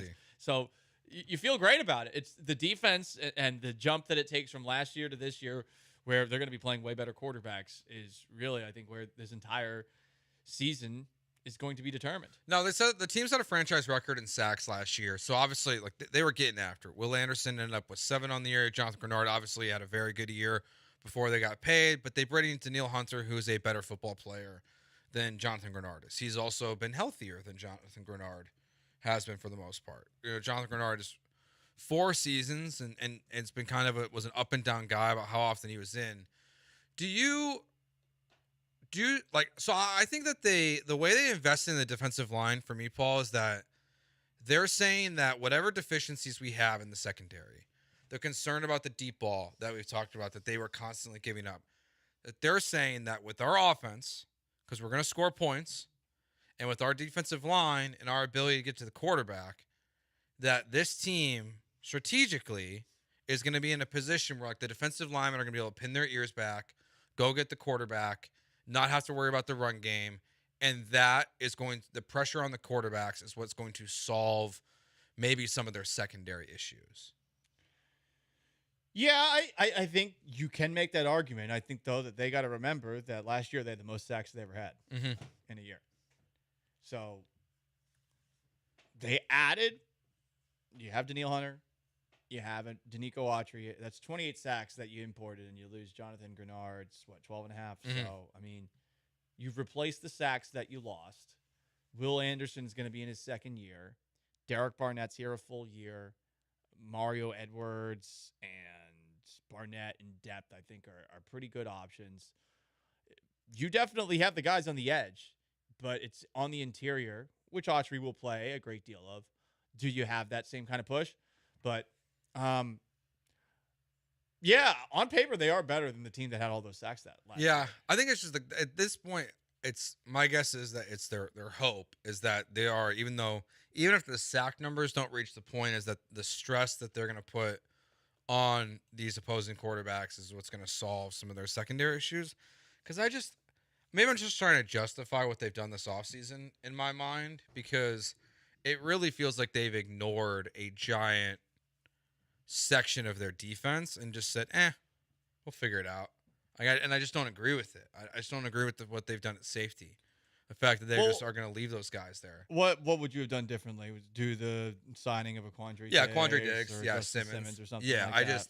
And look, maybe Kalen Bullock can make an impact, but he wouldn't have made the impact that a Quandre Diggs would have made. Probably not. No, you're right. He might have flashes that'll be fun, but he's not going to be like a game record changer in his rookie year, I'd imagine. You would think not, right? Yeah. They really like him. D'Amico Ryans per Caserio loves him, and when you heard them both talk about him after the draft was done on Saturday, you got a little bit more of that. That was Friday what Caserio said about D'Amico, but I mean, they are definitely betting on that this year, is that the pass rush is going to make life easier for the second corner and for the safeties. And yeah, that might be the case. Sure. But look, you're in a conference where the quarterbacks can all scoot.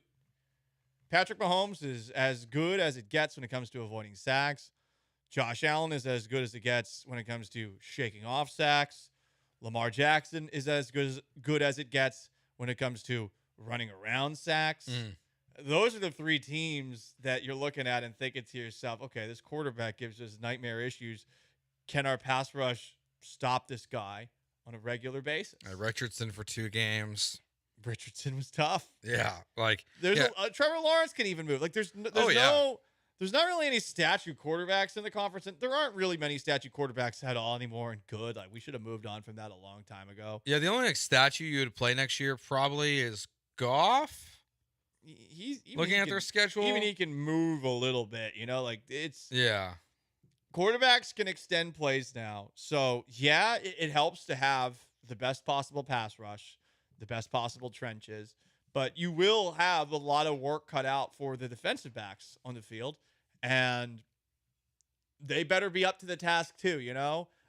I don't know that we're still in the same league where an elite pass rush can completely make up for mediocre secondary players. Yeah, because I think that's a very fair counterpoint to what I'm saying, because the quarterback play is so good.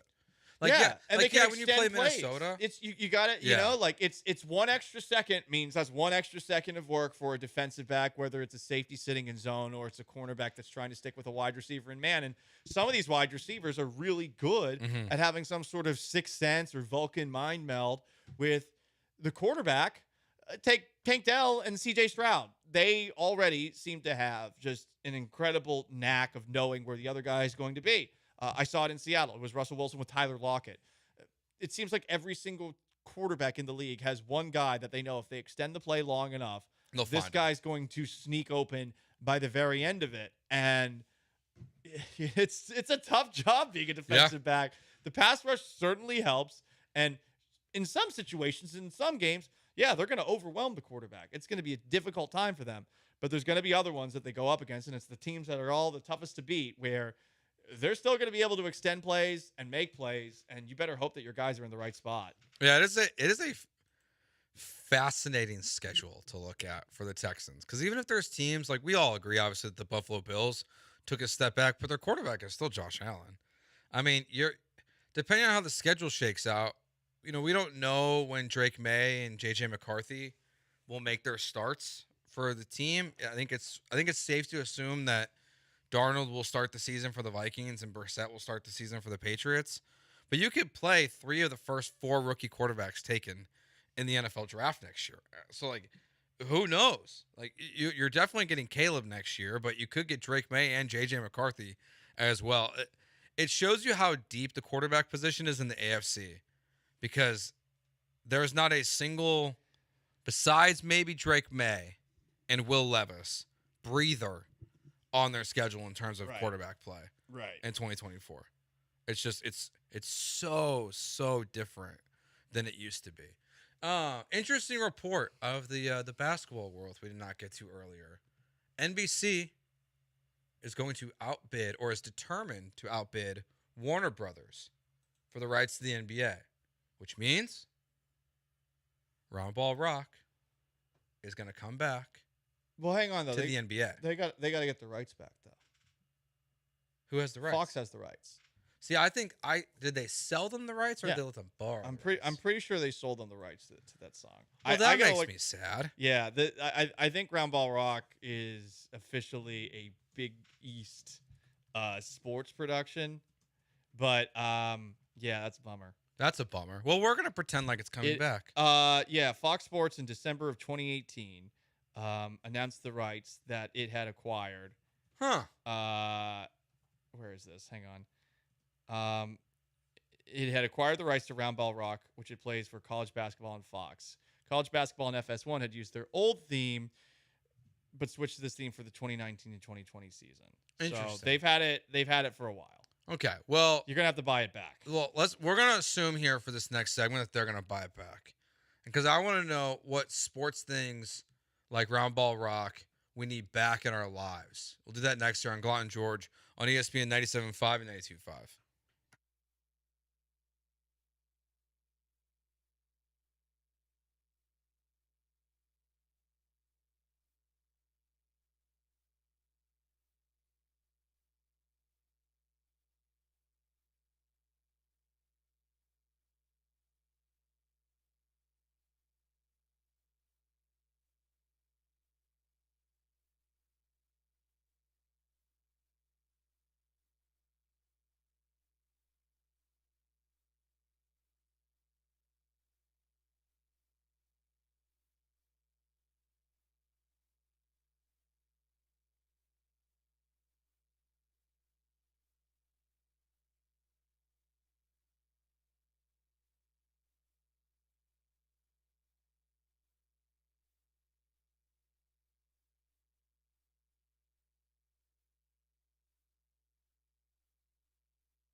You're listening to Gallant and George on ESPN 97.5 and 92.5 from the Veritex Community Bank Studios. Here's Paul Gallant and Joe George.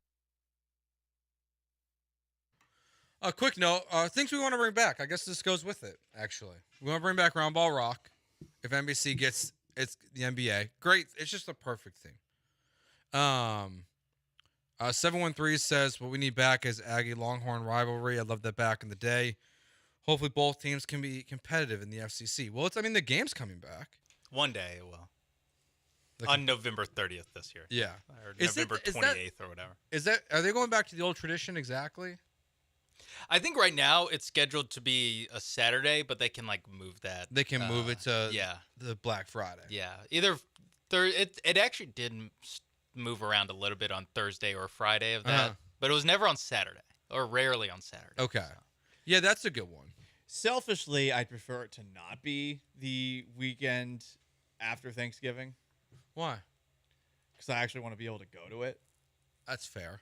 This is transplant Paul talking. Oh, here, of course. Do you mostly travel for the holidays? Every single time. Yes. Oh, okay. Yeah. I am always gone.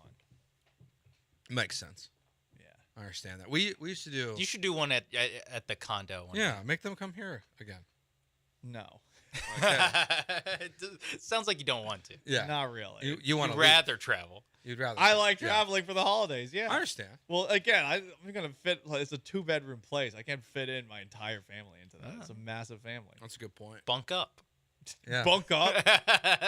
40 gallants in a 2-bedroom place. Yeah. Just put a bunch of air mattresses. They can just crawl over them. Literally, there's not enough space for that many.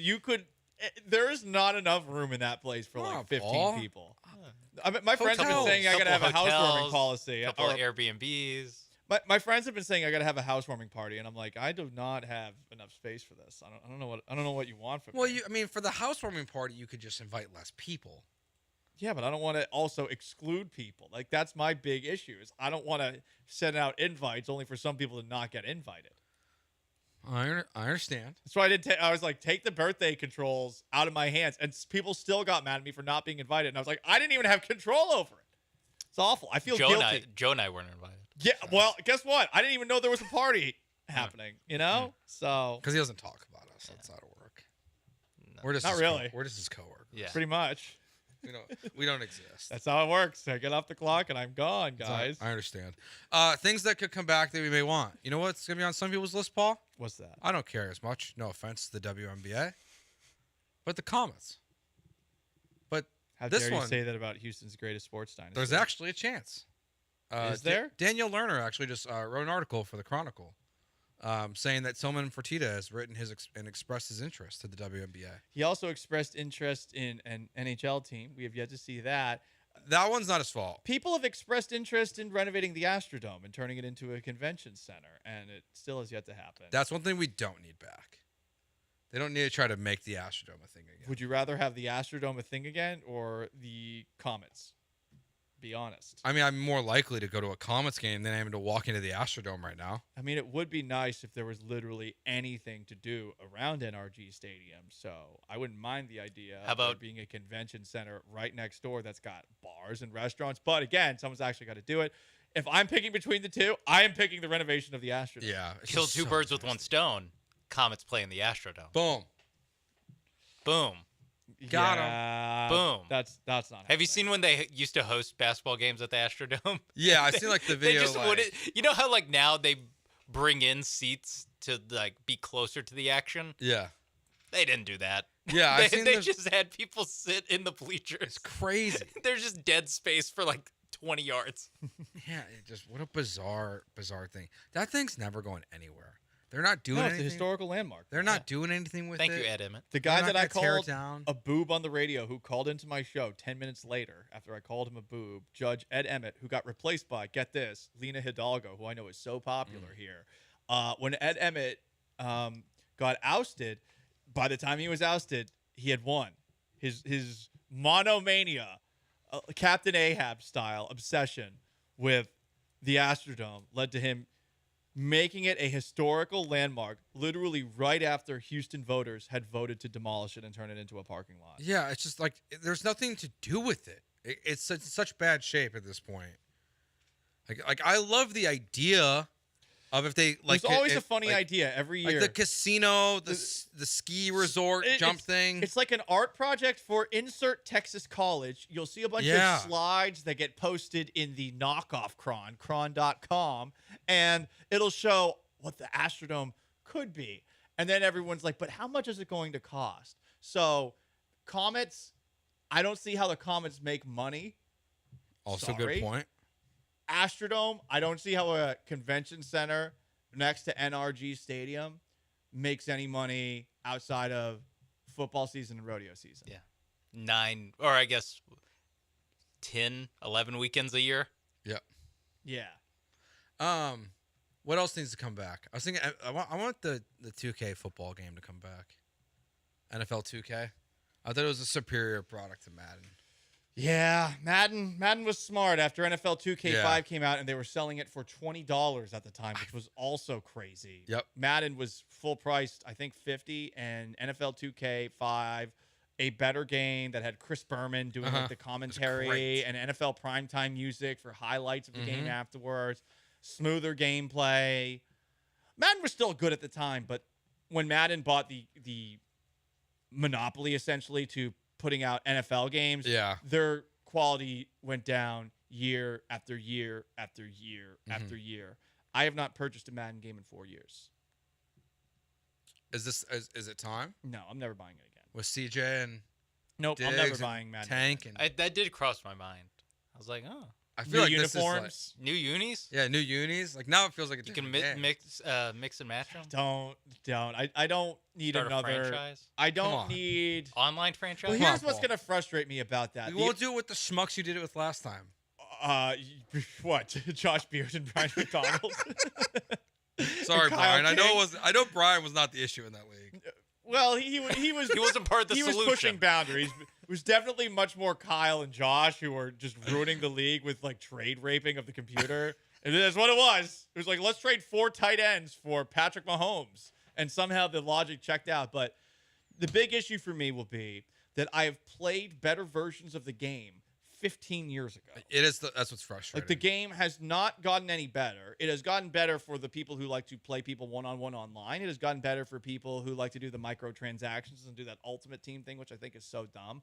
But what the game was originally built for, which I thought Madden was when it really got to that next gen going from the 90s to the 2000s, was to be able to build a team and be the general manager and coach and play it all through and do the draft and sign guys in free agency. Like that part was the best part of it. And at one point, like in the last 5 years, they went away from it, and it felt like a lot of features that we had in 2005 just vanished. Yeah. And they brought some of them back, but they didn't bring enough of them back. And then throw on top of that I have anger management issues and get mad whenever the person running the football for me fumbles. Yeah, I'm not getting back in on that. I'm not getting back in, Joe. Things that we wish that were back. Madden, I do not wish it was back. NCAA football, though. Yeah, are you going to be NCAA football? I don't know. I'm going to get it, but I'm nervous about it. That was my favorite game, too. I mean, look, I think I'm addicted to video games. Here are things I'm actually debating doing in the next week. Okay. 1, unsubscribing from every single streaming app that I have. You've been saying that for weeks. Yeah, but I think it's actually going to happen. 2, start of the month. 2, deleting Instagram from my phone and deleting TikTok from my phone. Well, the government's going to get rid of TikTok, so just give that one time. I don't think it is actually going to get rid of TikTok. In a way, it would be. You're scrolling too much? I just think I'm doing too much that basically makes me sit down like a zombie and my brain rots. Okay. I feel like there's got to come a certain point where all these things that I'm doing on a daily basis, like, I got to check to my Instagram DMs to see if anyone sent me. Why? Why am I doing that? Yeah. Why am I looking at my phone every 5 minutes, I've gotten to a point where, like, I think I'm addicted to all technology that allows me to just completely check out on life, and I think I got to unplug that. Have you set timers for yourself? I ignore them every single time. Okay. That's all right. Okay, so I see why you're getting there. What's next? What's next on your list? Those are the things that that's a lot. That's a lot for at once. I thought you were going to say you're going to cut out video games. I kind of have.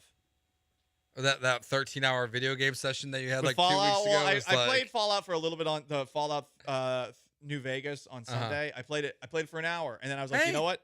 Done. That's good, Paul. Moderation. I played Call of Duty for 4 hours last night. Not moderation. My wife was at work. My son went to sleep early. Oh, perfect, nice. Yeah, so like it was better. Like throwback night, baby. It's all over. This is a great night. I was like, we are golden right now. Like this is what we live for at this moment. One thing we have not get to, just to mention this real quick. There's reports that they're working on a rev share deal for college sports. That the NIL antitrust lawsuits that are going on right now. That one of the ways that they're trying to figure out if they can get out of these lawsuits is to just go forward with a revenue sharing program within college athletics. About time. I think we're gonna see it soon. You think so? Yeah. I don't now know, soon man. might be like by the end of the decade. But Yeah, like it's like 5 to 10 years. But Why- I think we're Why would the big programs agree to that though?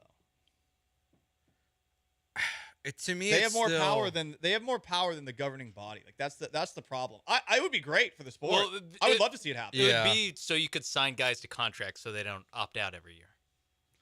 Or Yeah, they can don't you, transfer Can you every stop guys from going to the transfer portal?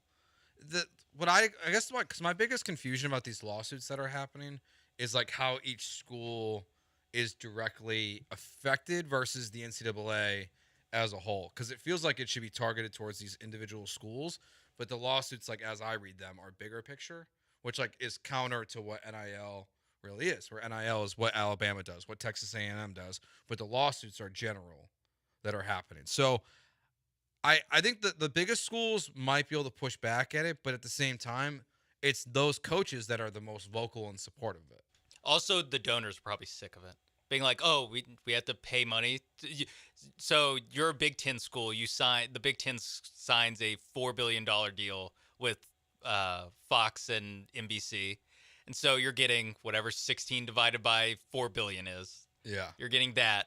And then, but we need a free safety and I need to give you $200,000. Oh. Like, that's where it's like, wait, this model makes no effing sense that the TV money doesn't go to the players. You're asking for donors and boosters to not just donate like they were before, but now donate more to keep players. It's like you're holding the rich and powerful of who kind of, for the last 100 years, kind of made college football and college sports run. The boosters, the rich alumni. Now you're making it harder on them. That's how you get change. And they all know that like it's at some point. My view of the NIL is at some point it's gonna collapse on itself because I think eventually business owners are going to realize that what is worth it and what is not. Yeah, I think giving a 19-year-old $2 million. Like actually, that's not worth it. Like every single business owner who helped give Quinn Ewers $1 million to go to Ohio State lost all their money. For what? He played 0 games at Ohio State before he transferred back to Texas. Like, it is NIL, for the most part, is a terrible business decision. I think the way the way, not just because like Lance works with them, but like when you see like Daspit, like they do it right. Like they use Cougars players and Longhorn players, depending on what city you're in, like to promote their products through commercials and do things where like some of these businesses are just throwing money at guys. They have to do nothing for it. And then they leave. We and might they're just like, oh well. Well, we might see it here locally because we do have those with John Daspit. I don't know that we see what's going on in other cities, but to your point, you're right. I think that Daspit actually does a great job of using every little bit of whatever, I guess, inventory that they do. I guess though the follow-up question that I would ask is the endorsement via college football players, college-aged kids, is that getting somebody who has money to make a purchase? Like at a car dealership? I don't think so. Right. I mean, but there's a part of it where I look at it and I'm thinking to myself, okay, I mean, there's certainly a little cachet and cool factor in being associated with one of these big programs, but is paying for that association... Is that actually giving you more than you would make, especially with what you're paying to be associated? I am not sure about that. Yeah.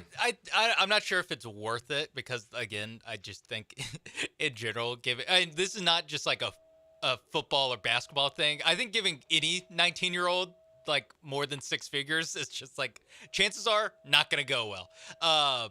So I think maybe in like smaller towns, less so in Houston, but in like the more college-y areas, if you can be like the NIL guy in like whatever, Lubbock or in Waco or whatever, where you're like proud supporter of Baylor Bears football, where you might get some like alumni that are like, That's oh, fair. this lawyer, like Art there, John Daspit. It's like, oh, well, come to think of it, I need a divorce attorney. I'm going to go to this guy who sponsors the Baylor Bears. All right, we have our answer of what is the roster change that corresponds with Joey Loperfido coming up to the Houston Astros. We'll give it to you next year on Gallant George on ESPN 97.5 and 92.5.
You are listening to Gallant and George on ESPN 97.5 and 92.5 from the Veritex Community Bank Studios. Here's Paul Gallant and Joe George.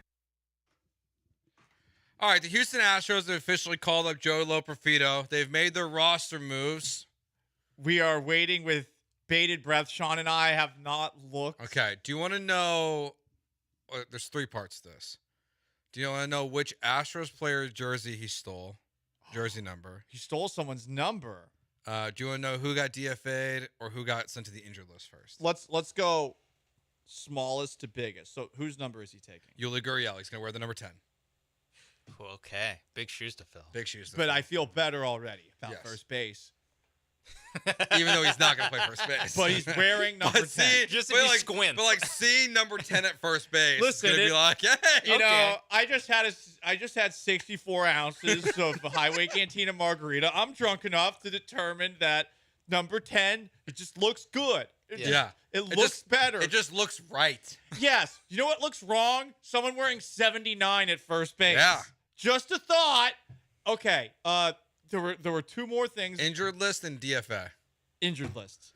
Greg Kessinger apparently injured his right shoulder, or he has right shoulder discomfort. So he is going on the 10-day injured list. Okay. Where did he hurt it? Going through customs? The first thing I saw was Jeremy Brandon was poor Gray. He injured his shoulder on the plane. And I was like, yeah, this kid is not hurt. Customs coming back He's from Mexico played in like 4 games is this so year. easy, too. Yeah. Like okay. I think he got 1 at-bat while they were in Mexico. And he's playing, I think he has 8 at-bats on the season. He's not hurt. This is fraudulent. Hey, whatever. Shenanigans? I would never call out the Shenanigans. Astros training staff or medical staff. Okay, so those are the first two. We figured out what number Loperfido's wearing. We figured out a corresponding roster move that is dubious at best. Who is getting moved to the minors or moved to the Phantom Zone? Joe George? Joe Kunal. Oh, I don't even know who that is. I don't even know who that is. I suppose I wanted a head on a spike, a pound of flesh. Abreu? I didn't say Abreu. You know, Jose Abreu, he's still making a lot of money. He's gotta earn that money back. You know, he's got to earn that salary that he's make him work for that money, getting paid for. You gotta let him work for it. Hey, even if he's not working hard for it. It's about to be the summer, so at least he's gonna be sweating out there while he's taking Jim Crane's money. We got to get him Working back. hard. We got to get him back with the Pilates Illuminati again, Jose. I know some people. Okay, 10% commission to me, but I know some people that I can hook you up with. Good call. Yeah. The only thing I find interesting about this is that I didn't even know who that guy was. he's a bullpen guy. It's fine. And more about because it's Kessinger that's hurt, supposedly. I can't imagine that we're gonna, at least during this next stretch, we will see Mauricio Dubon in the outfield again. Like that's what Joey Loperfido is going to be doing. He's going to be in the outfield. So Dubon's not going to play unless Pena, Altuve, or Bregman are getting the day off. So the Astros do play, I think it's either 28 or 29 games in the month of May. So they're going to be playing basically every day. Yeah. So I think that's probably where we're going to see That makes Dubon, sense. where he'll get time. He'll get a little bit less than just being a starter, but he'll still get a lot of time filling in for these guys as they play basically every day the month of May. I'd assume but yeah, it would be Loperfido probably in the outfield, but not often. I bet he's going to be on the bench more often than not. They said they called him up to play. Yeah, I believe anything they say. Yes. Just put Gray Kessinger on the injured list, and you were like, I don't know about that. Well, he might have hurt himself squeezing through the border wall. I mean, he wasn't really on this team. Sean. I felt comfortable making that joke with Gray Kessinger, not any other player. Yeah, thank you. Thank you. No, he probably got a plane ticket, right? Back to America with the team. Yeah, he just slept on it weird. On Okay, the they plane. didn't make him walk. All right. Maybe his shoulder got hit as the cart person was walking down the aisle. That would be the worst part. Is there flight it's just Southwest? his shoulder's just like out in the aisle, and the Southwest person's just like, oh, sorry. Oh, come on. Would you like a drink? They deserve better than a Southwest flight home after winning the 2 games. Southwest flight down, for sure. Southwest apparently is going to get rid of their free reign seating. They're going to go to assigned seats. I think everyone is cool with that. I think so too. I But hate that. what took so long? I don't know. The only reason, I get the real benefit of it right now, because I get on the plane early because of Joseph. So that's you got a kid. That's the one thing that's nice. I was like, you didn't serve. Nope, I did not. But I get on the same time as the people that served. I think we're pretty close.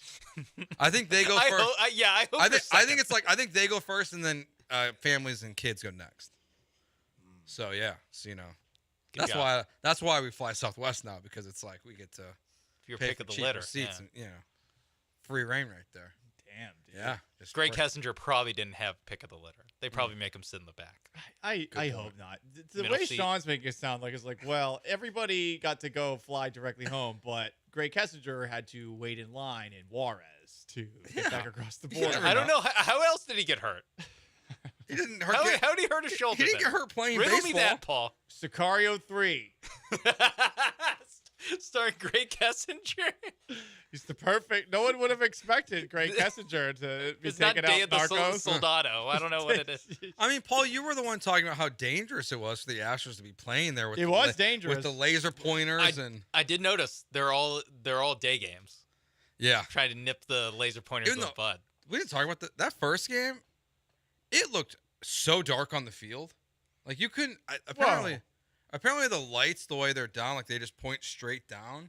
But from the broadcast view, like it looked like it was just shadowed the whole time. There was no lights anywhere to be seen. I can't believe you said that, Joe. What?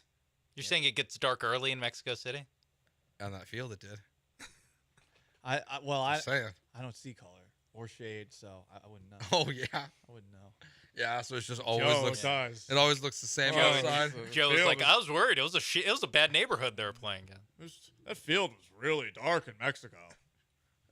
You could talk about it from the lighting perspective. Sure, Joe. Okay, fine. You guys are mean. Junior Bronco just said, "I hope your kid cries the whole time on the flight." Does your kid cry the whole that's time? out of line. By No. No? Well, he's only flown twice.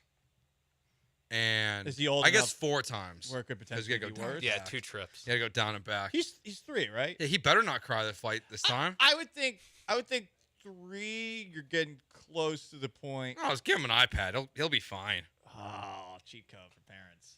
Hell yeah. It is like look, I got it easy. It is so easy to be a parent these days.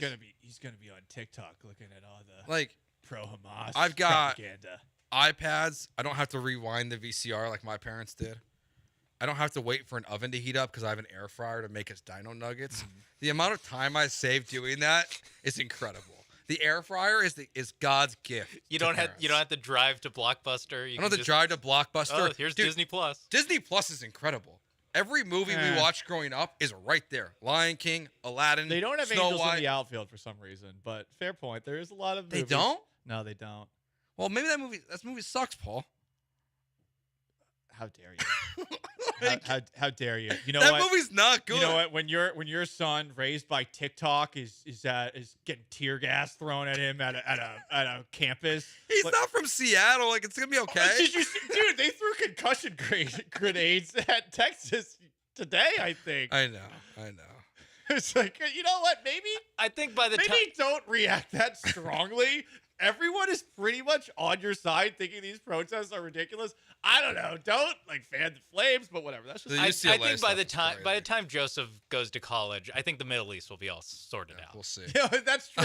I know. Just give it another 10 years. It'll be okay. They'll figure it out. 281 says Disney doesn't have Balto either. Now that's a great movie. Balto wasn't a Disney movie. I thought that was Fox. Yeah, actually, I don't think it was. Yeah, I think it was like there was that Anastasia movie as well, which was also like they did this little brief moment like in knock time, off Disney, right, where Fox was trying to do Disney themselves as well. Yeah, and then I think eventually DreamWorks took over with Shrek, and then they kind of ran away with that whole industry. We got a new Shrek coming out this year, I think. There is? It's this year or early next I'd year. actually, that is a movie I would watch. Field trip. I would watch Shrek. Although I think we're missed gonna the go last see two. Shrek together, and we're gonna see Fast 11 together. I missed the last. Can we go to Galveston to go watch No! it? Make it a full Rainforest day. Cafe? Veto. Make it a full day in Galveston. Rainforest You love Cafe Galveston. first? I like Galveston. I'm not driving there to see a movie. No. We're gonna do a full also day. go to the beach. We'll go to the beach. We'll go to the Rainforest Cafe. We'll catch some diseases while we're out We'll there go too. to Pleasure Glitter Pier, Barn? and then we'll go to a movie. Great. Moody Gardens. Come on. Hell yeah, dude. Dude, now that's pricey. Taking Joseph there. Really? Expensive. I only went on a field trip. $75 for a day per person. What? Yep. Wow. It's a pier, isn't it? No, Moody Gardens. Moody Gardens is like there's like aquarium. Okay. Is there a Pleasure Pier in Galveston, or did I just? Yeah, make we that went up? there Yes, once. there is. Okay, We had a that's show. what I We did shows there one time. I thought Moody Gardens was on Pleasure Pier. No. Pleasure Pier is like a little rinky-dink Kima boardwalk. Rinky dink. Whoa, damn, dude. I mean, compared to Kima boardwalk, it's very different. Use the R&D word. Oh well. Cancel me. Tillman won't love that. No, he won't. Well, Tillman, go get the comments and we can talk. All right. And a hockey team while we're at it, too. Go sign Caitlin Clark. It's Gallant George here on ESPN 97.5 and 92.5.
This is Gallant and George. On ESPN 97.5 and 92.5. Now back to Paul and Joe inside the Veritex Community Bank Studios.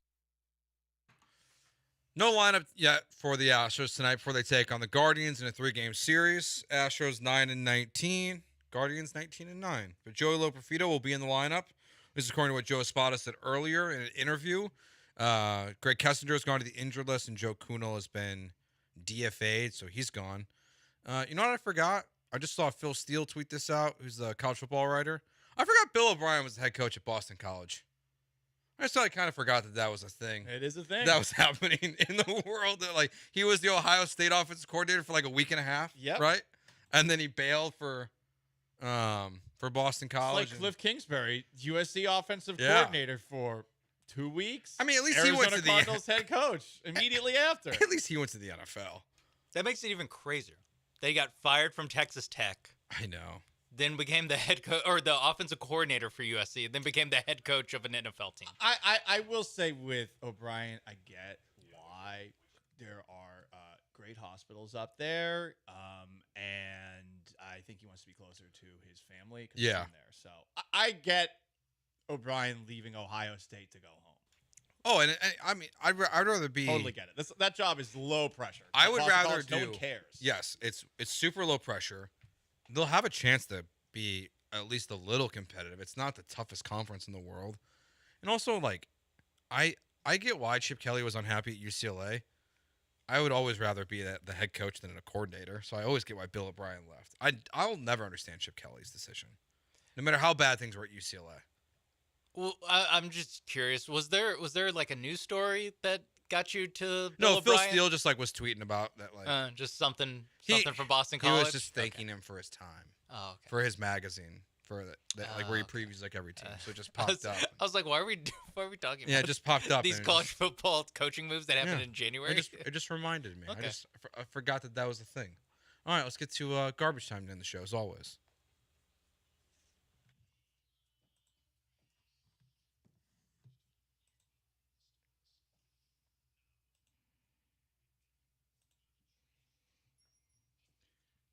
Speaking of people who were relevant in 2014, guys, Johnny Manziel is dating a celebrity who is the daughter of someone who was relevant in the 90s. Okay. Johnny Manziel is dating Jose Canseco's daughter, Josie Canseco.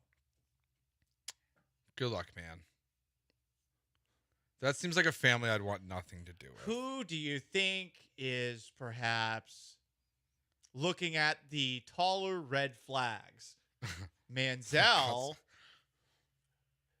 I don't know anything about Josie. I just know her dad sucks. Yeah, I was or gonna is say. it Josie looking at Manziel? And the answer is Johnny. And it is Johnny in a landslide. I'll just leave it at that. Yeah, because Josie, I have intel. Josie, we don't know what's up with Josie Canseco. We hope the apple fell far from the tree. We're We just know literally- she's a Canseco. We're literally holding the sins of the father against her. We are. Johnny Manziel, we know what Johnny Manziel's about. I gotta say, considering Johnny Manziel is washed up person, he is. Come on, what is he doing now? Podcast. Here's a podcast. Oh, he's one of us then. Yeah, he's one of us. This is quite the get for Johnny Manziel. Yeah. Considering one, his disgraceful exit from all sports, two, the off the field issues that he's had with multiple women. Yeah. Good luck to Josie. Good luck to the couple. Josie. Good luck to Johnny to be part of that family for now. Mhm. Good luck to Josie to deal with Johnny. Wishing them nothing but the best. Yeah. Best of luck. I hope those two crazy kids figure it out. We believe in love. In something that should be surprising to no one, we've talked about how Houston's been at the top of a couple of lists recently. I think the most recent one we talked about, second in terms of worst air quality, number one in terms of most stressed out people. Well, this would coincide with being number one for most stressed out people. Houston is the number one city in the United States for violent road rage incidents. And it's not even close. Shocker. Not even runaway. Texas witnessed 741 cases of road rage from 2014 to 2023. Houston accounted for 29% of those incidents. 215 incidents, 207 people killed or wounded in the last decade. Wow.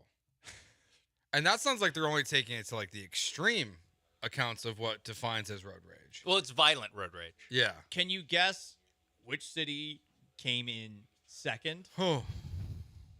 Galveston. Beautiful San Antonio. I was close. Tied with Memphis with 107 over that same stretch. Wow. Charles Houston, Barkley was right. 215. I mean, it's because of the bad beaches in Galveston. Just a reminder, as someone who has flicked somebody off on the road only to have that person try and drive me off of the road. Yeah. When you're driving out there, take it from me, a person who has a very short temper, be calm. It's not worth the honk. It's not worth the middle finger. It just isn't. It sucks. This bummed me out. I mean, fourth is Milwaukee randomly with 105, but that's surprising. Houston 215. That's I'm not twice any that other doesn't city in the surprise country. me. That is nuts. Yeah. As someone who's lived in Houston almost my whole life, I get it. Because we all get angry just like I sitting get in the traffic for no reason. And everyone drives. Yeah, like there's no public transportation that's effective, and we always just sit in the worst traffic humanly possible. Mm-hmm.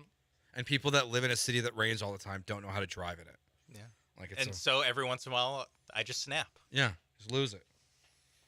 Just Lose give yourself. a bird. I can't wait to drive home today. Yep, same here. I'm so glad I have a 5-minute drive. I'm so glad I have a 45-minute drive. Oh, that All right, sounds let's go home. Get We your are brass done for the knuckles. day. We'll be back tomorrow at noon. The Killer Bees, Joel, Jeremy, and Brian up next. Goodbye. Peace.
Ooh, what up, H-Town? Hey, how we doing? He's Blank. I'm Branham. It is Brian behind the glass. It is a Tuesday edition of the Killer Bees on ESPN. Tuesday. Sketch is cutting me off. Tuesday. Also a Taco Tuesday edition of the Killer Bees. What's up, brother?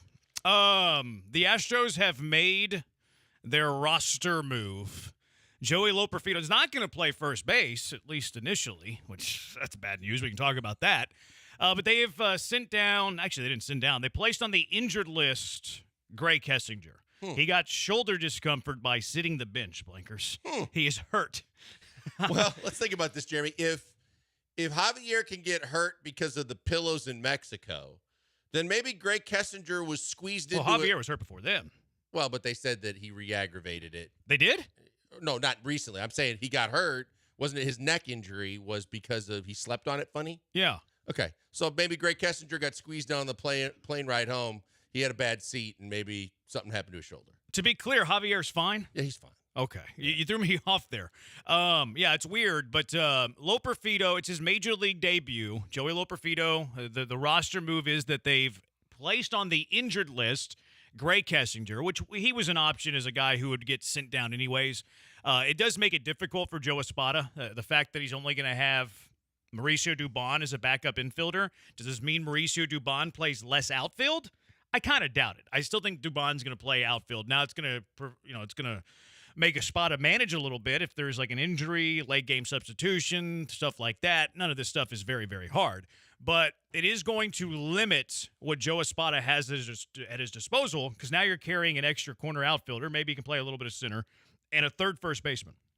Yeah, I think when you look at it, maybe guys on the infield aren't going to have as many days off. You're not going to be able to rest the guys that you want to rest as much because of the fact that Dubon is still such a vital part of this team right now, because Chaz is also dinged up. He's not on the injured list, but he's dinged up. Evidently, that's why he didn't play in Mexico, and they're still monitoring him, opening up another role possibility for Joey Loperfido. But it basically tells you for the time being, because of the fact that Espada said he wants Joey to be comfortable at his natural position, so he's going to play outfield to start, that we're still going to deal with the platoon from hell at first base and the lack of productivity that goes with it, and that's a bit disappointing. Yeah, I don't know if you can, give the infielders more. I don't know how the infielders can play more. Jose Altuve and Jeremy Pena have played in literally every game. Alex Bregman only missed games when he was sick. So, those guys already play a lot. They've literally played every single game that they've been available. But I'm just saying the Dusty philosophy of giving guys healthy days off is not going to happen anytime soon. Which, don't know if I love that. I mean, it's a grind. Does it lead some guys into a lack of productivity later in the year if they're not getting any off days in April and May? Maybe.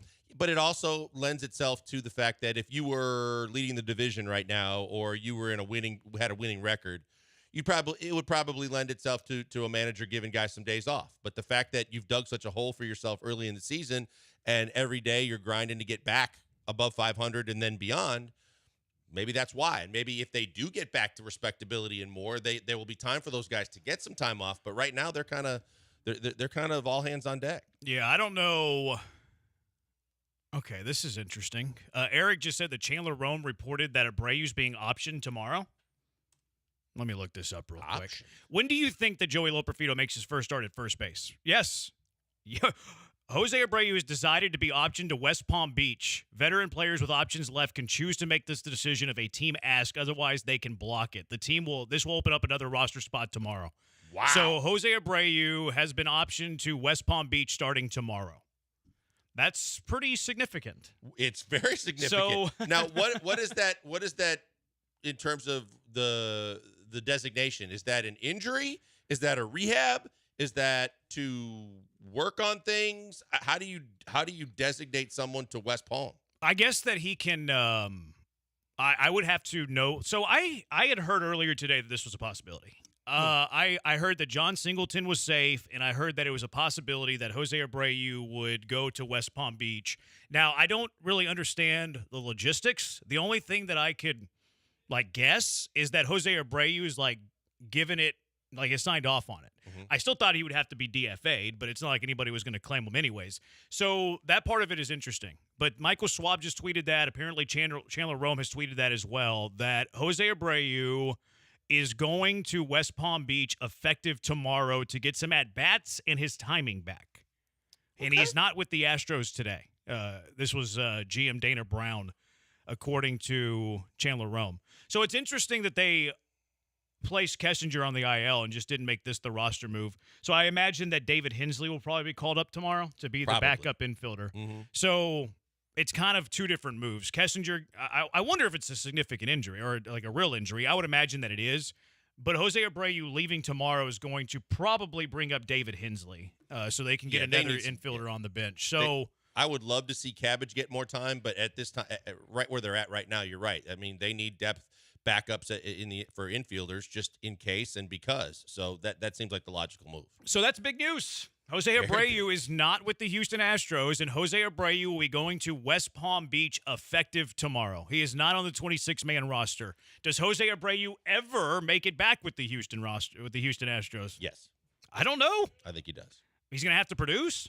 Well, I think that this was just an option that we didn't know about that gives them a chance to avoid DFAing him and seeing if there's a chance for him to get his swing back. But I think that because he's willing to do this for them, do a solid, and go down there and work on some things, that I believe that when he feels like he's ready, that means they'll do him a solid and bring him back at least one more time. Yeah, he's going to have to produce, though. Because, like, the Astros are literally paying money for Jose Abreu to go away. This isn't that much different than a DFA. He's no longer with the Astros big league team. They're paying him money to go to West Palm Beach to work on his swing. This is what the Blue Jays did last year with Alek Manoah. That's right. But Manoah had options, so I don't really know the logistics behind Jose Abreu being able to take that same route. But if Abreu doesn't show them anything, I don't think he ever makes it back to the Astros. I think that he will get an opportunity at the big league level at least one more time. So regardless, I don't know what he's going to show because I don't know who he's working with or if it's just, cage time and live pitching time just to get timing back and try to get his swing somewhat to where it looks major league ready. But then I believe he will have one more stint with the Astros to try and see if he's figured it out. I don't know how long that would be, but I would think that after that time, a decision has to be made. Do you think that he has to show them stuff, though?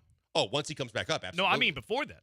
Like No. if he's in West Palm Beach in extended spring training, he's getting blown away by single A guys. Why would they bring him up? Yeah, no, I don't know if who he's going to be going. Like I said, I don't know who he's going up against, and how they're going to be kind of grading him or evaluating him. But I would believe that if he says I feel like my swing is ready, that no matter who he was going up against, I think because he did them this solid in a way by taking this. I think that they'll give him a one more chance with the big league club. I think he's gonna have to earn his way back up. I mean, they're making the decision on April 30th that you're lousy, you're not any good, you are a negative to us as a big league team. Which the statistics back that up. Hold on, the statistics back that up. He's on pace for a minus 6.9 WAR, breaking the record of a minus 4 WAR. He's gonna have to show that he can find his swing again. I think that I think that Jose Abreu's tenure as a Houston Astro is done. I think it's over. I think we've seen the last of Jose Abreu. I think this is peeling the Band-Aid off. Like, if they were worried about hurting feelings, if they were worried about hurting the pride of Jose Abreu, I don't even know if they take this step. By them getting to the step of having the conversation, telling basically Jose, hey, you're a negative to us in the lineup. We need you to go fix your swing. We need you to go work on things. Yeah, I think that is a way of telling him you're going to have to earn your way back on this roster, and they've already gotten past the awkward conversation in the first place. So I don't think he comes back unless he is just absolutely crushing it down in Florida. And I would disagree simply from the standpoint of I think this was more Bagwell's been working with him. They've been working with him. I'm sure they've had a lot of internal conversations with him, even when they moved him down in the order, to where if he agreed to do this, I think that they will give him one more shot with the big league club, no matter what he proves. Yeah, I mean, I don't know what kind of games he's going to be playing in West Palm Beach, Florida, Right. but it's extended spring training, so he'll get like at-bats. But if he's like having these at-bats to like the productivity of a 200 batting average with no pop, how in the world could you justify bringing him back? I don't think you can. I mean, that's the thing. I don't know what they're putting him up against. I don't know how they're evaluating him. But unless he's going up against single and double A guys and looking ridiculous, and even still then, I think that they're going to find a way to give him one more shot. 713-780-ESPN. Have we seen the last of Jose Abreu with the Houston Astros? 713-780-3776. What's our expectations for Joey Loperfido? What does his slash line look like? How many dongs does he hit in his rookie year? When does he play first base? Busy show today. Cash it or trash it with the Killer Bees coming up a little bit later on in the program. That Deshaun Watson trade is all but done. How good does that look for the Houston Texans? Also, NBA playoffs. Maybe a big name out there that could be on the trading block. Should the Rockets pay notice? Should the Rockets be interested? But coming up next, is this the last we've seen of Jose Abreu with the Houston Astros? And let's talk about Loperfido. Joey Loperfido. What do we expect from him in his rookie season? 713-780-3776. We're on the Twitch, twitch.tv/ESPN975. We're on YouTube at ESPN Houston. He's at Pac-Man Joel on Twitter. Brian's at Sacked by BMAC. I'm at Jeremy Branham. It's the Killer Bees on ESPN 97.5 and ESPN 92.5.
Broadcasting live from the Veritex Community Bank Studios, it's the Killer Bees with Joel Blank and Jeremy Branham. On ESPN 97.5 and 92.5. So Jose Abreu he will be, they haven't officially done this, he will be optioned tomorrow. So there's no corresponding move yet, according to Matt Kawahara, covers the Astros for the Houston Chronicle.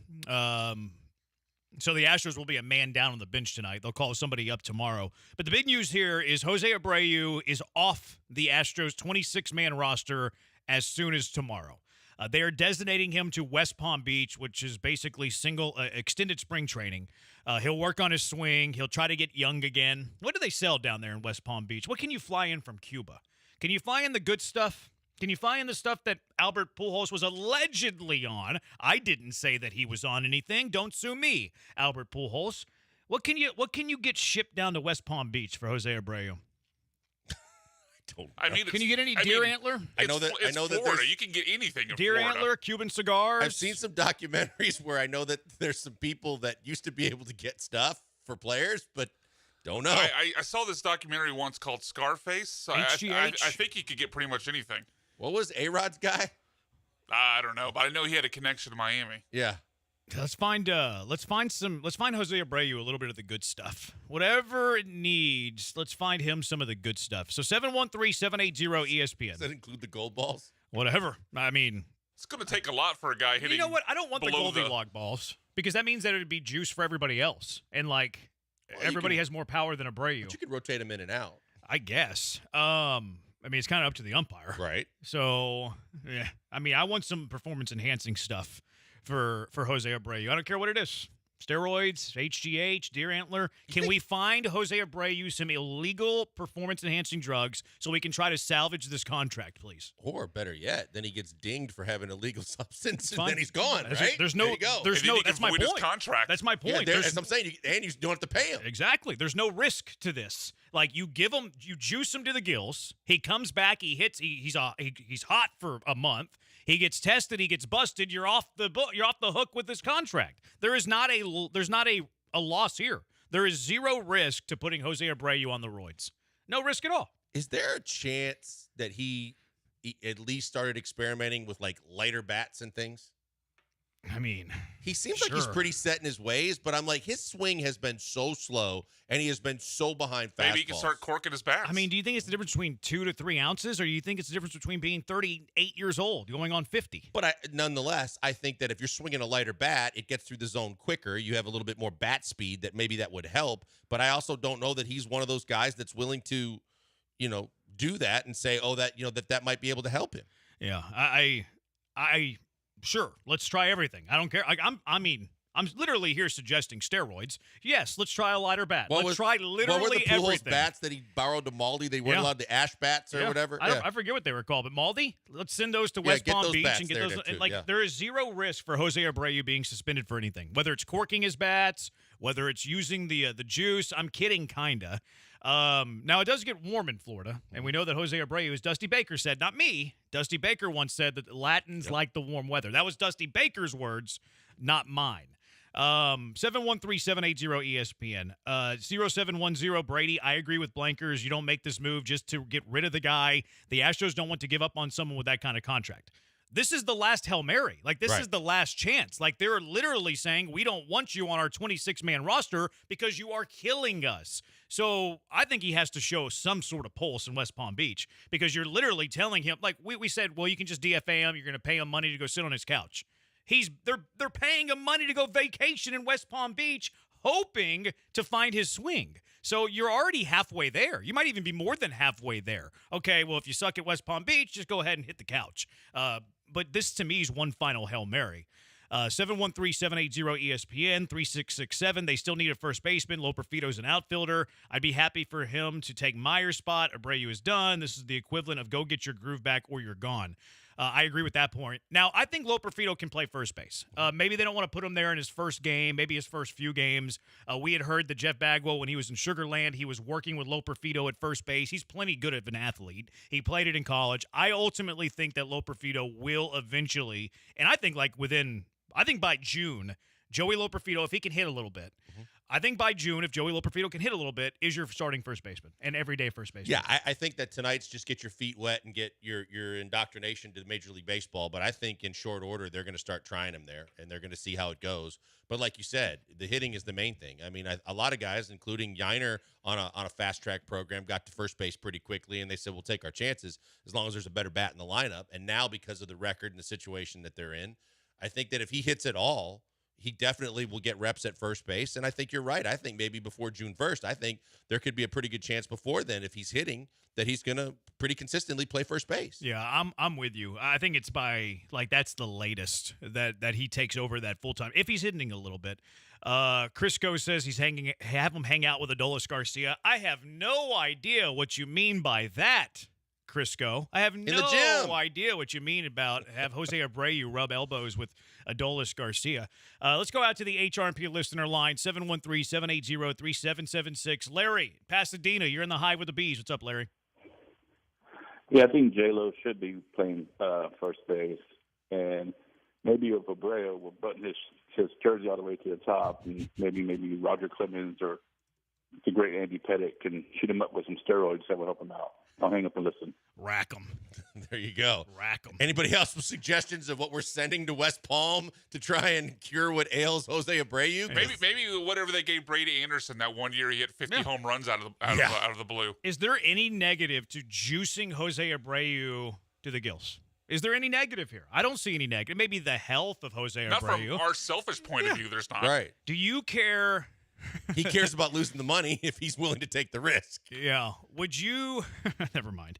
713-780-3776. I don't know how buttoning up his uniform matters. I don't care if he had every single button undone. If Jose Abreu hit 300 with 30 bombs, I don't care if he plays half naked, to be completely honest with you. The J-Lo nickname. How do we feel about that? I just thought about that when he said that. Yeah, I don't like it. I don't think I like it either. I'm not going to call him J-Lo. No, it's been done way too many times. I'd rather call him Lopo. I like Lopo more than J-Lo. Lope. Just Lope. I don't know. We're going to have to workshop this we got to one. work on that one a Yeah, little bit. J-Lo, Lopo. I don't like any of these right now. J-Lo is my least favorite. I don't want to call him J-Lo. Fake says maybe he needs the TB12 method. Hey, whatever works. Whatever works. 713-780-ESPN HRMP listener line. Abreu needs to button up the jersey and cut the crap off his chin. People are just hating now. They are. Like, we can sit here and talk about the production, but, like, who cares if he has a couple of buttons undone and he has an ugly, nasty goatee? Like, that stuff doesn't matter. We've seen Tucker do it with the batting gloves. We've seen Bregman do it where in-game, remember that? Was it a year or two ago? Yeah, he had different facial hair from a bat to a bat. He was so frustrated with one of his at-bats early in the game that in between innings, he went down into the clubhouse and shaved his stash off. Yeah. 7230 need to give Abreu directions to that clinic LeBron and A-Rod went to a bunch. I didn't know that LeBron had some of those accusations. Did you know that? Yeah. I hadn't There's heard been that. accusations forever, like going all the way back to high school, how a guy that was 260 pounds was that big in high school and doing the things he was doing. And evidently it worked. Evidently also, I don't think the NBA tested for everything. Really? I'm not sure that they still don't. Weird. Yeah.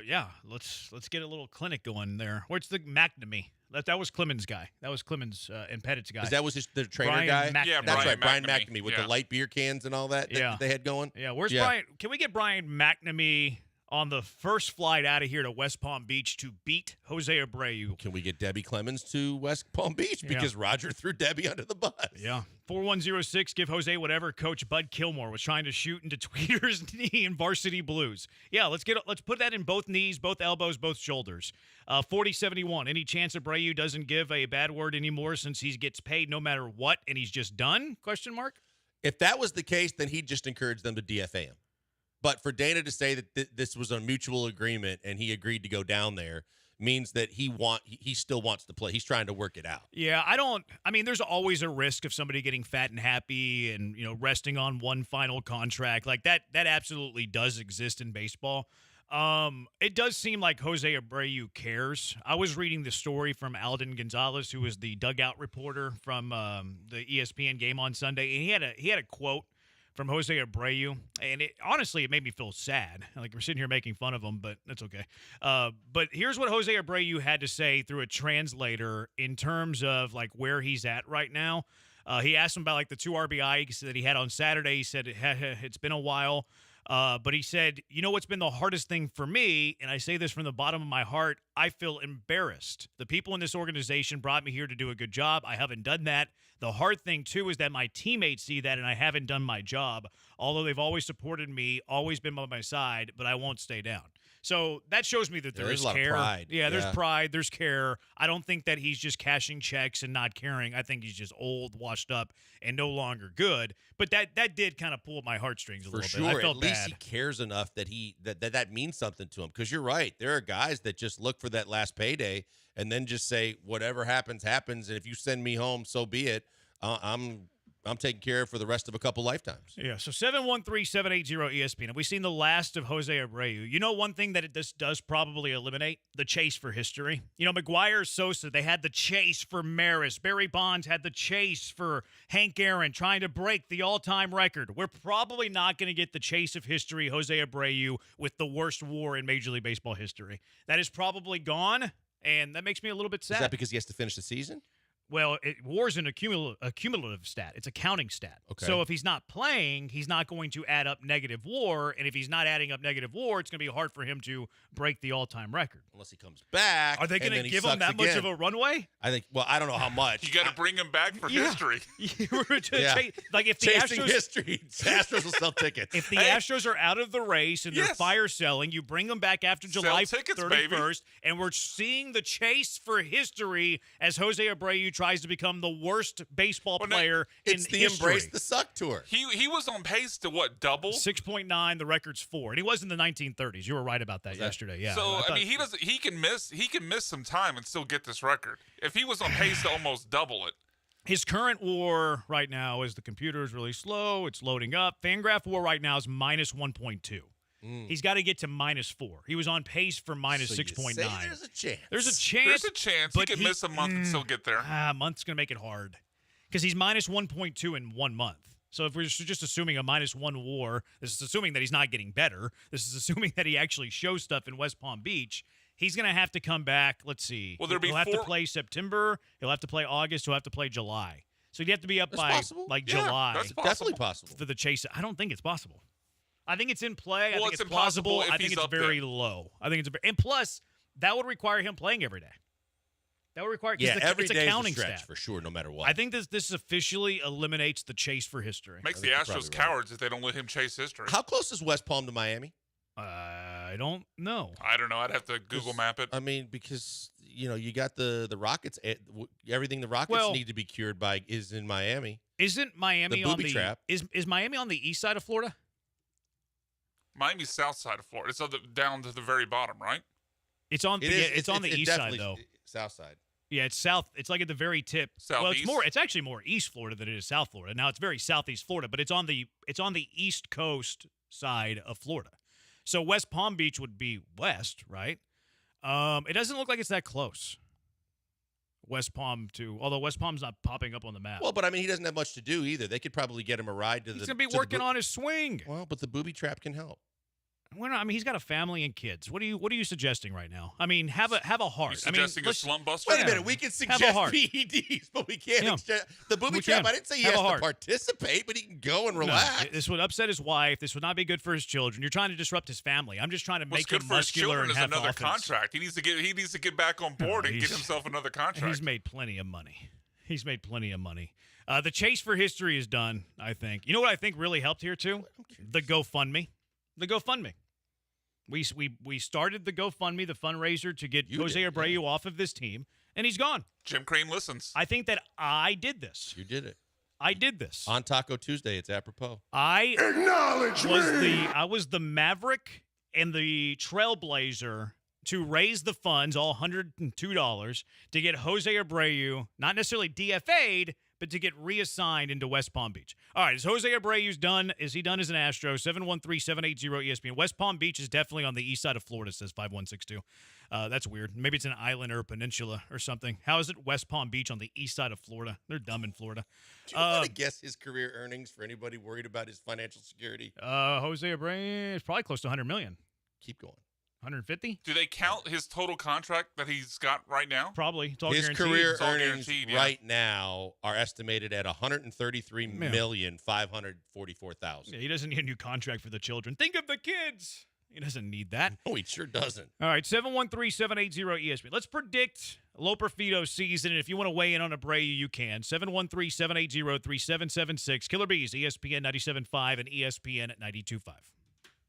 Right now, I'll tell you about everybody at X Golf. X Golf, starting with Chris, the owner, all the way down to the staff. They're phenomenal. But X Golf is fantastic for you if you are a golfer. If you love golf and you want to play golf and you always want to hit balls and be around golf and get your swing better, you need to know about X Golf and Katy. They're the best simulators in the area. They're the only X Golf simulators in the area, and these simulators are worldwide. They are the best. The putting is fantastic, and it is accurate. So is the chipping, and all of the different shots are always tracked for you. Shot tracker, that means distance, direction, spin, everything. So you can really dial in your entire bag, and you can hit balls at all times. You want to go there when it's raining outside and you missed your tee time? Absolutely. You want to get a simulator reserved because you want to hit balls at night? Go get them. And the great thing is, it's the best combination of a great sports bar and golf simulators all under one roof. That means you can watch all the sports, see all the games, eat great food, drink great drinks, and also get 18 holes of golf in, sometimes in less than an hour if you really step it up a little bit. But because you don't have to drive or walk to your shot after shot after shot, you take a whole lot of time out of the time-consuming effort of playing 18 holes. You can get a round of golf in about an hour. It's phenomenal. It's fantastic. You go once, you'll be there again and again. Check them out right now online. Check out X Golf in Katy and tell them I sent you by.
You're listening to the Killer Bees with Joel Blank and Jeremy Branham. On ESPN 97.5 and 92.5. Broadcasting live from the Veritex Community Bank Studios.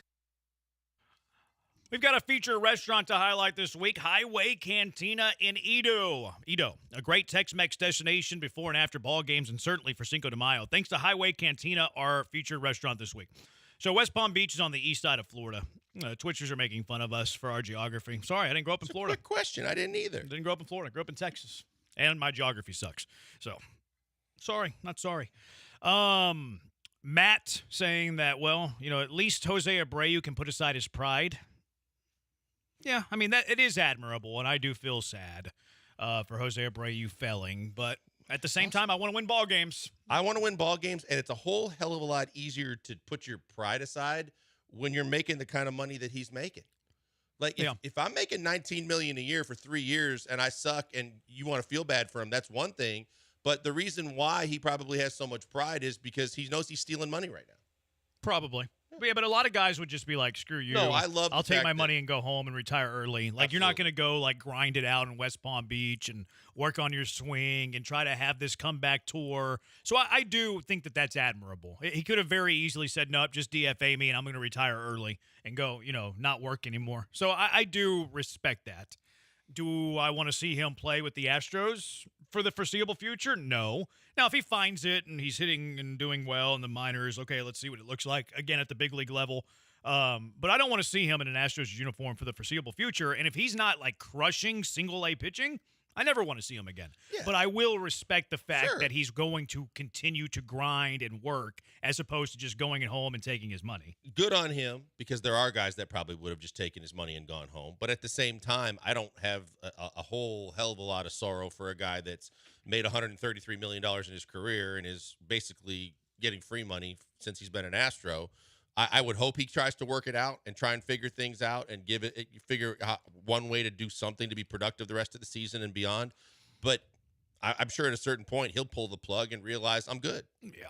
I have to commend anyone who's willing to put his ego aside, go to work on his swing. Agree with that. All right. Low Perfido, this texture, he's predicting his stat line for Low Perfido. He says 269, 14 homers, 15 stolen bases, entertaining enough to get a few Rookie of the Year votes, ticks off Astro hitters by driving the turnaround and following hotshot rookies out of nowhere like Correa, Diaz, Bregman. I don't know why that would...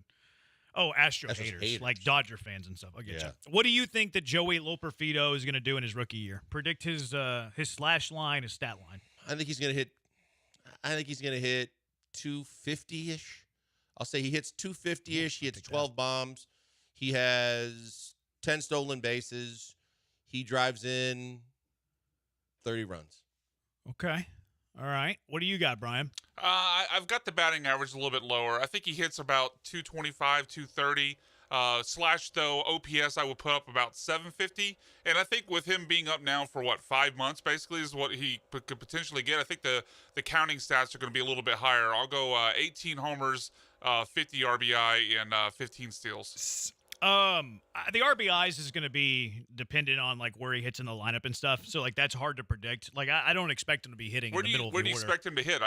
We haven't seen the lineup yet. After Yainer, after Pena, 5th. Yainer's hitting 6th. Chaz has been reeling. I could see him in the 7th spot. Yeah, depends on how he's going too, right? But we can just make it one blanket universal and say the bottom third. Yep. Yeah, I think it'll be bottom third. Yeah, I could see him as 7. But 7 makes sense. If he's got the speed that translates, though, I wouldn't mind him necessarily as a dual sort of leadoff man in front of Altuve. A little further down the line. Yeah. I mean, yeah. I wouldn't hate Dubon hitting 7th either. Agreed. And I'm almost called him J-Lo. And Low Perfido hitting 8th. So, yeah, bottom third I think is the easy way to sum it up. I have him hitting 230. 320 on base, 450 OPS, which is a pretty lot, or 450 slugging, which added up, it leads to a 770 OPS. That might be lofty, but I'm a homer. Also, I'm going to give him 20 home runs because he's going to hit tanks. It's strikeout, tanks, not much in between, and 15 stolen bases. So 230, 320, 450 is my slash line, which might be optimistic. 20 home runs, which might be optimistic, and then 15 stolen bases. For Low Perfido. The funny thing for me is, and he must have great bat speed, because when we sat down with him, he just didn't seem like an overly muscular guy or a guy, but the extra base hits. No, he's not a Hulk. Yeah, he's got more what looked like more lean muscle than bulky muscle. He's kind of like me, I have he's got this lean muscle that's really really strong. You look at me, you're like, that's not a muscular guy, but then you see me in the gym lifting some weights, like he's got lean muscle. He's got lean muscle, incredible power. He's like a stick of dynamite. He's got sneaky power. That's the thing. See, I don't think it's that sneaky. He's long. He's 6'4", 225. It doesn't surprise me that a guy's 6'4", 225 that's a good athlete generate has bat speed. At that size, he's going to generate bat speed. Yeah, it doesn't surprise me that he has pop. Like he just didn't look 6'4" when You he don't sat think down. so? I didn't. Well, I mean, when he sat down. Well, but he He walked stood in up and he sat afterwards. down. Yes. I mean, I'm 6'2" and a half, 6'3", and I stood next to him, and he looked slightly taller than me. So I think 6'4" is legit. I mean, Altuve's 5'6", and he's a 30 home run guy. But Altuve is jacked up. Yeah, I mean, Loperfido does have like more lean muscle. Altuve is jacked up. He kind of looks like you, I think. Big biceps. Man, the couple times I've been near him in person, I don't know if he lives in the weight room before and after games or whatever, but literally he and Springer were the two guys that I don't think TV does them justice in terms of realizing how jacked up both those guys are and were. Yeah, he definitely is. 5'7", 4'2". Why so many stolen bases for a guy who is boom or bust? Well, he walks a lot. He's not going to be strikeout home run. He does walk a lot. And he's got good speed. And Espada likes the aggressive base that's running. the key. And Joe likes to run, so I'm sure he's going to have opportunity. 9229 sounds like his big league comp would be Joey Gallo. 9457. It sounds like the ceiling for Joey Loperfido is Joey Gallo. Potential for pop. Welcome to yesterday. A lot of strikeouts. We talked about that yesterday. I wonder where they got that idea. We talked about that I wonder yesterday. where they got that idea. Huh. Interesting. I won't say who, but a local sports reporter the day after we said we needed to see more fire from Joe Espada, and when he gets thrown out, get fired up. Put that out there. I was like, Who said that? Randy. Oh, really? Yeah. I know Randy would listens say to to the that guy who texted a minute ago about him stealing bases and maybe not that being part of his profile. 32 steals in 2022, 27 in 2023. I think he has like 14 this year already, too. Yeah, How many does he have this year? He has 13 this year. And how many homers does he have? 13. I believe also 13. Yeah. So I mean, he almost steals. I was gonna say he almost steals as many bags as he homers. This year he's literally done the exact same. So like he does steal bags. That's Would you rather have as many home runs as steals or as many errors as RBIs? The first thing, the former, probably. Right. Give me the first thing over that last thing. That last thing didn't sound so good.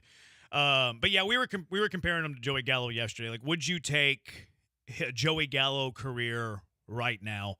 Thanks, guys. I haven't kept up much of the minors. I really don't either. Like, once a week, I'll go look at some numbers from, like, the top prospects or, like, when they're being talked about as much as Joey Loperfido knocking on the door, then I'm going to take a look at his when game. the Space Cowboys put out tweets if he gets player of the week or player of the month or things like that. I think Joey Gallo is a solid comp for, like, a name that, like, we all kind of heard of. Like, there were some people in my comments, like, throwing out these other names who were very, like, you have to really pay attention to baseball to know who these guys are.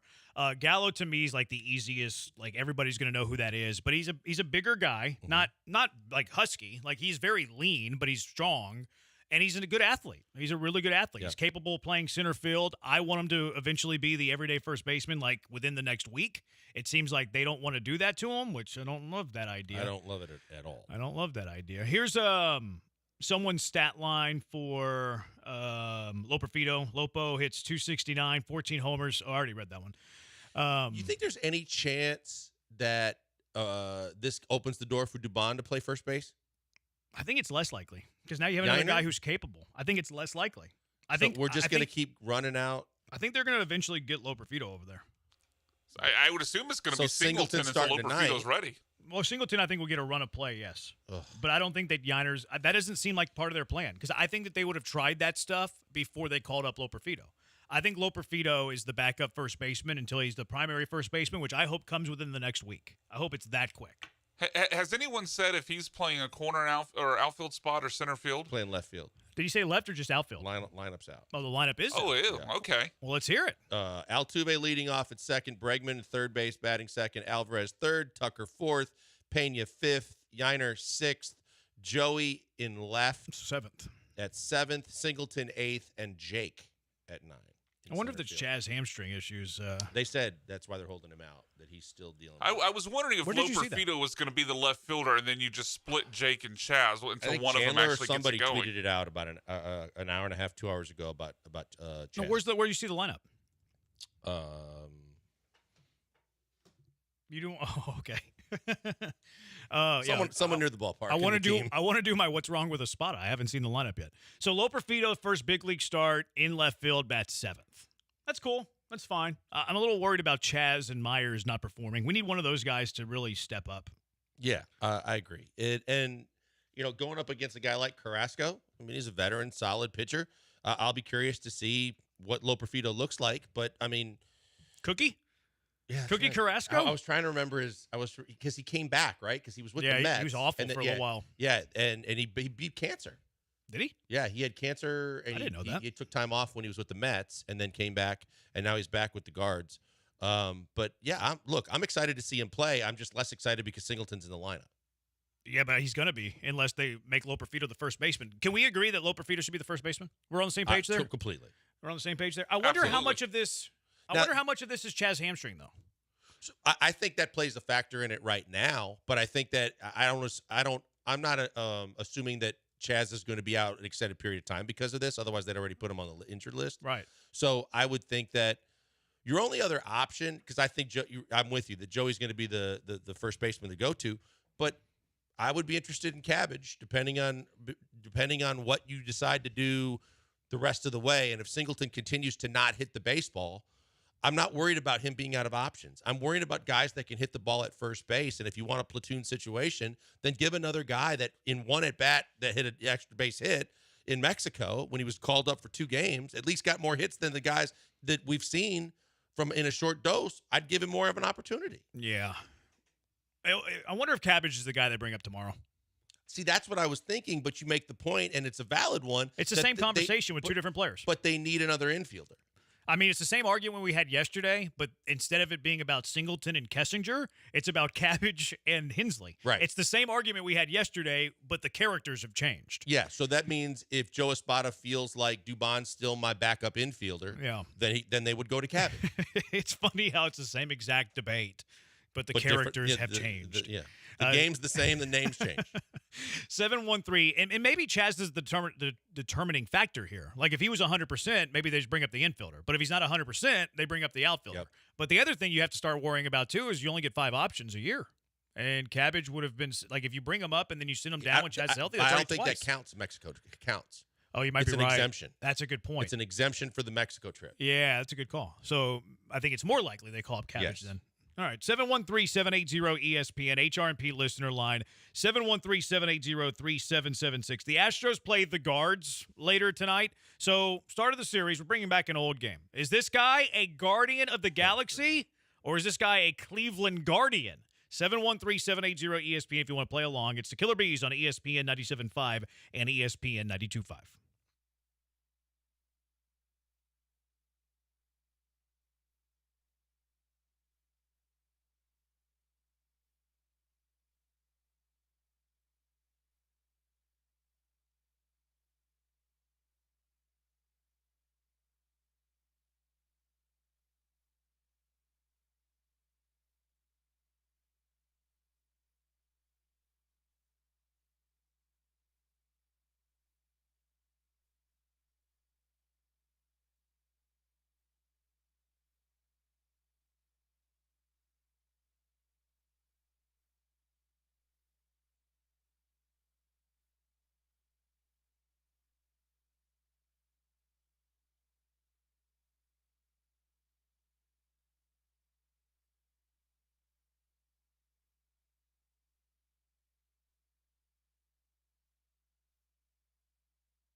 You're back with the Killer Bees on ESPN 97.5 and 92.5. Live from the Veritex Community Bank Studios, here's Joel Blank and Jeremy Branham. What is this music? It's the Avengers soundtrack, essentially. The music, the main theme when the Avengers come on. So I've never seen Guardians of the Galaxy. I had to use Google for this assignment. The Guardians are a part of the Avengers. I know you knew this, but me either. Is this the one where Batista's in? He is, yeah. He is a member of the Guardians of the Galaxy. He was like the walking fox. Who's Batista? No, he's not a fox. Well, he's an actor now, but yeah, was formerly a wrestler. Okay. Batista. Isn't there a fox though on this Avenger No, thing? there's a raccoon. Or the Guardian of the Galaxy. That's a raccoon? Yeah, it's a raccoon. Needs to work on his Panda? look a little bit. All right, so is this guy a Cleveland Guardian or is he a Guardian of the Galaxy? You can play along. All right, first one for both of you. This is best of 7. I don't care who starts win. first. He loves this Guardian of the Galaxy. He told us during the break he had a Guardian of the Galaxy cup that he's literally drinking out of right now. I'll Did you take do the that? L. Why did you do that? I'll Did put you it up know to that the we were camera. doing this? Did you know no one wants to see Guardians of the Galaxy? Yeah, I just put it up. Did you know this was? No, I bring this every day. Oh, really? Yeah. That's your daily? Yeah, it's my daily. Could have been Guardian or Cleveland Brown. Could have been. Yeah. Could have been. Except Because otherwise they're not I'm playing the screwed. Cleveland Browns. I'm really got it. So we'll rotate this up. Today I just took the lead. But next week, the next series you can take it, Blankers, and then we'll just rotate it around. All right, first one that's on the chopping block here. Gabriel Arias. Blankers, you go first. Is he a guard or is he a Guardian of the Galaxy? To me, sounds like it's a baseball name because what's the guy on your cup?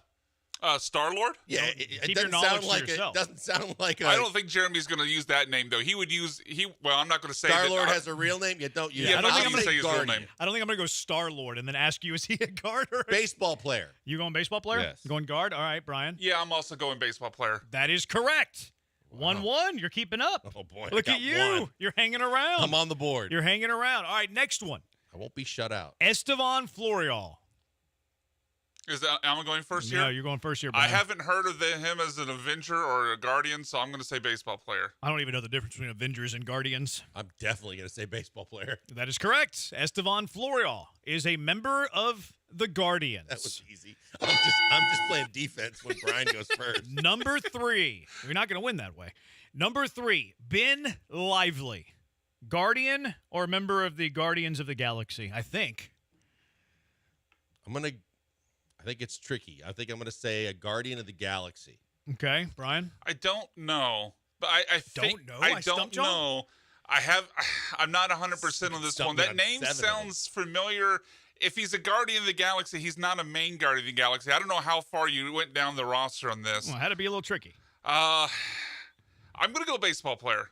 Ben Lively is a starting pitcher for the Guards. I dodged a bullet. 3 starts. He's 0-1 with a 2.30 ERA. You said baseball player? No, I he just said didn't guard. lose. That's Yeah, it, we tied, See, but I you didn't didn't dodge lose. a bullet. I didn't get one wrong. We're still tied. No, you got that one wrong. You got that one wrong. You said he's a, you he's a said Guardian of the Galaxy. Oh, well, I did.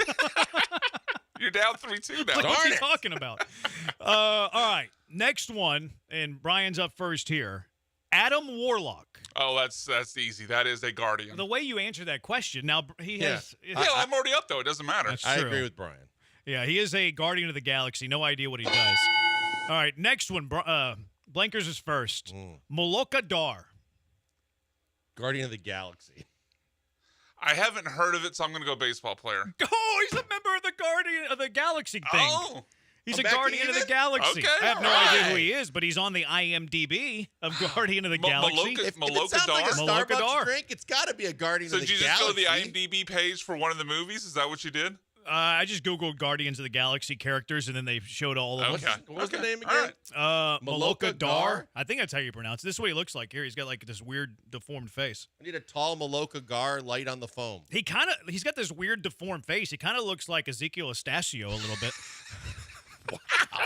Wow. Shots fired. Exactly. All right, so you are tied, surprisingly. 4-4. How many we got left? 5 Oh, games 3 in. left. There's 2 left. There's 2 left. And you're up first here, Brian? I'm up first, yeah. Nova Pilot.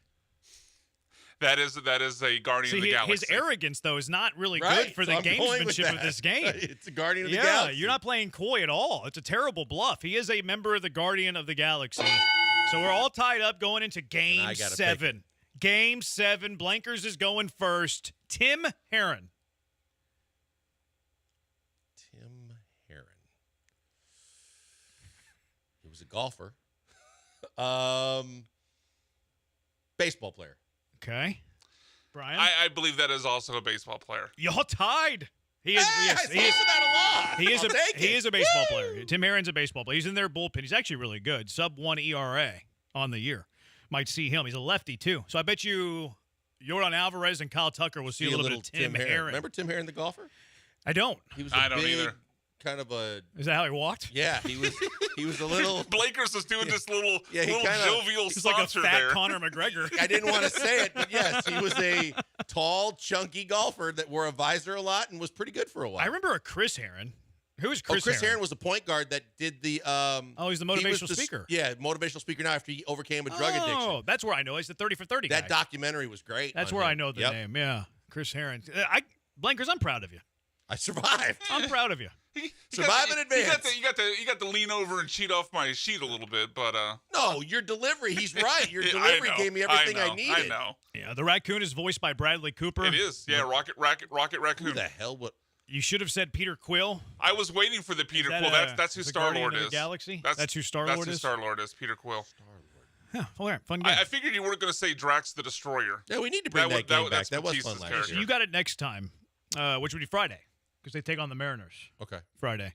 Are you guys claiming credit for the Gallo comp? It's a fairly obvious comp. No one else did it. And we're not taking credit for it. We just said we did it on the show yesterday. Yeah, we did it before anybody else did. This guy says Nova Pilot isn't even a name, though. That's like listing Cop 1 and Cop 2. I have no idea what that means. Do you have any idea what that means, Brian? Say it again. That Nova Pilot isn't even a name, though. I mean, it's not really a named character. No, there's lots of Nova pilots. And that's a part of basically a military force that protects a planet.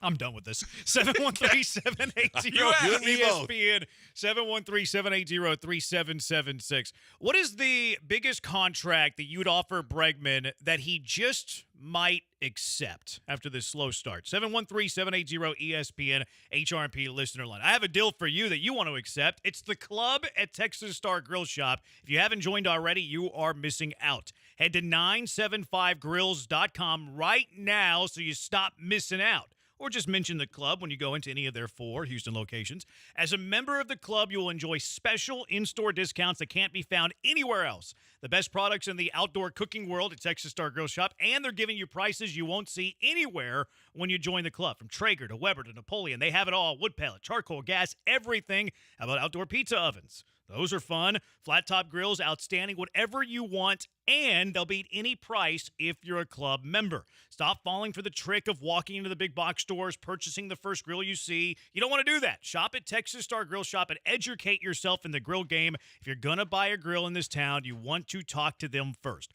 Listen to this. Full free installation. You don't have to worry about 100 pieces in assembly. Don't have to worry about a box unloaded on your driveway. Full free assembly and delivery for club members. From start to finish, Texas Star Grill Shop will be there. How about their outdoor kitchen options? 975grills.com. The best in the business, and club members will get special pricing on custom outdoor kitchen with free consultation and free assembly. The stuff they can do is incredible. Join the club, 975grills.com for the best barbecue grills, the best price, 975grills.com.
Coming to you live from the Veritex Community Bank Studios, it's the Killer Bees. On ESPN 97.5 and 92.5. Here's Joel Blank and Jeremy Branham. All right.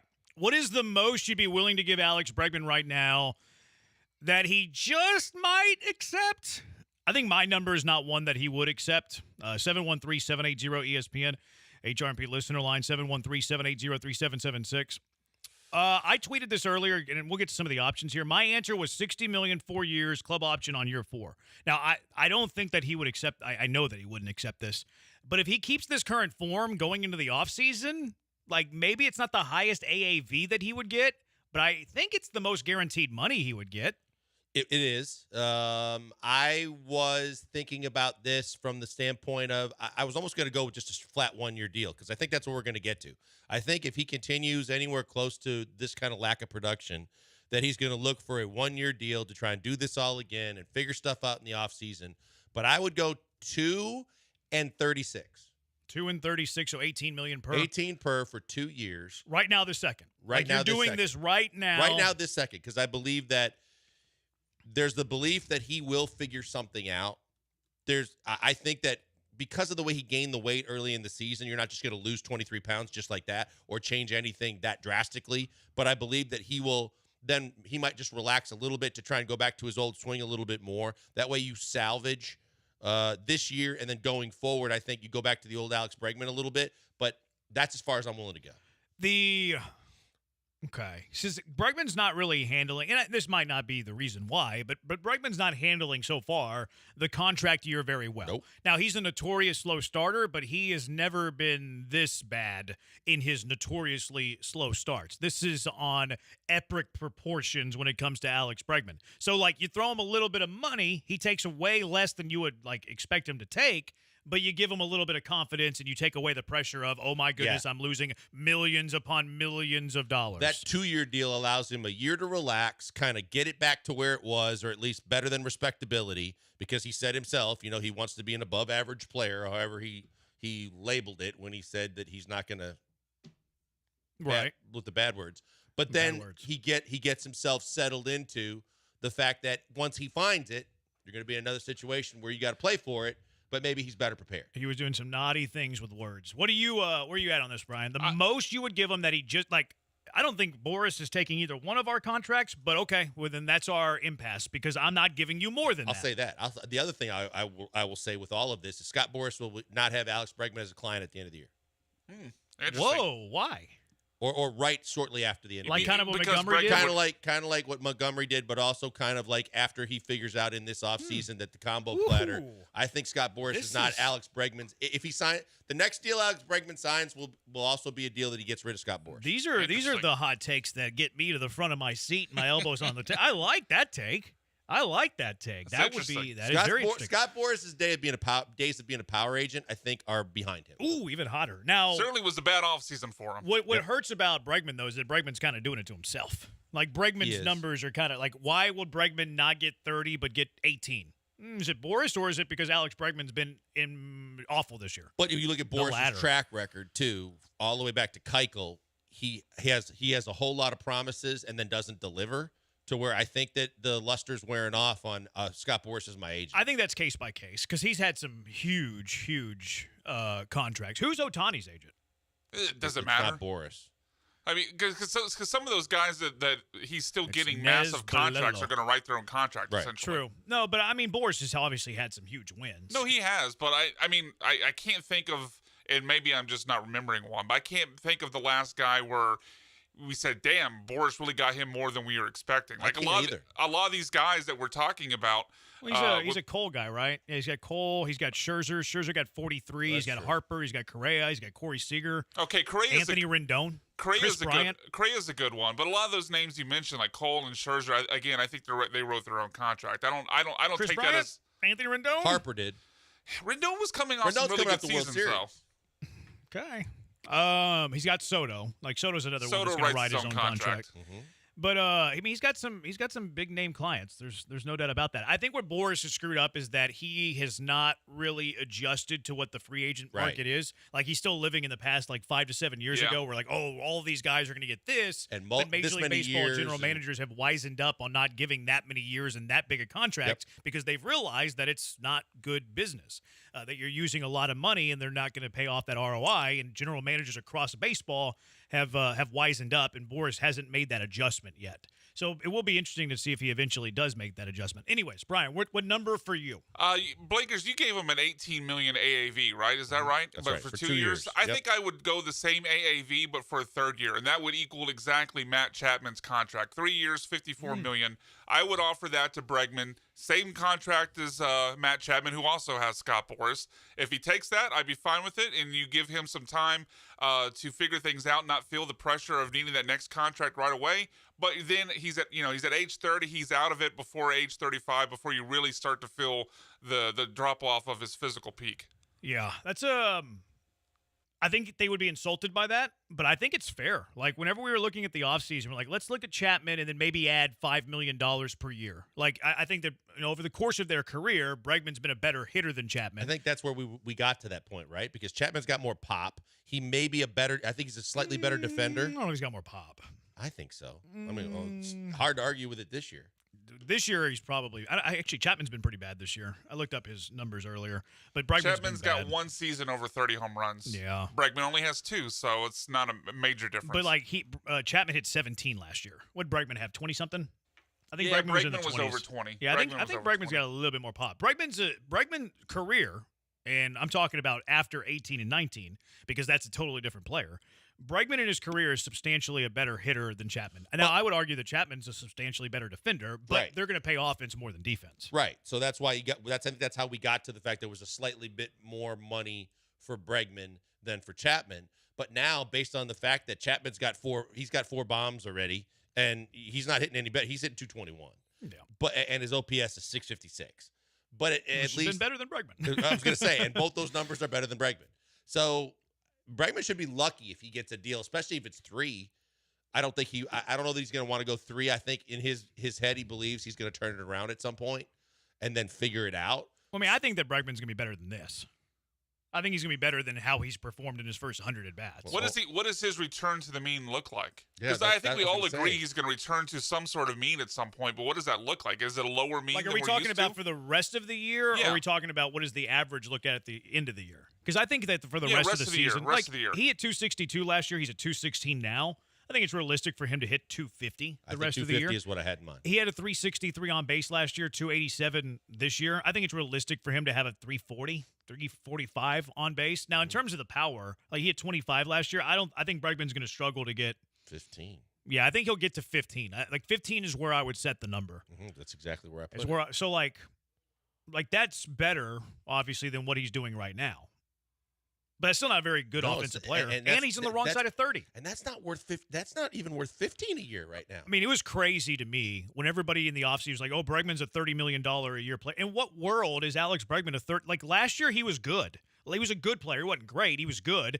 Last year, 804 OPS. The year before that, 820. That's not a $30 million a year player. No. Like, but you listen to Rosenthal and these national guys too, who don't watch him enough, but just remember the back of the baseball card to be able to say they do. Yeah, they're going to say, "Oh, there's another team that's going to pay him because of the intangibles, the leadership. He's got this, he's got that." And guess what? None of it's showing this year. And they're probably carrying water for Boris.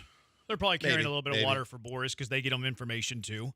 This texture says right now maybe a 5-year $250 for Bregman. That's $50 million a year. Delete your account. That's ridiculous. That's a troll. 85 for 3. That was similar to what Brian offered, right? He said because that's way 54. more. No, I said 3 for 54. 85 in 3 is $28 million. There's no way. Alex Bregman is not a $28 million. I think Bregman would take it. I think he would snatch that up. Yeah, Absolutely. he would snatch that up. I wouldn't offer it. This may be a dumb question, but do they do incentive-based contracts in baseball? Somewhat. Now, I mean, the MLB Players Association is the strongest players union in all of sports, so those contracts are usually like super baseline, like super, like you're going to get $28 million a year. They might throw in $1 million bonus if you win a Silver MVP Slugger, if you win you hit certain RBI totals, home run totals, but 98% of it is guaranteed money without incentives. But yes, they do have some incentives in contracts, but it's usually MVP, Cy Young's, award-winning type of stuff. And again, he's probably not looking to do that. 4963, yeah, I'm sure Scott Boras is looking for somewhere in the range at 25 to 30 a year. I don't see Alex Bregman getting 25 to 30. Let's fast forward and let's assume for a second that Alex Bregman like puts up the numbers the rest of the way that we threw out there is like, so 250, trying to 15. get back to the norm. Yeah. 250. Let's say he hits 15 home runs. Alex Bregman, free agent at the end of the year. What is the most money he's making in an AAV? Not total dollars, but the most some other AAV team? free agent. Okay. Anybody can sign him. And we're assuming that he improves back to the mean a bit. I think to Brian's point, then it's the Chapman contract. I think he gets a 18 per year. more. I think he can get up to 20. I think it's if 3 there's and a bidding 54. war. If there's a bidding war, it ends up being 3 and 60. Yeah, I think I think the max is 20 a year on a short like 3 to 4 year deal. So 20 million? Yeah, assuming that he picks it assuming up. he gets back to the mean. Right. Yes, 20 is about where I had him too. I was arguing with people on Twitter today that he's going to be closer to 15 than 30. I totally agree with that. Right? No doubt. He's got a lot of ground to make up, and because he's between swings, trying to figure it all out and which one's better for him, I think there's a lot going on in that man's melon, and I don't think he gets close to 30 this year. To simplify it, the number would be $22.5 million. Over, under $22.5 million AAV. under. I think it's under. Yeah, under. I think it's under. And if he doesn't have some regression, or not regression, I guess progression, to the mean. Then it's under 15. It's what? It's like 12. It's exactly right. It's like Kevin Kiermaier money. That's where I end up getting to the point where I said he's going to be on a 1-year deal next year with somebody so that he can try and do this all again in another year. Yeah, that's not really – I agree with you, like not arguing, but that's not really beneficial to the player either because he's on the wrong side of 30. Right. And it's like, Like I think there's a better chance that he would accept – like would you rather if you're Bregman – because I threw out the $60 million for 4 years with the 4th year team option. Would you rather take that deal or would you rather take a $20 million 1-year deal? If you're Bregman? Yeah. I'd take the 1 year for 20 because Bregman's ego is such that he does not believe he's anywhere close to being but done. you're kind of putting yourself – I mean, I guess you are putting yourself in the player's shoes, but you would have the comfortability or whatever, comfortability, I don't know how to say that word, of staying in Houston and being with the organization that you know. Well, I think I would take the guarantee. I would take the $60 million, 4 years, 4th year player or team option. You think the Astros would give him that deal? I think so. I do too. I think that they would, especially if they had the team option on the 4th year. Because there's not really anybody knocking on the door ready to take the third base job. Wags' kid is not there yet. He's not even playing third base. Oh, he played first. He's played 1 game at third base. He's played most of his games at first, a couple of games at second. The other guy that they like is Zach DeZenzo, I think is how you pronounce it. He hasn't played all year because he's got a messed up wrist. Like, I think they would give that money to Bregman. I think they would too. It'd be less than Abreu too. Yeah. Well, I guess it'd be a little bit more. 60 for 3 is a little bit more. I totally think that he wants to stay here. So that he has as much being as comfortable as he can, figuring it all out. But I believe his ego is going to tell him that he is going to earn it back because he is that good. I hope that he actually does become that good. I would love for him to heat up, finish the season strong, lead the Astros to a World Series, and then I'll shake his hand on his way out the door. Eric, the driver, Bregman, this moment is $15 to $20 million a year player, and I'd lock him up for 3-5 years at most. In what world is a guy that is hitting 216 with a 287 on base and a 555 OPS? Since when is that guy a $15 to $20 million player? He's got a negative WAR. You're going to play a negative WAR guy at this moment? And that's factoring in, I would assume, a positive defensive WAR. Yeah, I mean it's cumulative. Yeah, it's everything. I would assume that. So that being negative, his overall WAR being negative is even a bigger indictment on his offense because his defense is generally a positive. 4071, 60 for 4, easy over 1 for 20. That's right. I had $15 million a year. Brandon T, 2 years, 35 million. Take it or leave it. That's 17 a year. I kind of like that one from an Astros perspective a little bit more than mine. How many years? 2. So it's 17 million per for 2 years. Yeah, I mean that's about what Joel had. That's basically what I said. Yeah. I like that one better than mine. Like you're paying him a little bit more AAV, but you're not tied into that 3rd year if a case he goes completely off the rails, kind of like Jose. And that kind of lines up with some of your other expiring contracts too. Yeah. Where if you have to hit the reset button in a couple of years, you're not set with Alex Bregman's contract. Yeah. Yeah, but I mean, right now, if he were to enter free agency right now with his numbers that he has, I don't think he's getting more than $10 million a year. I think it's between 10 and 12. I think he might even have trouble getting double digits. I think there's going to be someone that believes he'll find it. You're probably right. Some desperate team that needs a third baseman would say, "Hey, here's $10 to $12 million 1 year deal. You can have 500 at bats." Yeah, you're probably or right. if you're a team like the Mets that maybe has overspent on a lot of players and things like that, that feel like, hey, if we had this kind of guy with the other guys that we have, maybe we catch a deal. Yeah. Battery Check says some team will give him 6 years, $200 million like Correa did. Problem is Correa was younger, and Correa was coming off his best offensive season, arguably, and Correa's defense was elite at shortstop, a higher premium defensive position. He also says that Bregman starts every season with poor numbers and then gets better Everybody later says on. he's a slow starter, but guess what? This is we're a little bit deeper than a slow start. Somebody sent me his starts last year in the first month, and they're all slow, but this year's worse than all of the previous years. Not surprising. Yeah, but, I mean, again, Correa's a bad comp there because Correa was younger. Correa had a good offensive season in his final year, and Correa's defense the final year that he was in Houston was the best defense in all of baseball at shortstop, a premium defensive position. All right, the Deshaun Watson trade. It's almost all in the books. Who got the better end of it? We don't need to know the answer there. We know the answer there. But how bad really is it? 713-780-ESPN, HRP listener line, 713-780-3776. Killer Bees, ESPN 97.5 and ESPN 92.5. Gin Ben is the best. There, I said it. The vodka, best in the state. The gin, best in the market. Or the bourbon, the double platinum winner at the prestigious Ascot Awards. Gin Ben uses their innovative, revolutionary technology that eliminates impurities for the cleanest, smoothest spirits you will ever taste. One of the impurities it eliminates are the heavy alcohols, kind of like the stuff you use to clean up a cut. That stuff's not in Gin Ben. It's smooth, it's clean, eliminates the burn. Don't labor through your drink. Enjoy it.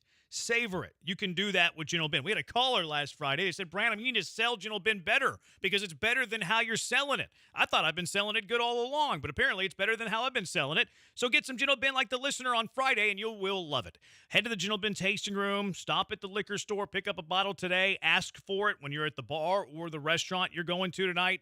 Also, just head to gentleben.com. Learn the incredible story, and you can order Gentle Ben straight from the website. Yes, gentleben.com. You can order Gentle Ben straight from the website. Makes it very easy and simple to do. They also have Gentle Ben at the Astros game. Just to the left of the Crawford boxes, stop by Gentle Ben, pick up some bourbon, pick up some of the vodka on the way to your seats when you're watching the Stros play at Minute Maid Park. Gentle Ben, you'll love what's not in it.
Live in the Veritex Community Bank Studios, it's the Killer Bees. Now back to Joel and Jeremy. 713-780-ESPN. JD, forget any deal. Cut Bregman after the season. Cut Abreu and Singleton now. You're not cutting Bregman. Well, he said after the season. That's fine. I have no problem letting Bregman walk. Cut Abreu now. They kind of did. They cut him from the 26-man roster starting tomorrow. Singleton's interesting. Loperfito's up now. I guess you're going to give Singleton a chance. You're going to give him a chance to stay on this team for about a week, I think. Isn't he out of chances? I mean, haven't we seen enough? I don't know that he's done. Where's his home run power? He hadn't hit one yet. Right. So he's only had 42 at-bats this year. But if he was supposed to be a boomer bust guy, too, and there's no boom, and it's been a bust, and he gets a couple of hits there, here and there. But overall, I've seen enough. I've already seen – I saw enough going into the season. So if you're cutting him, what's the move? Cabbage. So you're bringing up Cabbage instead of Singleton? Okay. I don't hate that. I don't mind that. That's fine. 4072, it's not my money. I'd give him Shohei Ohtani money. Bad word it. Yeah. See, the problem with this, like Josh Innes, he tweeted at me today and goes, it's not my money. I don't care.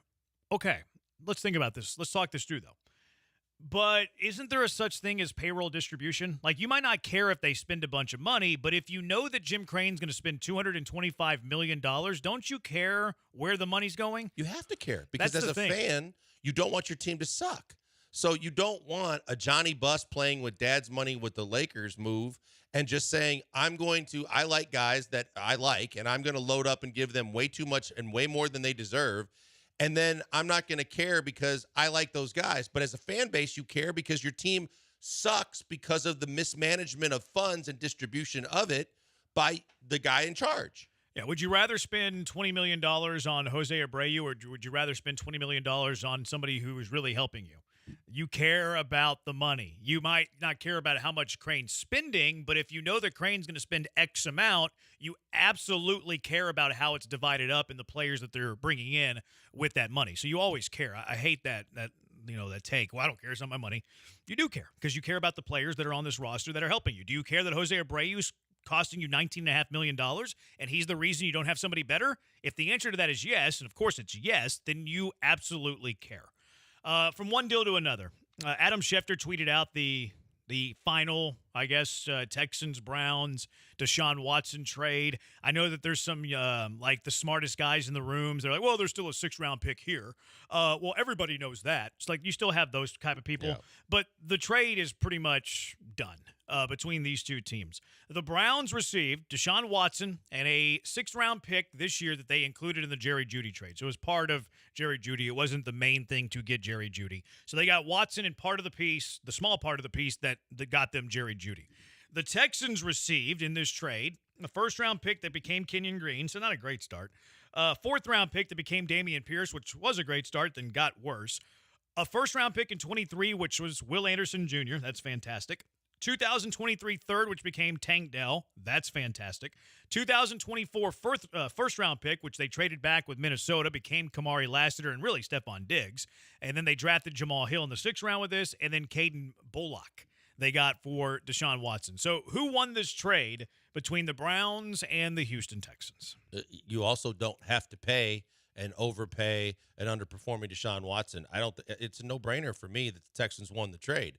And, yeah, it might be different if Deshaun Watson played like and better than Deshaun Watson as a Texan.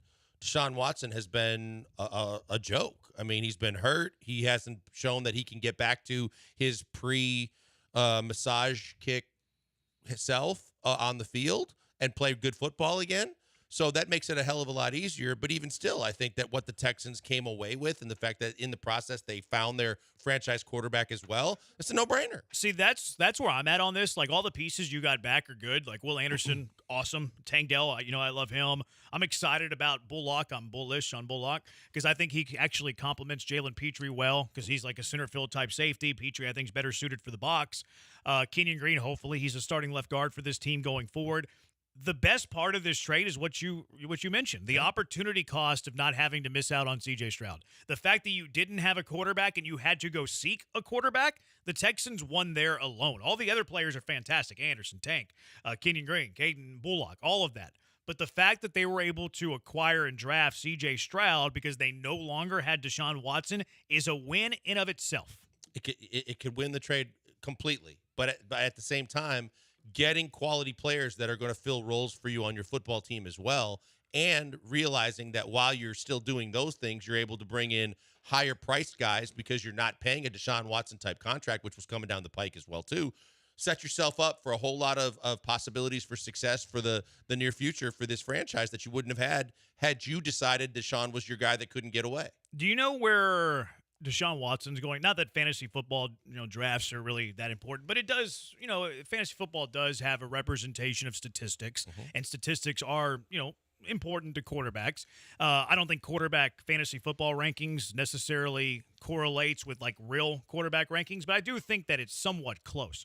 Deshaun Watson right now, because I did my first. Are you already doing my first underdog? What do you mean already? I was doing them before the draft. Oh my god! Today I did my first post NFL draft on best underdog. ball. I'm not going to say where. Okay.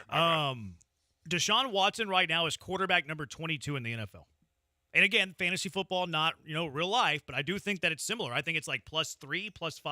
Like, what would you say? High. What would you say? Like fantasy quarterback rankings to real life QB rankings. What is the delta there? Is it even? Is it -3, +3, one way or the other? It depends on if they're a running quarterback or not. Like, yeah, if they're a running quarterback, then their fantasy finish is going to be way higher than their real life rank. But if they're a pocket quarterback, I think it's fairly accurate. You think 22 is high?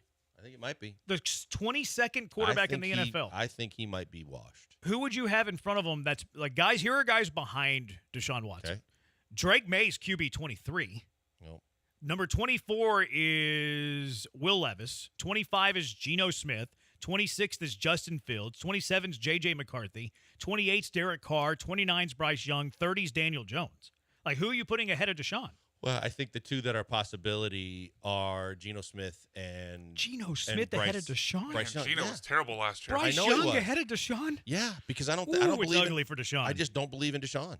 Oof. I don't believe he's going to find his football life again. I mean, he's been away from the game. The numbers are brutal. Yeah, well, it's one thing to say once you take that much time off, getting back your body into it and everything into it and being able to take the grind and get the timing down and do all those things. Then on top of that, when you put the injuries and the fact that he missed another significant portion of last season, I just don't know that he ever gets it back. That's low, though. 22? Like, yeah, here, 22 might be a little bit I might have misjudged that a bit. I think it's fair. I think it's, like, perfect, actually. Because I would have guessed, like... Who's 21? See, I wouldn't have anybody behind him ahead of him, so I think 22's fine. 21's Baker.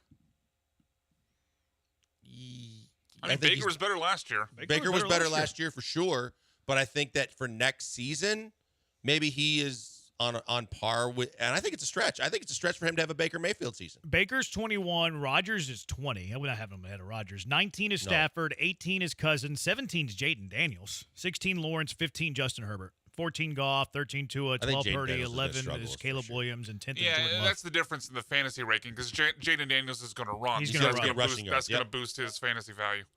Would you rather have in fantasy, would you rather have Jaden Daniels or Deshaun Watson? Jaden Daniels. In real life, would you rather have Jaden Daniels or Deshaun Watson? This year alone. This year alone.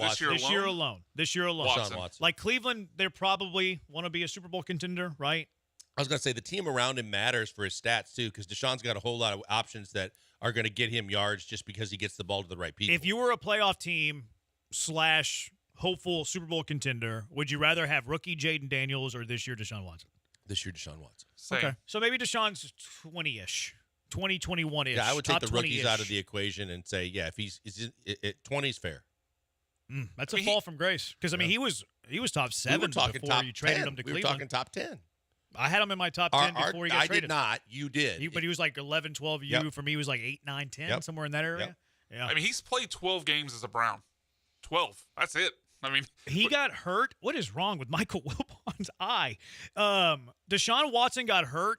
Joe Flacco played, and Joe Flacco was an upgrade. Yep. Like, imagine being a downgrade to Joe Flacco in 2023. And so much so that I firmly believe, and stood on this one even when we talked on it, they could not bring Joe Flacco back because of what it might do to Deshaun Watson and because of that very factor, and fans are going to start clamoring for Joe to be the quarterback again. That's not it's not ideal. He's been awful. I mean, in his career as a Cleveland Brown, he's played 12 games. He's got a 14-9 interception ratio, and he's averaging only 181 yards per game. That's horrible. Horrible. 4071. Houston won this like Dallas won Herschel Walker. Those dividends are coming.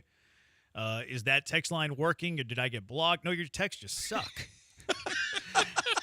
I don't even know that they do. I love that. I was just here for the joke. I'm not even sure that your jokes. I haven't really kept up. But the best part of the trades, they got C.J. Stroud. That's the best part of the trade. It'd be a win just for that. Yeah. No question. The opportunity Forget cost. everything else. All right, 713-780-ESPN. What are you cashing? What are you trashing? 713-780-3777. I have a doozy for you guys today. A doozy. One of my wildest, most outrageous ideas I've ever had. What are you cashing? What are you trashing? It's the Killer Bees on ESPN 97.5 and ESPN 92.5.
All right, what are you guys cashing or trashing today? 713-780-ESPN. We've already built up a queue here.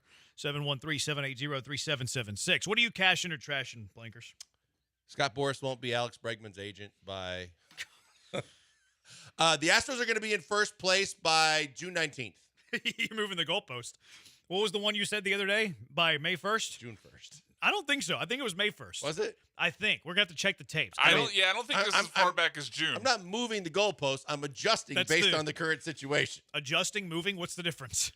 I mean, what's the difference between adjusting and I was moving the goalpost? confident the first week and a half, 2 weeks moving of the goalpost on the definition of moving the goalpost. Yeah, he is. I'm not moving the goalpost. Hey, I'm at just least I'm adjusting still kicking them. field goals.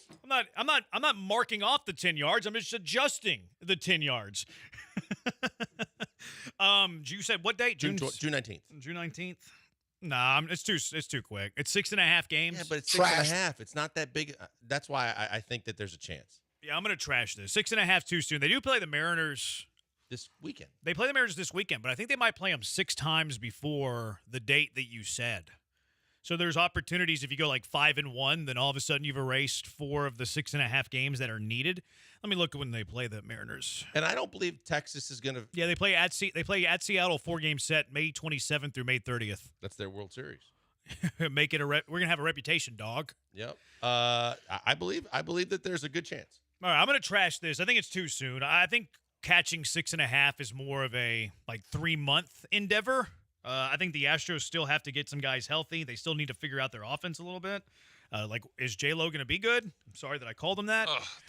My bad. It just rolled out of the tongue. I didn't mean to. I'm sorry. I'd rather you go back to the what was it, Lodo or Lopo? Lopo. I'd rather go back to Lopo. I didn't mean to. Can we call him Fido or Fido? I got to start thinking about that more.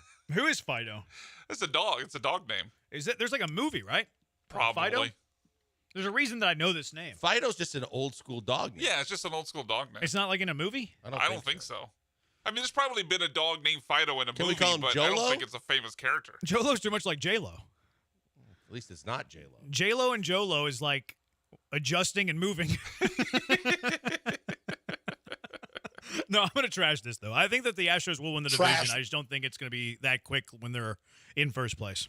Yeah, I'm gonna trash this as well. I do think they catch and pass and move into first place, but I think the timeline. I'm gonna adjust the timeline a little bit and just believe in them more than you two guys. Apparently so. You're just wrong more often because your first one was May 1st. I think this is more like an all-star break sort of thing, like maybe second week of July. Because I do agree that in the heart of the idea that they're going to start playing better baseball. I just don't think it's going to be at a win clip good enough to catch them. By June 1st. I just or June expect 19th them to be or down whatever by it was. double digits in the division. So, you would with their play so far? Yeah. Yeah, I'm with you on that. All right, buckle your seatbelts. This might be the greatest or worst. It's gonna be either one. It's either gonna be the greatest or the worst cash 'em or trash 'em ever. Baseball should have a throw a towel onto the field rule. Like in boxing, you throw the towel into the ring, it fights over. Your side loses, your guy loses. Instead of seeing mop-up pitchers like Brandon Bielak try to finish off a 10-0 deficit, you can just throw in the towel. Save pitching. No one's going to stick around and watch that. You're down 12-1 in the 8th inning. You don't want to use any more of your pitching. We're all trying to shorten games. Throw in the towel rule. Joe Espada has the white towel in hand. You give up a grand slam in the top of the 7th inning to go down 16-1. I don't want to use any more of my relievers because I want to save them for the coming games because I'm not going to come back from 16-1. You throw the towel onto the field. You quit. Game is over. Other team wins. We'll see you tomorrow. But there's a threshold where you can use position players, right? I think it's 10 runs. Is it 10? Like in the 8th and 9th? Something like that. They put rules on it. There used to not be a rule. Right. But then stats were getting padded and all these other things that people were White complaining towel about. rule in baseball. I'm just going to trash it because because Major League Baseball is going to say that people paid good money for their seats, and if they want to see a full game, then they deserve to see a full game, and that we're not going to allow that to happen because they're all about the. Sounds like you're taking Major League Baseball stance. What would your stance be though? Plus, fans are leaving when it's 12-1. My stance is I'm changing the channel if I'm there you watching go. it on TV. It sounds like you so have I'm your already own. done, and I've done that earlier than that. It sounds like you have your own throw in the towel idea. Yeah. There you go. Yeah.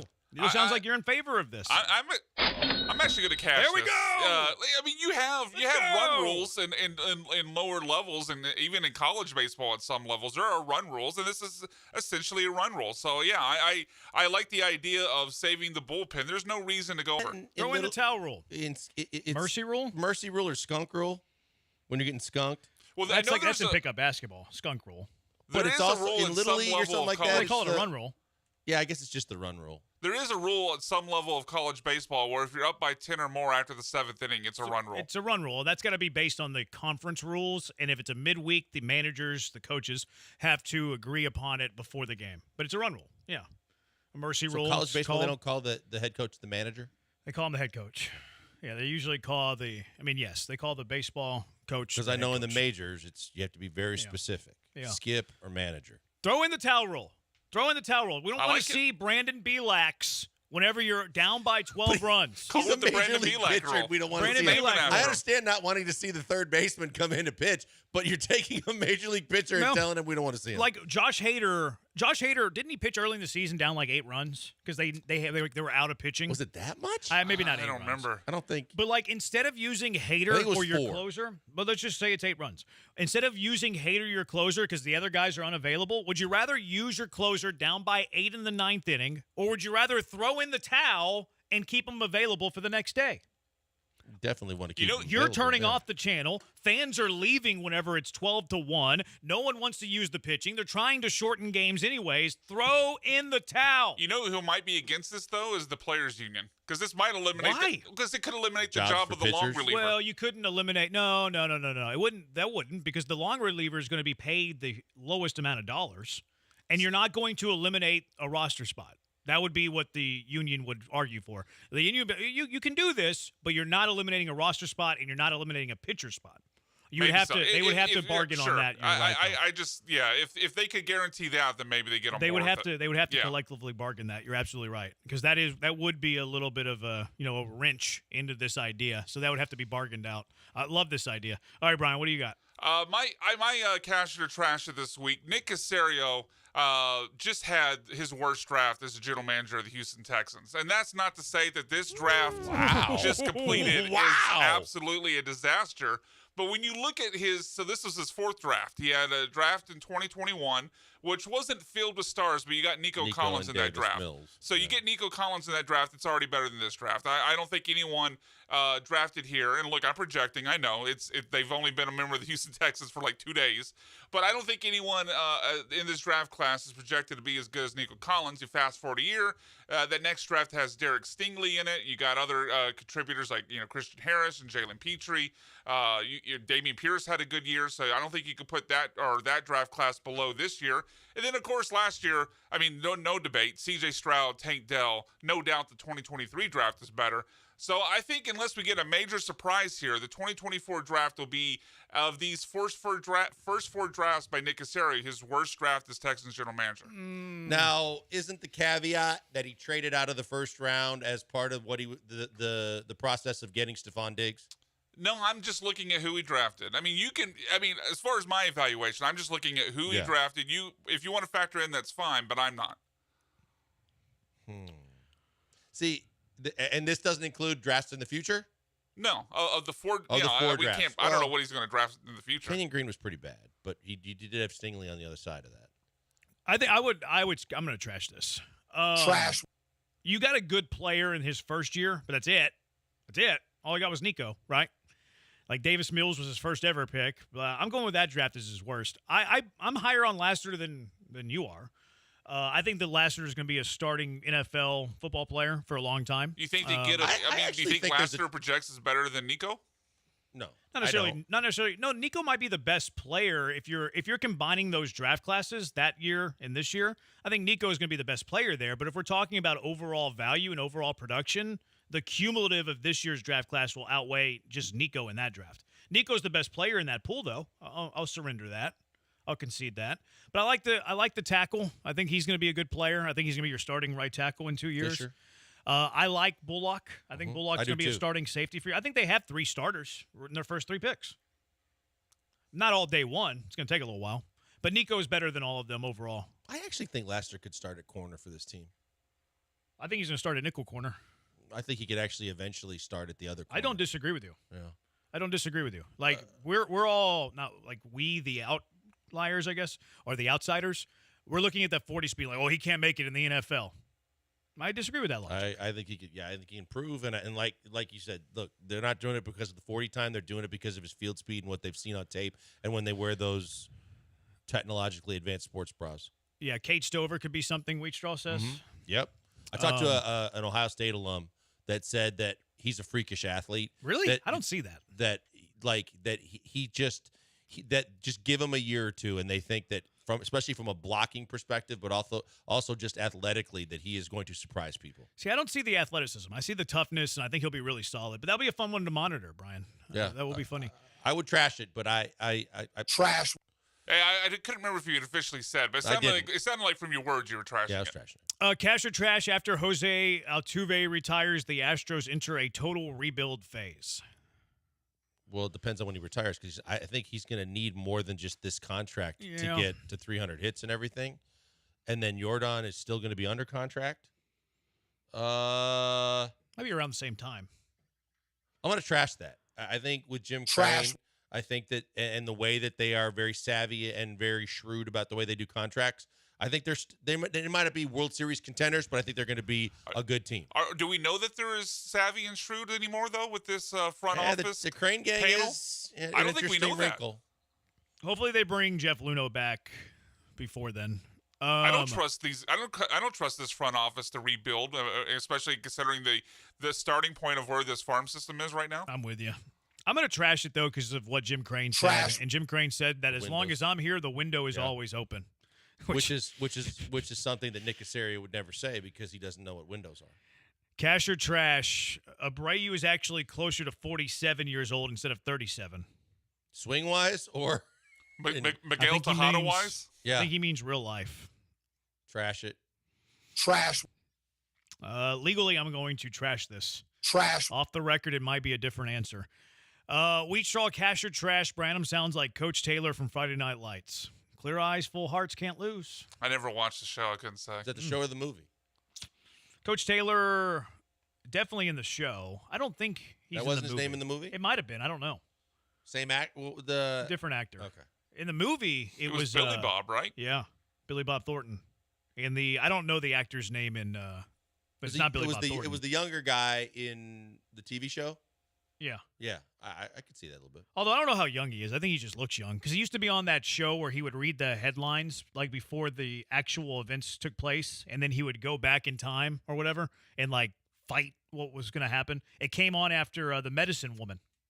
What was that show called? Dr. Quinn, Medicine Woman? It was like Dr. Quinn, Medicine Woman, and then the show where he would read the next day. I'm vaguely remembering this, but he would read the next day's headlines and like actively fight to protect what was going to happen.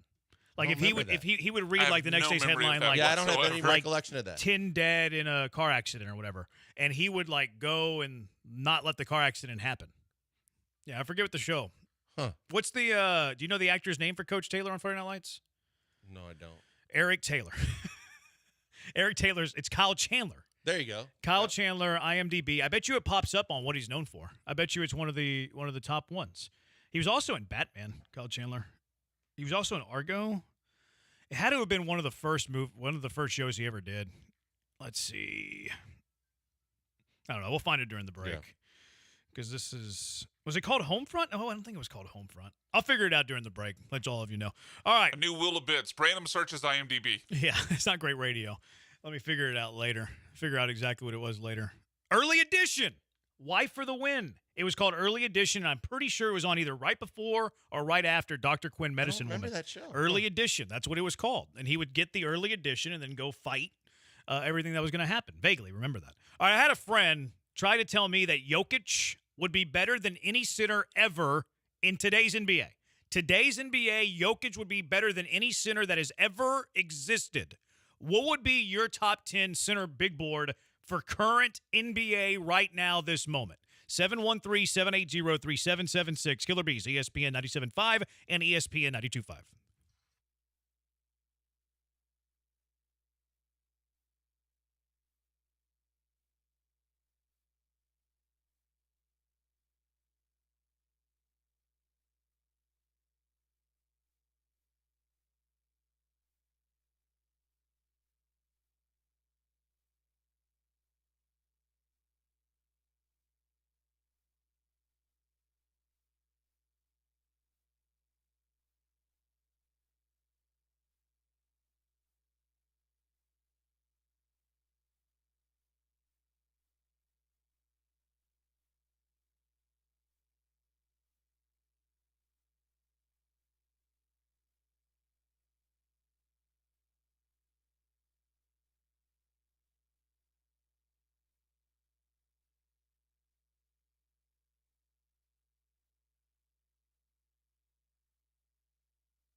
You found the Killer Bees. Live from the Veritex Community Bank Studios. Here's Joel Blank and Jeremy Branham. All right, I have a buddy, guy.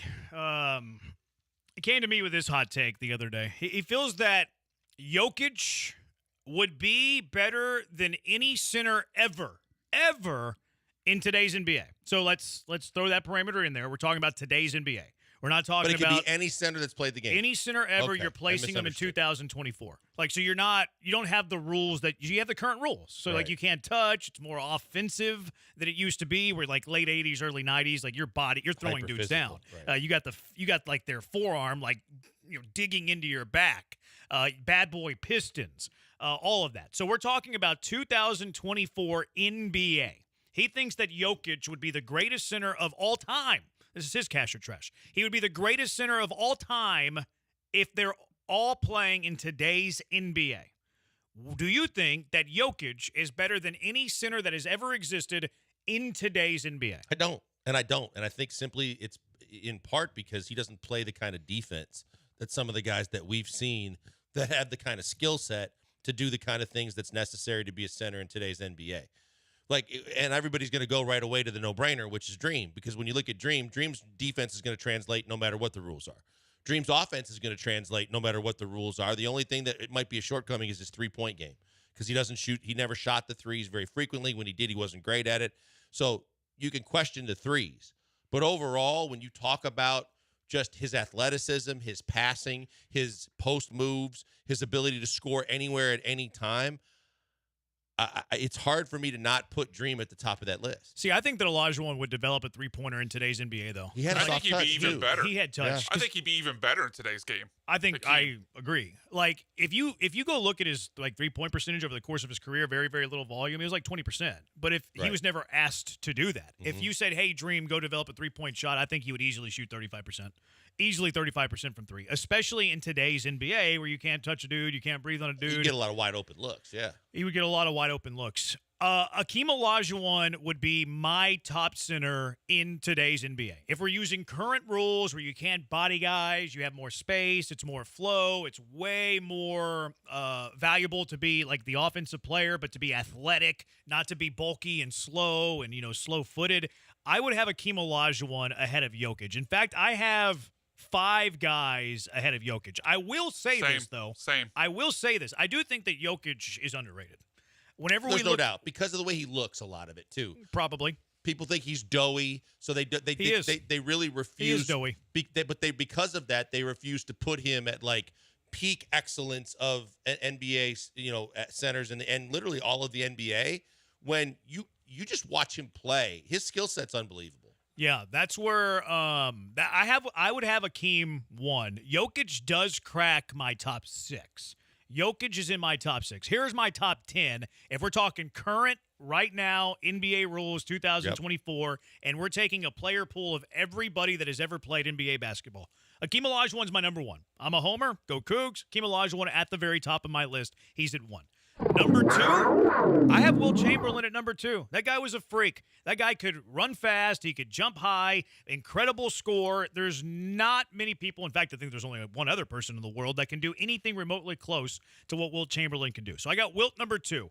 Number 3 on my list, I think Kareem Abdul-Jabbar will be very good in this era. He's number 3 for me. Shaq doesn't really scream 2024, but do you think any centers in the NBA are stopping Shaq? No. And whenever Shaq was in his prime, we underrate Shaq's athleticism. No doubt. Shaq's athleticism was incredible. So he's number 4 for me.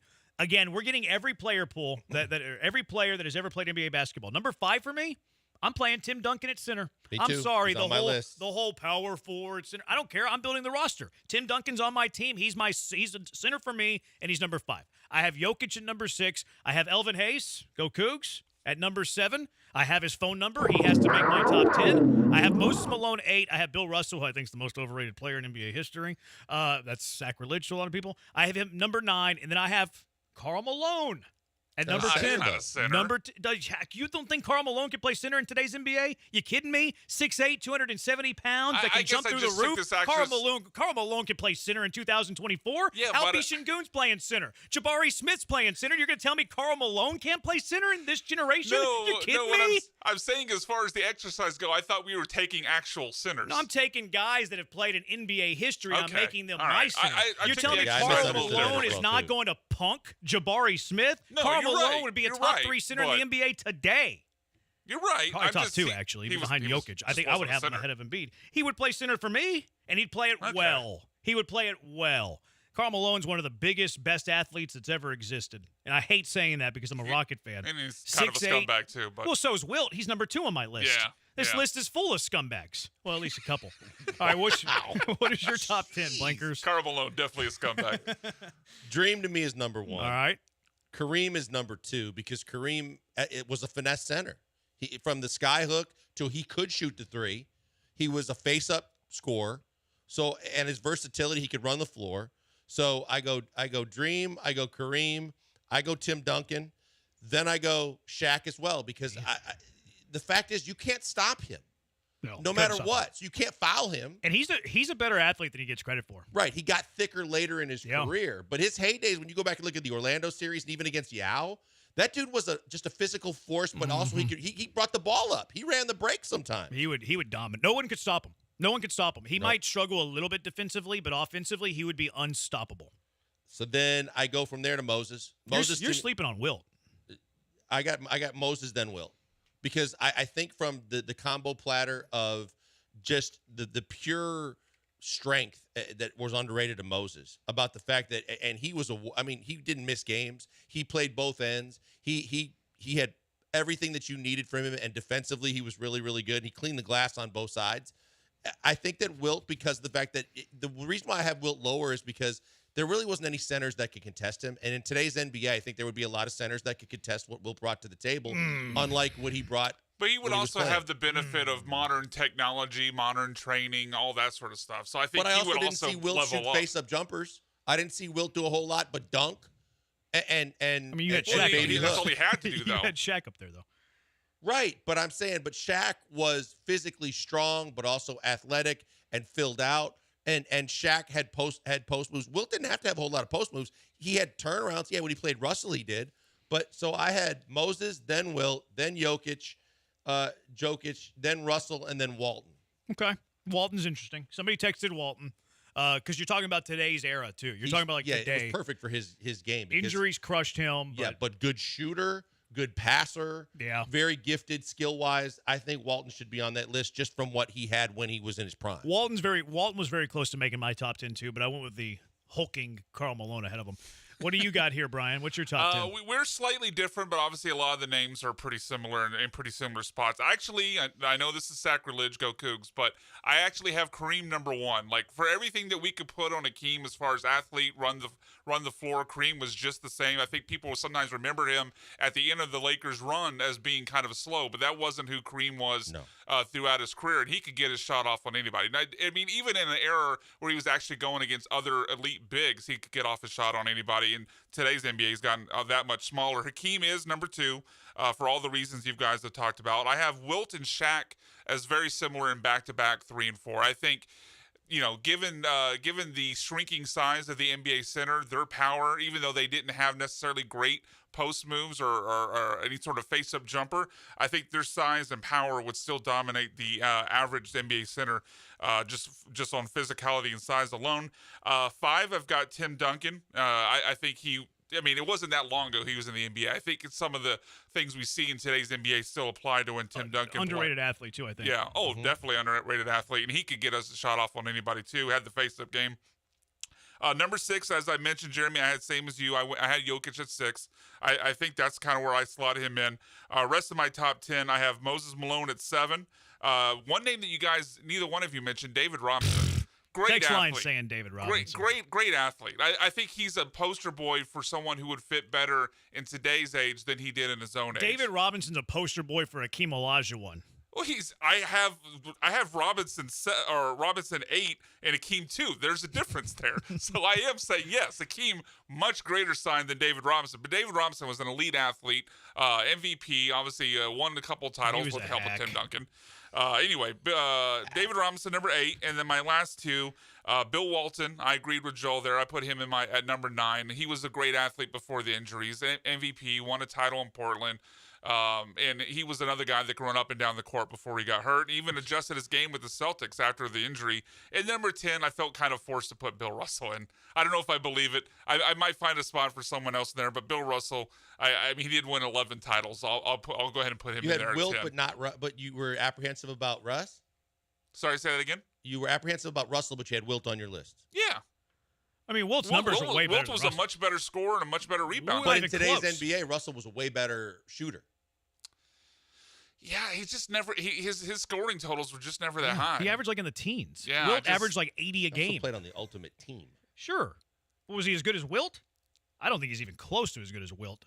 713-780 ESPN. Where did you have Jokic, Blankers? 7. So we had him 6, 6, and 7. 6, 6, 7. All right, who did we miss on the list that should be in the top 10? 713-780 ESPN HRP listener line. Also, is there a disgruntled star that's out there? The answer is yes, but should the Rockets be interested in this disgruntled star? 713-780-3776. Killer Bees, ESPN 97.5, ESPN 92.5. If he's disgruntled with his employer, he better hope he has HR&P. HR&P's Cougar owned by my colleague, Go Cougs. He used to protect a Heisman Trophy winner. Now he wants to protect your business.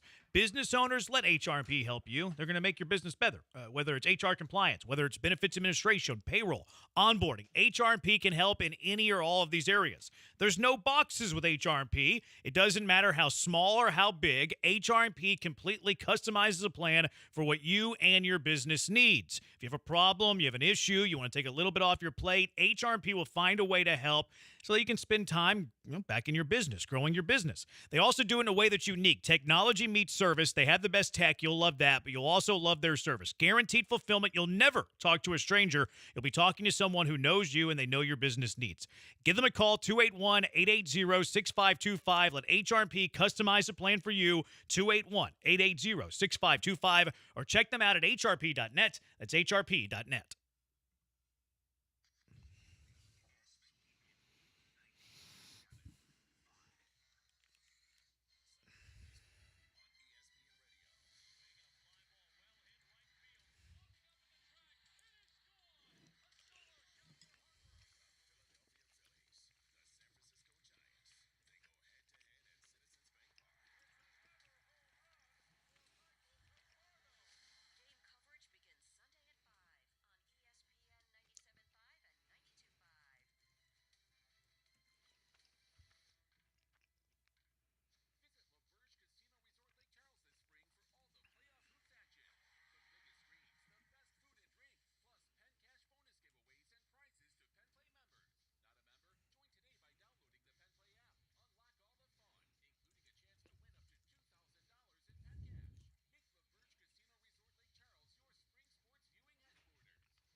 It's not as bad as it was yesterday, I don't think. It's getting there. Yesterday, I had to get my hoodie. I know it, but then someone commented on me bundled up, but dang it, they're not in here. Although I'd rather be cold than hot. I agree with that. Because you can throw in a hoodie. I'm fine. Are you going to eat that thing? What? No, probably not. I think I've given up on it. It's barbacoa. Oh, is it really? Yeah, it's okay.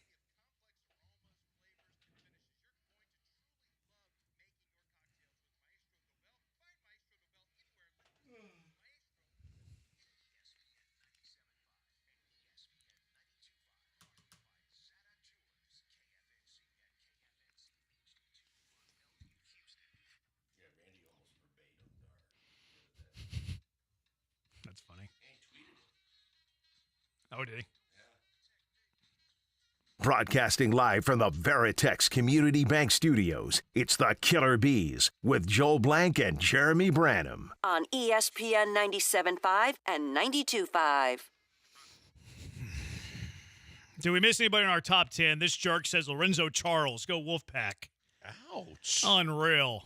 You troll. I kind of admire the troll. This guy. No Cozell McQueen? Was he on the Wolfpack? Yeah. Terry Gannon was on that team. Yes, he was. The commentator. Announcer I didn't now, know that yeah. until watching that 30 for 30. Multifaceted Terry Gannon. That's enough about that team. figure skating 1772, Larry Bird, Yao Ming, Dwight Howard over Robinson, and either Malone. I'm not putting Dwight Howard over Robinson.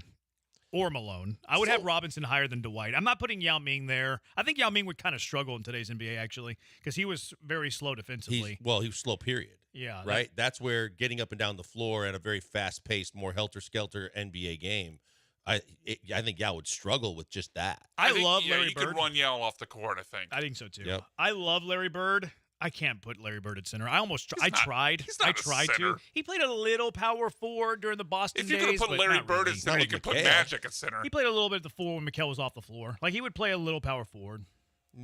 But when you got that front And line, I think they would slide Mikal to the 5 at times, too, when Parrish was when off the Chief floor. was off the floor. Yeah, so, like, he would play a little bit of the 4, not his primary position.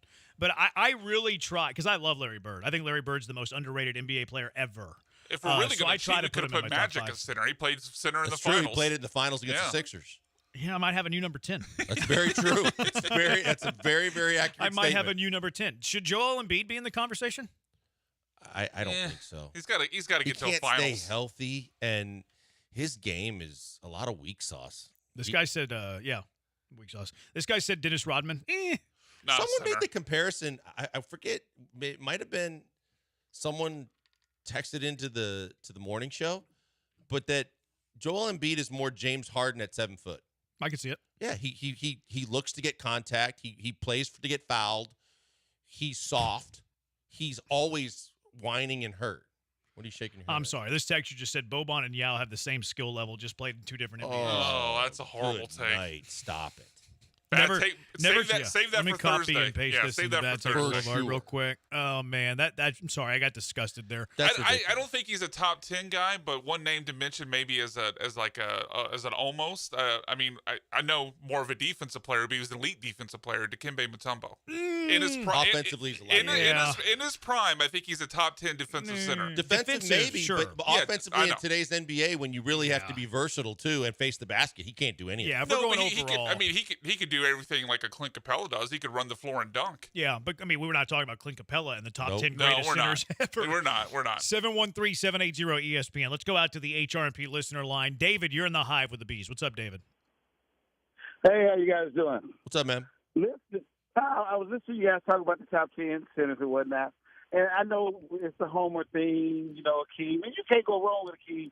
But I have to put Kareem number 1. One of the reasons that you have to realize SportsCenter wasn't around. So a lot of people didn't see Kareem doing his top days. You only saw towards the end when it was more of a Magic team.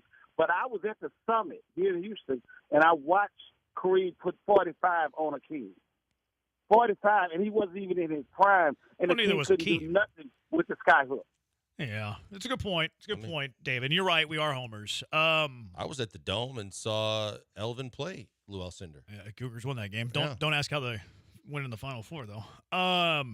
Many people would say that the skyhook was the most dominant shot, like the one you couldn't defend. Yeah. I've had some basketball people that I respect more than any other basketball person that tells me that Kareem Abdul-Jabbar, he would have him as this number 1 player ever. So I respect his opinion and I respect that answer. So I don't have much of a pushback for Kareem. I told you that? Other than other than Akeem is certainly the I thought Houston. that color was pretty smart. Yeah, I think it's Agree I with me. think it's a good take. Well, I of think course it is you a did, good Brian, take. because he agrees with you. I think you talk about just the most unguardable shots in the history of the game. Skyhook has to be number 1. Where would you put the dreams, or where would you put Akeem's fadeaway in that? It's in the conversation after the Skyhook. Yeah, skyhook. Shaq's dunk is probably number 1 for me, Okay, or okay. Wilt's dunk. I can tell you one that's underrated, but that for a long time a lot of people would tell you, and that's Jack Sikma's post fadeaway on the baseline, because he put it over his head and he put it in such a way that he threw arc on it that it was tough to defend. And it was the only guy in the league that could do it the way he did it, and it was very, very effective. But I think the skyhook was there's nothing even close to it in terms of the one single shot that you just. I mean, Dirk's one-footed fadeaway I is was in going there to bring too. Dirk into this conversation because I didn't take him as a center, so I didn't put him in the list. But if we're just opening it up to anyone you want guys to put you at think center, you can play center at. If I Dirk wouldn't have Dirk. Dirk on would mine. be a fantastic center in today's game. I think he would get flourish in killed today's game. defensively. He might get bodied a little I bit. think he would get But I killed. think he would. But on the flip side, I think he could get a lot of centers in foul trouble, bringing them away from the basket. Sure, you would have to have a good athletic center to like just defend him. It'd be different though, because like you wouldn't need like a big body guy. You would be kind of leaner, faster, athletic. What was it like watching George Mikan play? It depends. I mean, when he was in Minneapolis, it was one thing, but as they transitioned into the Lakers era, it was very much a struggle for him. Well played. Yeah. People are asking us about Ewing. Come on, man, we're in Houston. He's not athletic enough. Ewing's a stiff. Ewing's a stiff. Ewing at Georgetown was athletic enough, but you're wanting to put Dikembe Mutombo on this list, and you wouldn't consider Ewing. Ewing was a far better offensive player than Dikembe Mutombo. Was a bad but we're call. talking about translating to today's game. The Ewing that we saw in the '90s with the Knicks was not nearly the athlete that we saw in the '80s with Georgetown. I don't think he would fit all that well. He got better as a shooter with the Knicks. Yeah, I don't think he was a better shooter. He could knock down like a 15-foot Yep. baseline jumper. But I agree with Brian on this one. Ewing's not even close to my top 10. Vlade Divac is mentioned here. Come on. Kevin If he quit Garnett. smoking. Kevin Garnett was on my short list, actually. If you want to put him at center, sure. Because I think he could play center in for today's sure. NBA. Yeah. Because he's and if he filled out a little bit like he did during the course of his career. But even in today's NBA, you don't really need to. Today's NBA, would Giannis be a center? Somebody texted Giannis. Because Giannis is borderline. By the time, for sure. Giannis is borderline. Mikel's up and under, most underrated forward ever. You could play him at the center in today's NBA. Mikal would be more successful in today's NBA because you couldn't touch him. And he could shoot. Yep. Arvydas Sabonis.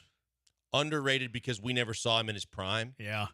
Man, that dude, and you Little talk to slow, anybody though. in basketball. Yeah, you're A right. little slow for nowadays. But when you talk about like Jokic's passing and all that, Sabonis was like that for the Russian team all the time. 713-780-ESPN. Let's go out to the HRP listener line. Wayne, you're in the hive with the bees. What's up, Wayne? Wayne. Hello. Hey, yeah, I was talking about Arvydas Sabonis also, but you already got to it. Yeah, what do you think? Do you think he's in the top 10, top 15, top 20? And this area, yes, I do. What about my critique would be that he's a little slow.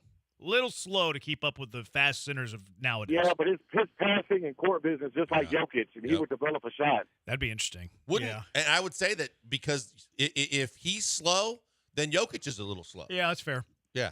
That's fair. Yeah, so I think Arvydas Sabonis' game is very similar to Jokic. Agreed. Appreciate the call, Wayne. Where would you have Sabonis? Like, you didn't have him in your top 10, but does he crack Top your 15.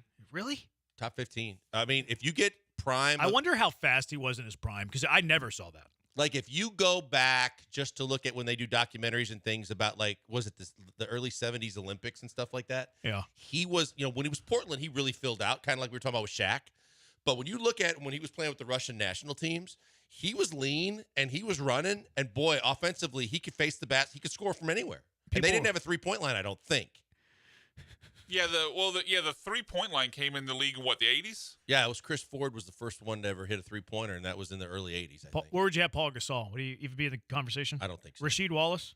I don't think so. Yeah, I don't think he would be there either. Alonzo Mourning. Today's NBA is it would be a better game for Pau Gasol. Yeah, for sure. Yeah, you want to get a body as much. More of a finesse center. More finesse center. And he definitely excelled facing the basket. People were trolling Sean Bradley. Sucked the gravity right out of the building. T-Mac still Does owns Wemby him. ever get there? Someone texted Wemby. I think Wemby could get there eventually. He's got a long way to go, but he's got the skill. He's got the touch offensively, yep.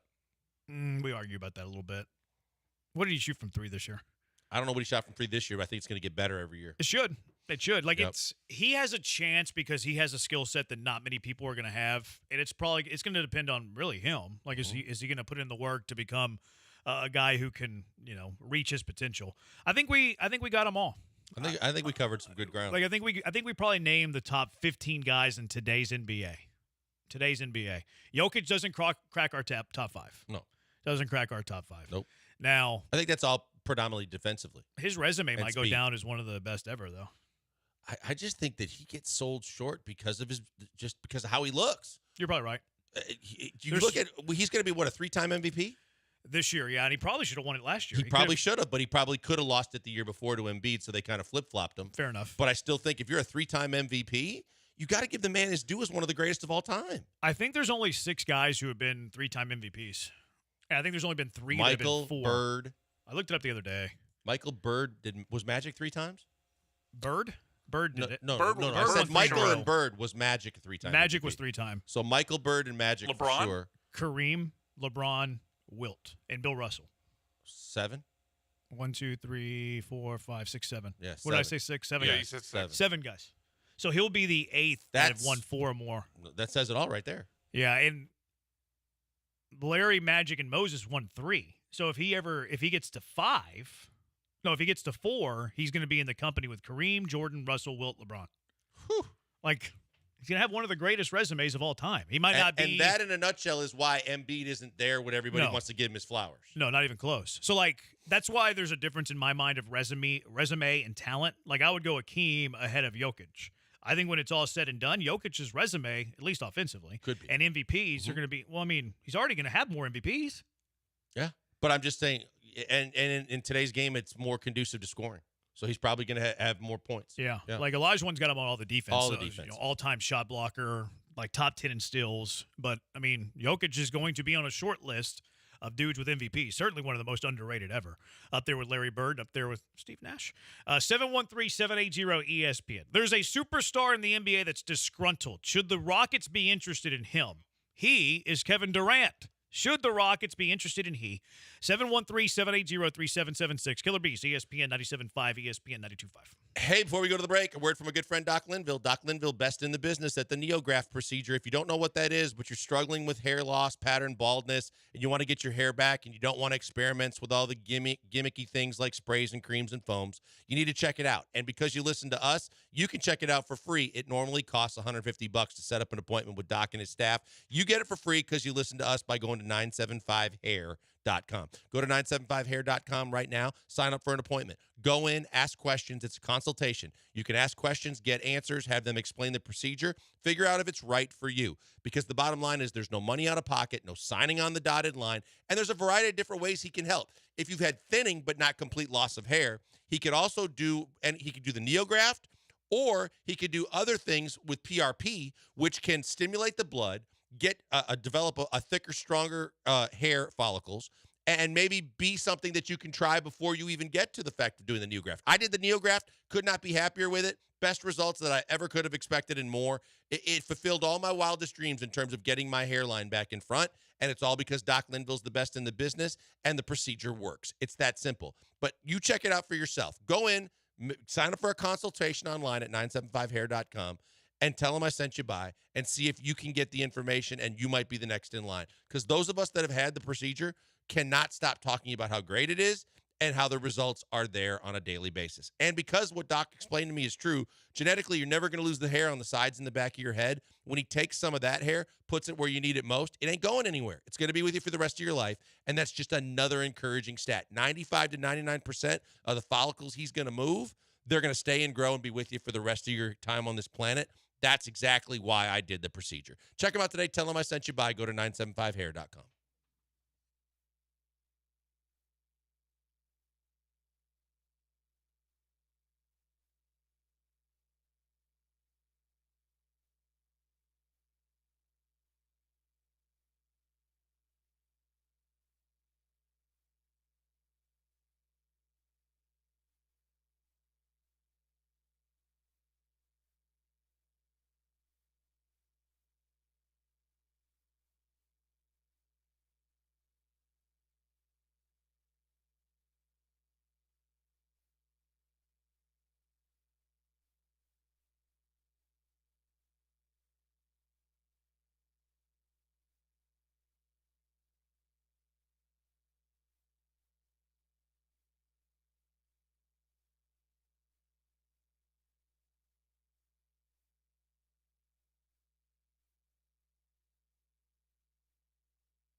You're listening to the Killer Bees with Joel Blank and Jeremy Branham. On ESPN 97.5 and 92.5. Broadcasting live from the Veritex Community Bank Studios. What's that? Battery Chuck just broke some news. Mike Trout is going to need knee surgery. Yeah. Torn meniscus. Is that the breaking news sounder? Yeah. Little That's late. the breaking news sounder. It's a little late. I didn't know what happened. I didn't know what happened. You got scooped by Battery Chuck. Imagine you got scooped During the break, by they ran Battery another Chuck. crawl on ESPN. There you go. Battery Chuck out scooping all of us. That stinks for Trout. They say it's not expected to be season ending, but it's another year and another injury. He's had a hot start too. A bunch of home runs. Anthony Rendon pulled his hamstring. I was at the game where Anthony Rendon pulled his hamstring. It was against the Reds, and I went to that game. I lost all respect for Anthony Rendon after the whole comments about. I mean, is it worse than what LeBron said? It's just basketball. Yeah, but when we talk about guys that don't love the game, I think LeBron loves the game, and I think there's a case to be made that Rendon doesn't. I don't see there much difference in their quotes, though. Like, Rendon's like, yeah, this is a job for me. I'm going to show up. If you watch the whole interview, though, Rendon was just like. He's always been that way. But, I mean, LeBron said it's just basketball. Like, that's the same message. I went and saw him play. I used to watch him play at Rice and thought he was a hell of a player. And I lost a lot of respect for him with all that stuff. Rendon hit the furthest baseball I've ever seen in my life, real life, at Cougar Field at the time, Schrader Park now. He one-hopped the McDonald's and left. Ooh. This was the old aluminum bat days. It was the last year of aluminum bats. That's a shot. Furthest ball I've ever seen hit. Wow. Now, it was aluminum bats, the final year of the aluminum bats, but Rendon one-hopped the McDonald's at Schrader Park. That's a bomb. It was a bomb. Yeah. I think he had 8 RBIs in the first 2 innings in that game. Yeah, we didn't get needless to say, Rice won that game. That's when Rice used to win ball games. Yeah, that was whenever they were still really good. Wayne Graham was still they were rolling. They were real good. I think they looked back and said they probably should have let Wayne stay a little longer. Yeah, it was going down a little bit with Wayne, but it was still way better than it is now. Exactly. There's a lot of other little things that led to Rice not being as good. I hope they get it back though. And I know I say that as a Cougar, but Rice should be good at baseball every single year. That was their sport. It feels normal when Rice is good at baseball. So Kevin Durant's the unhappy superstar. Yep. Of course, they lost. They got they got eliminated by what'd you call it? New hotness. Brian called the Minnesota Timberwolves. He called them new. Specifically ants. Yeah, specifically. Yeah, because the conversation now is he the face of the NBA already? No, he might be the best player in the NBA. A lot of people are saying he's the new face. Nah, I don't believe that. I don't either. I think there's a difference between being the face that runs the place and being the best player in the league. Because you usually have to be one of the best players in the league for multiple years before you're the face. I think LeBron's still the face over. I would agree. Over now, I'd rather have Anthony Edwards. But in terms of popularity for the league, it's still LeBron. Anyways, Kevin Durant unhappy, wasn't comfortable with his role in Phoenix this season. I went and Twitter searched this, and there was reports of this since Christmas. Yeah, Frank Vogel's gonna be gone. Probably so. Yeah, so is Darvin Ham. That's crazy to me. If Kevin Durant is on the trade block, should the Rockets and Rafael Stone be calling? I think they should. Okay. I think they should at least kick the tires. They need to find out what the asking price is, because it was funny you put this down there because of the fact that one of my buddies I play basketball with texted me 2 days ago, and he's like, hey, I was doing some fooling around with Trade Tracker and things like that and looking at some things. Durant works for Van Vliet and Jalen and some sweeteners. Would you do it? I said, I don't think Phoenix would, because I think their new owner is just enamored with Kevin Durant. But he is another guy. We talk about owners that have meddled too far. He meddled way too far once he bought the team. But I think they only have 3 guys they can move this offseason. They can only move Booker, KD, or Nurkic. I don't think they're going to move the first 2 guys. I think they're going to try and get something for Nurkic to try and make that team a little bit better. They're stuck. But if Kevin Durant wants out, you don't know what Jalen's ever going to be. Fred VanVleet is just holding a spot and filling a role and taking up a salary, and he's been okay. But if somehow, some way, that's the starter to a conversation where those 2 guys and some sweeteners can get you Kevin Durant, you're damn right you do that. Yeah, I wouldn't give up one of the the young players, even Jalen Green. Durant's old. Kevin Durant's going to be 36 next year. I would be interested in Kevin Durant if I'm not trading one of my young nucleus pieces. I mean, Durant's going to give you an automatic 25 a night. He's going to shoot really well, but I'm not trading Jalen Green for 36-year-old Kevin Durant. If you can figure out how to make it work with like draft picks, some of your fringe young guys that aren't part of your core, and then make the salaries work, then I would be interested in that. But I'm not interested in trading Jalen Green for Kevin Durant. I just don't know what Jalen Green's going to be, but I know what Kevin Durant's going to be for the next, I think still the next 3-4 years. Well, he's close to 40. Doesn't matter, though. He's kind of like LeBron because he's got a slighter frame where he's not putting on the extra weight. He's not thickening up. And he just won his 4th scoring title. Since the Michael Jordan era, there's only 2 guys that have won 4. Yeah, but I don't. This is back a baseball card. Right, but he won it this year. He just won the scoring title this year. Durant? Didn't he? I don't think so. He had 27 a game. That didn't lead the league, did it? No, 30. At least late in the year, 30 was going to get it. Yeah, but 27. He averaged 27 this year. The but leader was Luka. He had 34 a game. Okay, so regardless, Durant was 5th. He's won 4, but if he's averaging 27 a game at this age, I don't think he's looked like he's slowed down. He's had to carry more of a load because that team constantly had guys sitting out.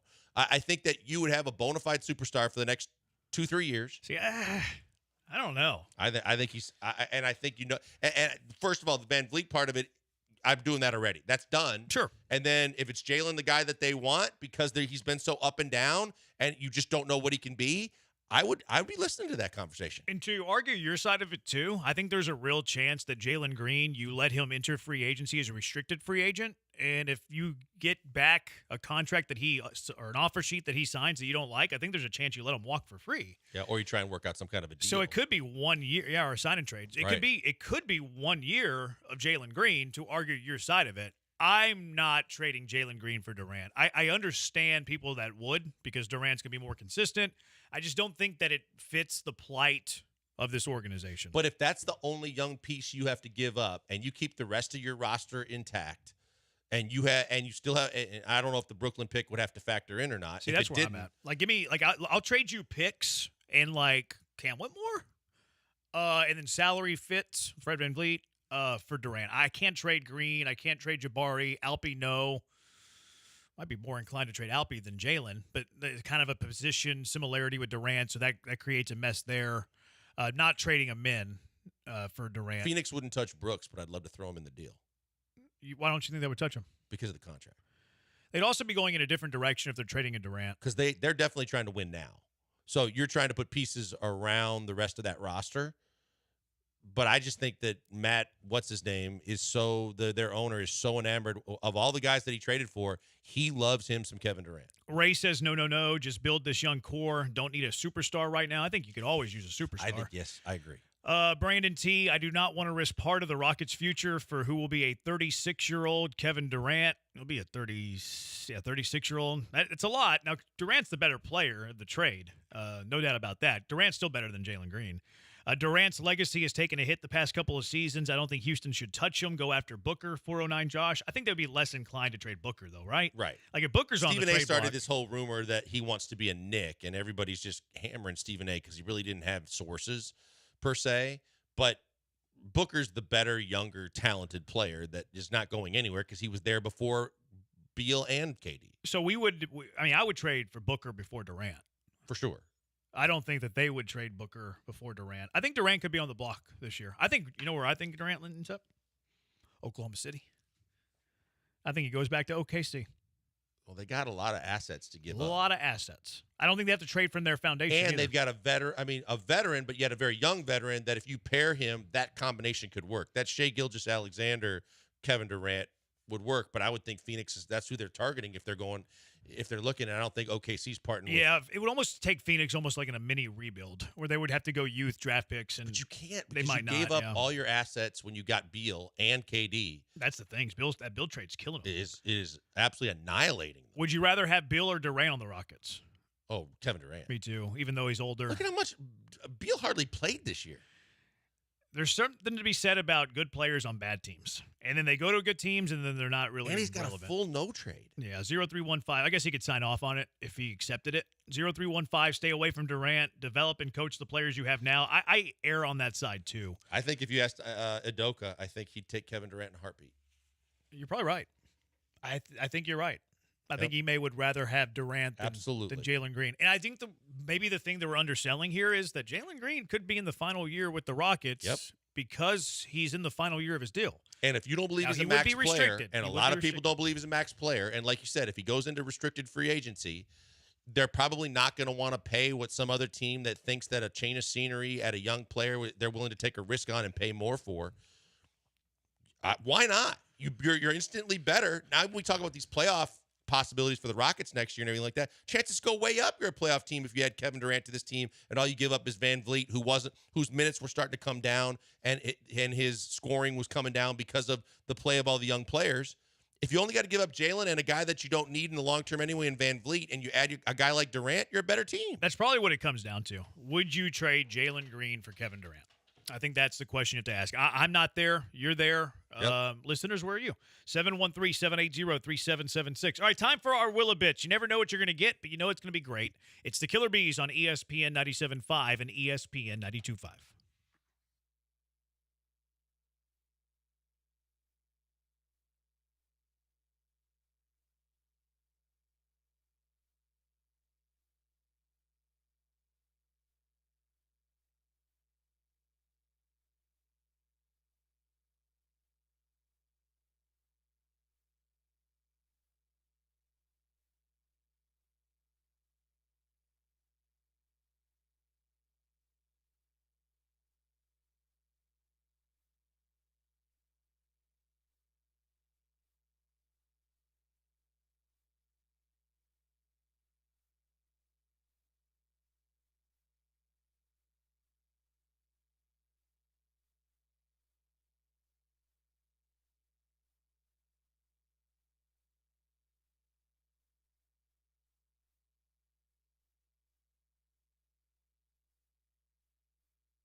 The Killer Bees are back, and I honestly have no idea what's happening next. Could it be the next great big food debate? The biggest Joel rant of all time? Jeremy trolling someone to the point of crying? Or just some actual bees making some honey? Well, let's find out. It's time for the Wheel of Bits. Oh my goodness, would you look at this? What an enormous spin. Let's remember books we've read. Let's remember books we've read. I was a little bit bothered by myself not remembering the books I read in high school. So I went back and I asked friends from high school what books we read in high school. Okay. And some of them started to come back to me. But I've also read more books than books I've just read in high school. I'm currently reading 2 books, by the way. One's called Outlive. One's about science, proving that God created the universe. I read the Bible once a year. Other ones that I read in high school, The Great Gatsby. I think I mentioned that one yesterday. Did you? Yeah, I think I did. Maybe not. But I read The Great Gatsby. Okay. Read Romeo and Juliet. Didn't like it. Lord of the Flies. Mm-hmm. That's one I read in high school. That was another one. I read Nickel and Dimed in college. It was actually a pretty interesting book. The Most Dangerous Game. Remember that one where they get on an island and they're like hunting each other? No. You never read The Most Dangerous Game? Did you read The Most Dangerous Game? I haven't read the book, school? but I've heard the term that man is the most dangerous game. Yeah, Lord of the Flies. We had to read that in high school. I read that one in high school. Yep, that Lord was of the one. Flies. Beowulf. Nope. Remember that one, like the big monster? I read that one in high school. Books that I've read that were outside of school, because I am a well-read guy. Not really. Agassiz biography. Great biography. It's really good. Read the Social Network book about the invention of Facebook, the Winklevosses, all of that. Eduardo Sauceron or whatever his name was. Bringing Down the House, which is the one about where the MIT students, they learned how to play blackjack. And they were breaking. that was a movie, Really right? good book. Yeah, it was called 21. Yes, it was. The movie was 21. The book was called Bringing Down the House, but the movie was on the book. Dan Harrington's poker books. How could you not read those? I read Daniel Negreanu's poker book. Did you? Yeah. I think I read Helmuth's too, but it wasn't very good. Harrington's were great, especially from like a strategy point of view. Season on the Brink, fantastic Bobby Knight. book. It's a fantastic book. Wild Diet, The Simple Path to Wealth, Whitewash, good for my conspiracy theories. Essentialism, Dueling with Kings, not doing with Kings. Astro Ball, Moneyball, How to Work a Room, The Last Great Game, No Easy Day, Isaac Storm, Loose Balls, Get Capone, a book on Whitey Bulger, but I can't remember the title. I couldn't find it. Quiet Confidence, The Extra 2%. I read the ESPN book. That was painful. I did too, because it was so long. So long. That was a hard one to finish. 7 Habits of Highly Effective People, which I'm working on half of one right now. American Sniper. I read the Mickey Ward Arturo Gotti book. I forget what it was called, though. Do you remember? No, I didn't know they had a book on it. It's pretty good. On their, is it specifically on the first fight or the whole trilogy? No, it was about the whole trilogy. Okay. It's about the whole trilogy. It was after the trilogy. Winning Fixes Everything. 11 Rings, which is the Phil Jackson book. Ironically, I've read Friday Night Lights. We had a smart aleck a little earlier, so you don't read Friday Night Lights. And then Long Walk to Freedom. Those are the only books. I'm sure there's a few I forgot here. See, I was going to say, I can't remember, because a lot of times. It's hard to remember. And then, like, when I was working for the Rockets and Jim Foley was a massive book reader. Mm-hmm. And so he would be like, I'm done with this, Joel. Take this one. What do you got for me? And then just go in my office and grab a book off the shelf that I had read. And then, you never see, you don't need the book back. But No. Yeah, somebody stole my, I let somebody borrow the Bringing Down the House and they never gave it back. Yep. But I'm not going to read a book twice. So I didn't care that much. But yeah, I spent the whole drive home yesterday trying to remember the books I've written. Now, it did help because I read most of my books on my iPad. So it's like most of these books, not the ones I read in school, they're on my books. Like you just go into your library and you can look in their list. Yeah. So like most of these were in my library. I read whenever. I don't read much. Now, the 2 books I'm currently reading, I have in 2 different spots in my house. Depends on where I'm at in my house. And then the other ones I read whenever I'm traveling. Tuesdays with Maury is a phenomenal book. I've heard of it. Never. Mitch Albom. Mitch Albom. That's the sports guy, right? Yeah, he was just a sports Meet guy. the Press? And then, yeah, because he now does. He's had a lot of best-selling books now that aren't sports, but he gives a majority of the proceeds to underprivileged kids across the world. Really? That's pretty cool. Yeah, but it was his college professor, and his college professor was on his deathbed, and he went back and spent a bunch of time with him, and just kind of like the real world advice and things that came out of his professor was amazing. Yeah. What else have y'all read? Man, there's a whole bookcase. Do you read a lot? I used to when we traveled a lot. Yeah, that's the only time that I'll read. Like whenever I'm not traveling. Well, I mean, there's other times I read in the house, but that's kind of depending. Yeah, on when what we I'm were doing. on road trips all the time, books and movies all the time. Shrimp Boat says how to get TikTok views for dummies. You don't need a book for that. But at Jeremy J. Branham. Yeah, so that's what I've read. I get it. I'm surprised you didn't read The Punch, another John Feinstein book. I did the Feinstein book yeah, about Rudy. That's one I've read. Oh, I never even heard that was there. Yeah, that was the Rudy T. Kermit Washington. You can read it. I got Is a it copy good? of it. It's Yeah, good. it's real very good. Yeah, that's it's a little. I mean, you're not queasy, I don't think, but when you read about the details about when he got in the locker room after the punch, yeah, I'll read it. It was nasty. I'll read it. Feinstein's the one who wrote Season on the Brink. Yep. Yeah, Season on the Brink. Yeah, I'll read that. He's yeah, a good, The Punch is pretty good. Feinstein wrote a golf book that I've wanted to read, but I haven't. What is it called? I know what you're talking about it because I think A Good Walk Spoiled. I think I might have it. I think I do have it too. Yeah. A Good Walk Spoiled. I think it's about. I read the Favre autobiography. I think it's about Q School. A Good Walk Spoiled. Maybe. I think it's about Q School. The Agassi biography is really good. The Favre drug use stuff was unbelievable. The really? Yeah. When was he using drugs? In the NFL? Oh yeah. Huh. He had to go to rehab in the offseason. What a guy that guy was. Just a great guy. So he turned out to be real solid, right? Yeah, the Whitey Bulger books where I found out where he won the lottery twice. That would be interesting. Not because he was lucky, but because he robbed the guy that won the lottery on 2 separate occasions. And then, Agassi, remember the long hair? Yeah. It was a wig. Yeah, that's right. He was losing his a hair. wig. It was a wig. Agassi didn't have long hair. It was a wig. With a headband. Yeah. The biography is great. The biography. I'd be interested in that one as well. But yeah, it's any on of the Whitey iPad. Bulger stuff is. I love gangster I love books. organized crime books. I do too. Yeah, I have a problem. I love organized crime That's books. why I've written Capone and Bulger. I feel like there's somebody else that I read too. A but I lot can't of remember. autobiographies that I've read. Scarface. Oh, that's Capone. That's Capone. Yeah, I've read a lot of autobiographies. The ESPN book, which is like double the size of the Bible, it seems like. I think it is. God. That's that the is hardest a read. marathon. That's the hardest read I've ever read. Yeah. I've ever read. I don't do fiction really either. Like as I you don't might be either. able to tell, Yeah, I don't do either. a whole lot of fiction. People offer me like fiction. I'm not interested. It's just I not agree. for me. All right, what's our car wreck of the day? 713-780-ESPN. What are you nominating for our car wreck of the day? 713-780-3776. It's the Killer Bees on ESPN 97.5 and ESPN 92.5.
You're locked in with the Killer Bees on ESPN 97.5 and 92.5. Live from the Veritex Community Bank Studios, here's Joel Blank and Jeremy Branham. Yeah, Hunter Brown on the mound tonight for the Astros. He pitches opposite of Cookie Carrasco. Hunter Brown 0-4 with a 9.68 ERA.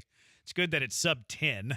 Cookie Carrasco 1-2, 4.63 ERA. Joey Loperfido makes his first major league start in left field, batting seventh. And Jose Abreu has agreed to be optioned to the minors. He's going to go to West Palm Beach to work through his struggles. That move will be official tomorrow. There will be a corresponding move tomorrow. Hunter Brown, all right, give us his line, and we'll say if we take it or not. Oh, man. We might have to change the song, too, if he sucks. 5 innings, 4 runs. I'll take it. There should be a lot of offense today. Cookie Carrasco's not great. You think they're going to get to Carrasco? Yeah, he's not good. Cookie Neither is Carrasco's Hunter not very Brown. good. No, I know. That's why there should be a lot of offense today. I'll take 5 innings, 4 runs from Hunter Brown right now. If that's what I'm being offered, I'll take it right now. Is the over on runs for the game over under at 11? I'll have to look. I would say under 11. That's high. 9? Let me look. Would you take 5 innings, 4 runs, Brian, while I look? Over under is 9. Yeah, 11's high. I like the over there. I would 4 runs has me worried with some of the inconsistencies of the offense, but if you're giving me 5 innings and it's not a blowout, I guess I'd have to take that. Hunter Brown's last 5 games. His last game against Washington, 3 runs, 4 innings.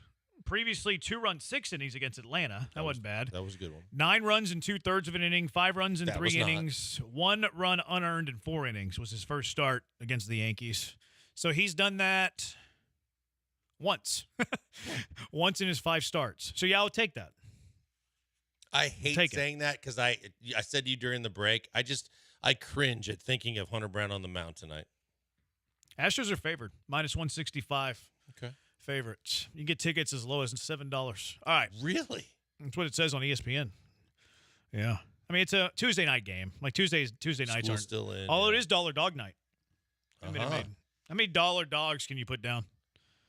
Now? I'm not putting down more than 2. 2? I'm tapping out at 2. Like if I'm trying to, I can do more than 2. Yeah. If I want to be comfortable for 9 innings, I'm eating 2. If I'm comfortable for 9 innings, I'll eat 3. Brian? Yeah, I would. If I'm trying to be comfortable, 3.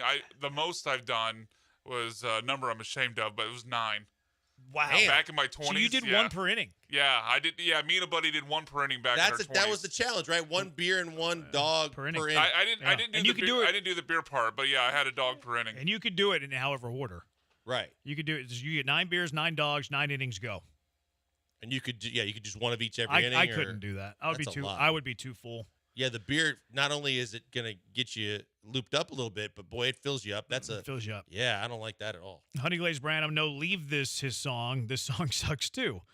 I agree. That song sucks, Branham. Well, if Hunter Brown pitches poorly today, we'll have a conversation about it. We'll have a grown-up conversation about it. All right, let's get to our car wreck of the day.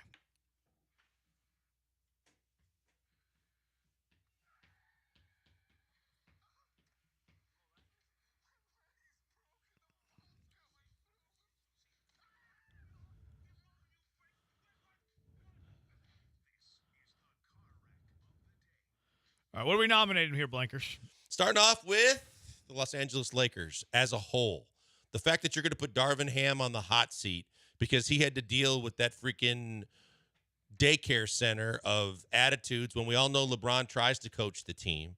Kudos to Magic Johnson, who came out today and said, let's face the facts, if this team didn't have so much load management and guys actually played games they were supposed to play, they shouldn't have been even in the play-in. But now Darvin Ham may lose his job. LeBron didn't want to answer questions about his future, which is ridiculous too. But the LA Lakers are back to being a bleep show, and they have no one to blame but themselves, starting with their 2 best players who take a whole hell of a lot of time off. Yeah, see, my first car wreck of the day nomination is all the people banging on the Lakers. Why are the Lakers being banged on here? There's only 2 teams in the NBA this year that are going to hang a banner. Lakers are one of those 2 teams. Lakers are one of 2 teams in the NBA that are hanging a banner. So we shouldn't be banging on the Lakers. They're going to have a championship this year. Their mayor, the mayor of Los Angeles, came out and said the exact thing you said and got hammered, so she had to take it down. She said, hey, good effort, Lakers, but at least we got the Agreed. mid-season championship, and like Rachel Nichols was retweeting it, and everybody was going, "Are you kidding me?" And she took it down. No, she's right. There's only 2 teams that are hanging a banner. The Lakers are 1. Congratulations. They should have a parade. They should have had a parade. What are you nominating? I don't know if you saw the video, but Chiefs first-round pick Xavier Worthy-Hookham got a tour of the Chiefs locker room, which I don't know if you saw the NFL PA survey, but ranked dead last in the league as far as the players' satisfaction with said locker room. And you can read all over Xavier Worthy's face. He was not impressed with the Chiefs locker room. So good thing they're not recruiting them. You can't have a Mahomes. You can't have Mahomes 3-time champions and have a locker room that poor. Unexcusable. They're trying to renovate. There's also been talks they might get a new stadium. Trying to get a new stadium. They're talking about moving. Yeah. The U of H plays at Kansas at Arrowhead Stadium next year. Ooh. You going to try to check it out? I'll be there, working. What do you mean check it out? Well, I meant the actual locker room. I didn't know if you went to the locker room. I'll go to the visiting locker room. Yeah. Okay. I won't go to the home locker room. So I'm sure the visiting locker room is way worse. Probably. I'm actually looking forward to it, even though it's a dump. Anything else? Got a couple of fans that have some. Can we nominate Jose Abreu or the Astros front office for the situation that resulted today? Let's go with the contract. Jose sure. Abreu contract. Okay. I do tip my cap, though, that he's willing to accept a minor league assignment. Yep. That's admirable. It's admirable of him, even though he's not very good. And if you want to, inject him with performance-enhancing drugs, who am I to say that's wrong? Who am I? That's personal decision. Virginia says car wreck of the day. The bench thinking Old Yeller died of old age. I didn't hear them say that, but that's hilarious. There goes a potential Who Said It clip I was about to pull. Oh, you heard it? No, I heard it. I wrote it down. I was going to pull it say? after the show today. Lance was confused as to how Old Yeller died. Yeah, he didn't. He was trying to talk through the scenario and got it wrong about 30 different times. Oh man, I should have said it. Yeah, that was going to be. Although Who Said It clip. I wouldn't have knew which of the two got it wrong. Right, I wouldn't have either. That's funny that they didn't put that together. Take them out back. No. Take them out back and let them die of old age. Foaming in the mouth of old age. Oh, all right. What's winning? That one's pretty good. You want to vote Lance? I'm fine with that. Yeah, I think that's fine. Lance for not knowing the story of Old Yeller. Yeah, congratulations. I mean, Lance sits in a cave and looks at NFL draft prospects. So he's our car wreck of the day for not knowing that. All right, coming up, Hall of Fame at 7, Spacers at 7:30 on ESPN 92.5. Thanks to Brian for doing all the hard work. He's Blank on Brandon. We'll talk to you tomorrow, Houston. So long, everybody.